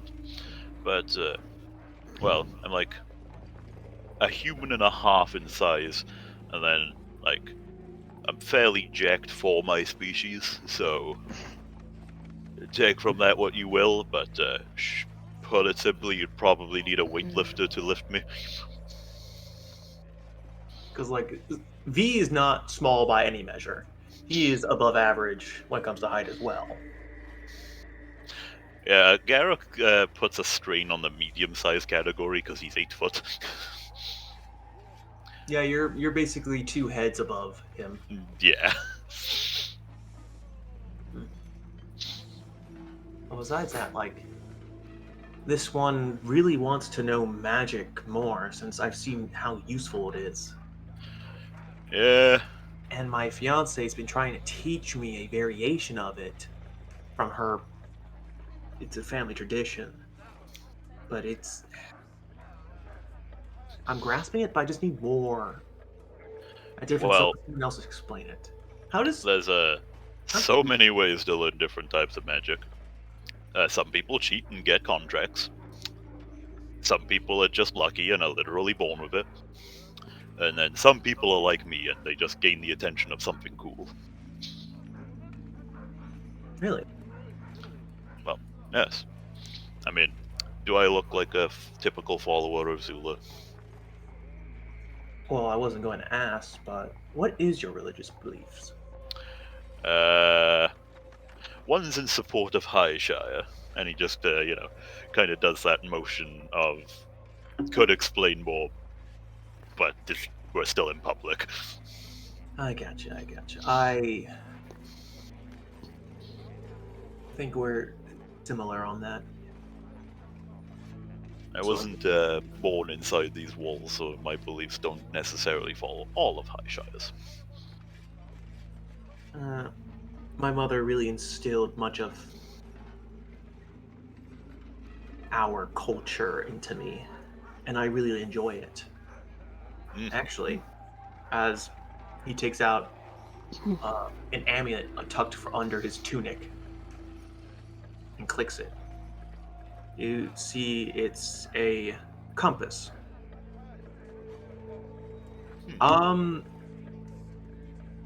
Hey DM, Yes. what check would it be to identify which way is north? I mean, if you have a compass, you can tell pretty straight That's the up. thing. It doesn't And- point north. What? What? Yeah, that's why I was trying to find out. Like, it's obviously broken, Well, but it's not. If your compass is broken, you can't use it. There's not a check that can usurp that. it's one of those funny trinkets, isn't it? I don't Okay. know. It was just given. It said you will find your way. Is what my mother said when she gave me this. Fuck if I know what that means. Find There's a my lot- way. How am I gonna find my way if you give me false directions? There's a lot of ways that could be interpreted, and that's going to require a good night of sleep before I can even start interpreting that, because I'm still full of alcohol and way too many meatballs. Right there with you, brother. But just appreciate the fact it's a gift from your mother for right now, you know? Good memories. You also do see a hand-painted picture on the other side of the compass where the latch is. You see a man with missing a leg. You see someone who somewhat resembles V. Another one, but that seems more of like a similar, a little bit taller than V. Also, you can tell this V in this picture is very much younger, teenage years, and this one is more of a feminine but taller. Then you obviously someone that's much older and feminine. Could assume that's probably a motherly figure. And Huh. but she's obviously Pergante's. As he You know, and then puts it back under his tunic. you showing me that compass has taught me one new thing today. What's that? I didn't know young tabaxis were just so round and fluffy. He just smacks his face with a face palm. Seriously, I reckon if I rubbed you hard enough against the carpet when you were young that you would probably electrocute the city. No. It would electrocute the entire world, let's be honest. Yeah, well, yeah. Right, speaking of cultures, when we get to my house, if you have any idea of how elven cultures work, it would probably help. Elven? Yes, I share a house with an elven couple. They're lovely. I think I'll be fine. Alright then. Yeah, I just like to warn you. Also, they're both a little bit what's the terminology? Eccentric. Oh. Well, one of them is. The other one is not. But one of them definitely is, and he's probably the one you'll meet first.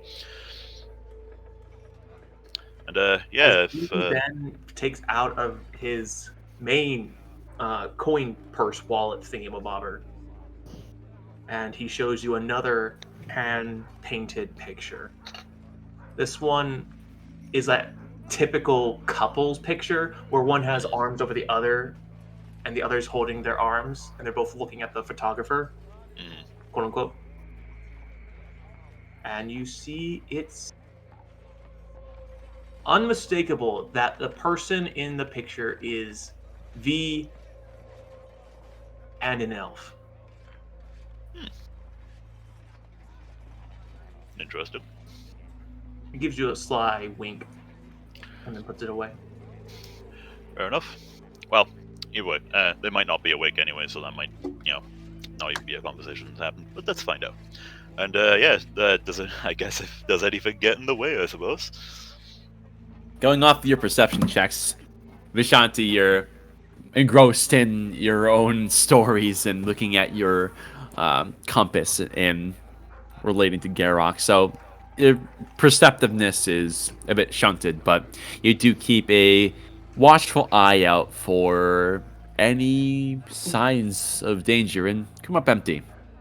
Garrock, you have the height advantage regardless of your state of mind, and keep your head on a swivel. You decide to keep to the darker areas as to not shine a bright face on something people might recognize. Wanting to keep a low profile because, well, for a number of reasons, one above the rest, you're tired. You don't want to deal with anybody. I don't want to deal with shit. I've had enough today. Yeah. There is the occasional passing of someone with a cloaked hood, but it's not too unlike typical High Shire at night, and nothing that screams shady business, as you're in a more crowded area, so it's more reasonable to assume something like that. And before long, you luckily manage to flag down a carriage, which is not being used. And you would flag down the driver and point your destination as he would give a nod. It's not too far from here, about an hour or so. I'd say 6 silver for the two of you should do it. Perfectly fine by me. Here you go. You Appreciate- have a change for a gold. I can hook you up. There As you you get the correct amount of change, which I believe is 4. I think it's go. Yeah, 10 it's silver to a usually gold. like 10. Yeah. Yeah. And off you would go.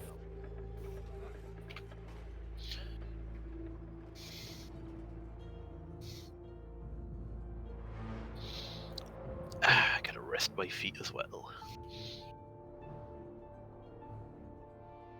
Oof. You know, as he rubs his belly, I think I could go for seconds. That's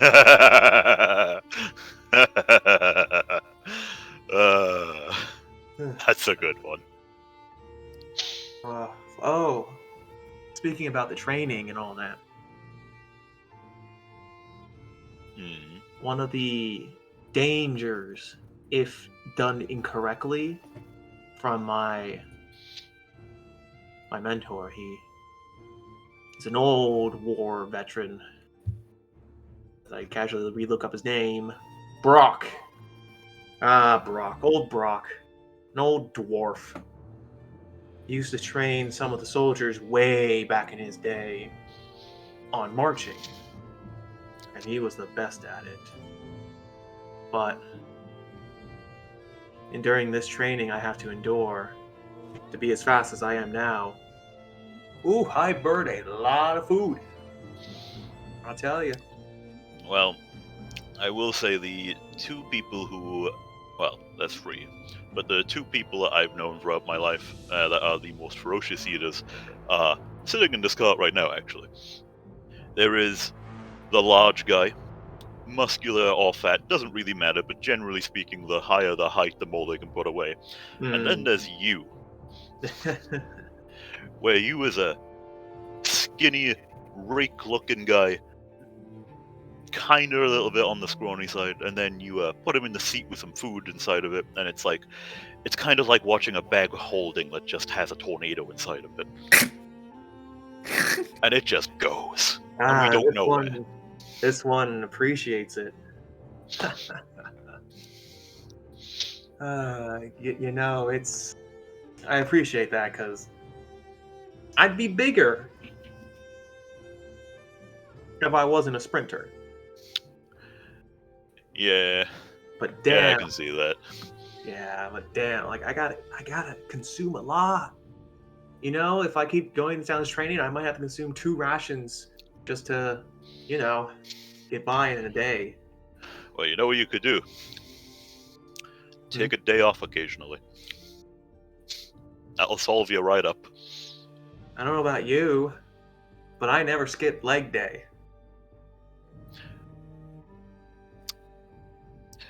Garrock just puts one of his meaty thighs up for a second. Are we comparing now? Look, we got an hour's ride and we're not going anywhere.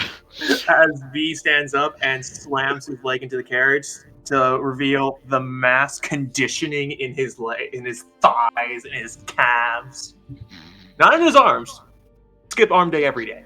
But not his legs, though. You would hear there's a yell from the front of the cart. Hey! Gotta robe you two. Yeah, that's what we're trying to do.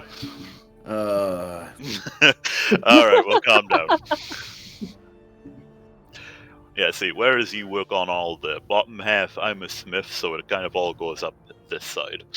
You know, if we ever become one, we'll be a full human.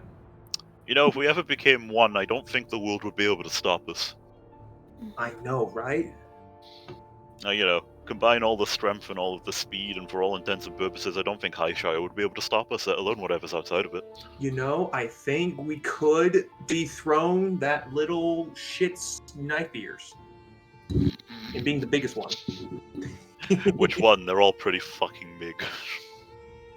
Oh, you know who I'm talking about. My guy, I'm full of meatballs and booze. No, I don't. I was talking about Cobweb. Oh!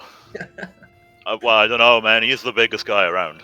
You You hear in the know- distance, good fucking luck! You hear that in the wind? Just on the wind, you just hear a whisper of, "You could fucking try." But he's chill. I've only known him for a little while, but I'm glad he was on my team. Actually, Yeah. he was Bree, who was our squad leader. See, that those helps. two that I'm with, funnily enough, I haven't actually known them that long. The one in the suit is a pain in the ass. The one that's the person in a rope, she's okay. Oh, But, you know, it was they're good. Cece. My bad. I got their name wrong. I believe we voted her as leader, if I recall correctly. Oh, what now? What now? Just one of the patrol members of 35 Hmm. that we lost.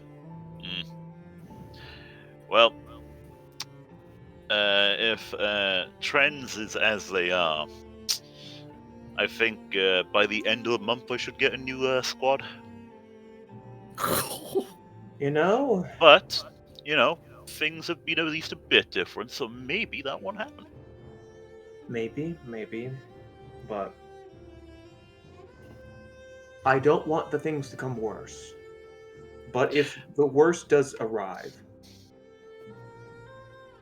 I'd be happy to be part of Team 26 if we are to adopt your number. Look, I can tell you right now that whatever the Inquisition is going to do, it's very obvious that they want us all to stick together because, quite frankly, I think they're running out of people, first of all. But second of all, we seem to at least get along, so... Yeah, and our team dynamic's pretty strong.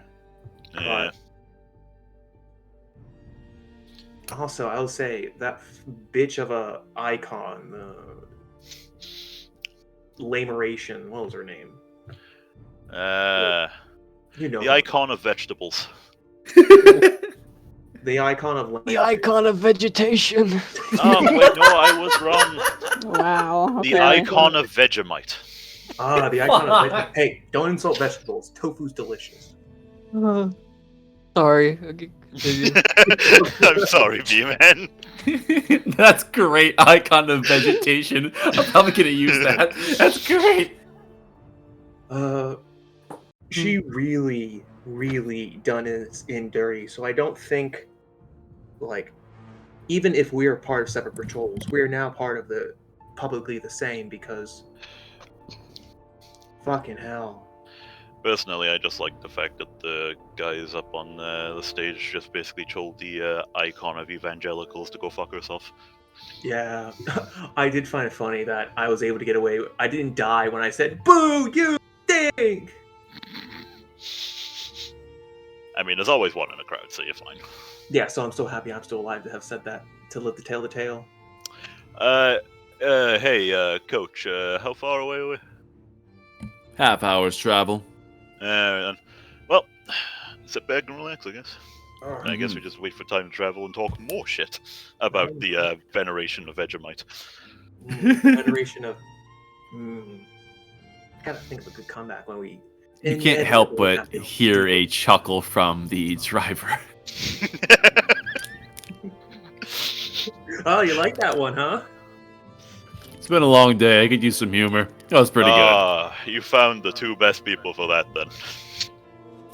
So it seems. Oh, let me tell you a story. So, this man right here saves me from drowning from sand. So, I pay him for saving my life with my best painting so far. If you ever want to show it, this man, Garrock. But, we have a party member called Rin. And you know what I did when they wanted a piece? When they said they wanted their dues? What'd you do? I drew my middle finger and a very well sculpted picture at that.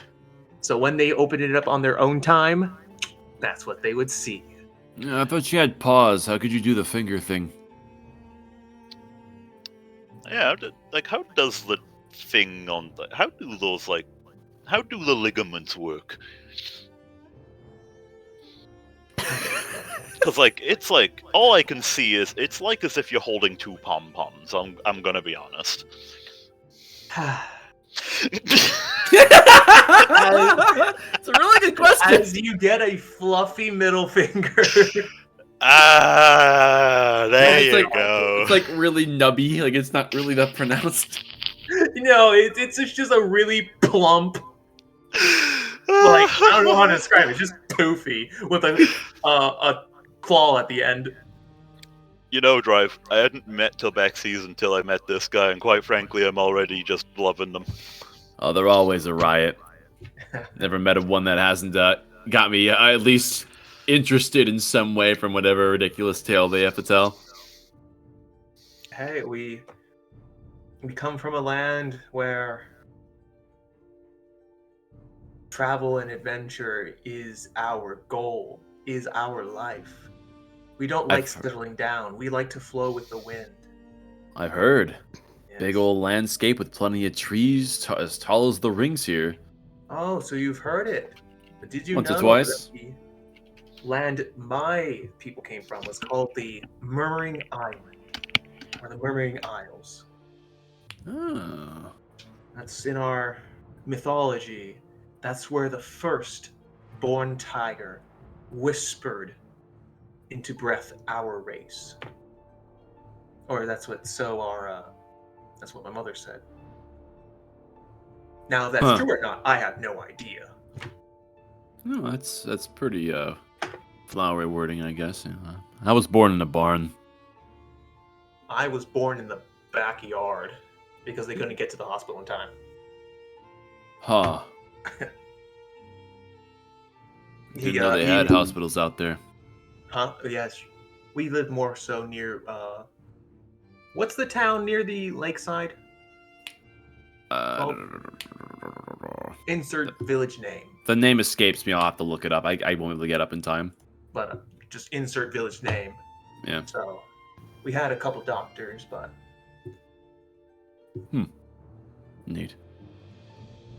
Uh, As you would Yes, sir. see that the driver kind of drifts off from the conversation a little bit as his eyes then focus up at the night sky as the two of you would look up and see what he's focused on as you would see a small cluster of those familiar white arcing stars that are arcing high over Highshire as they would continue to travel towards the western territories far beyond the walls, but not out of the valley, and would land somewhere within the Highshire Outlands.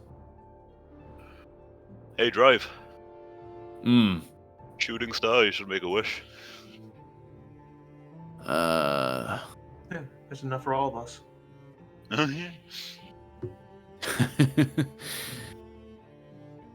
I wish I had hair.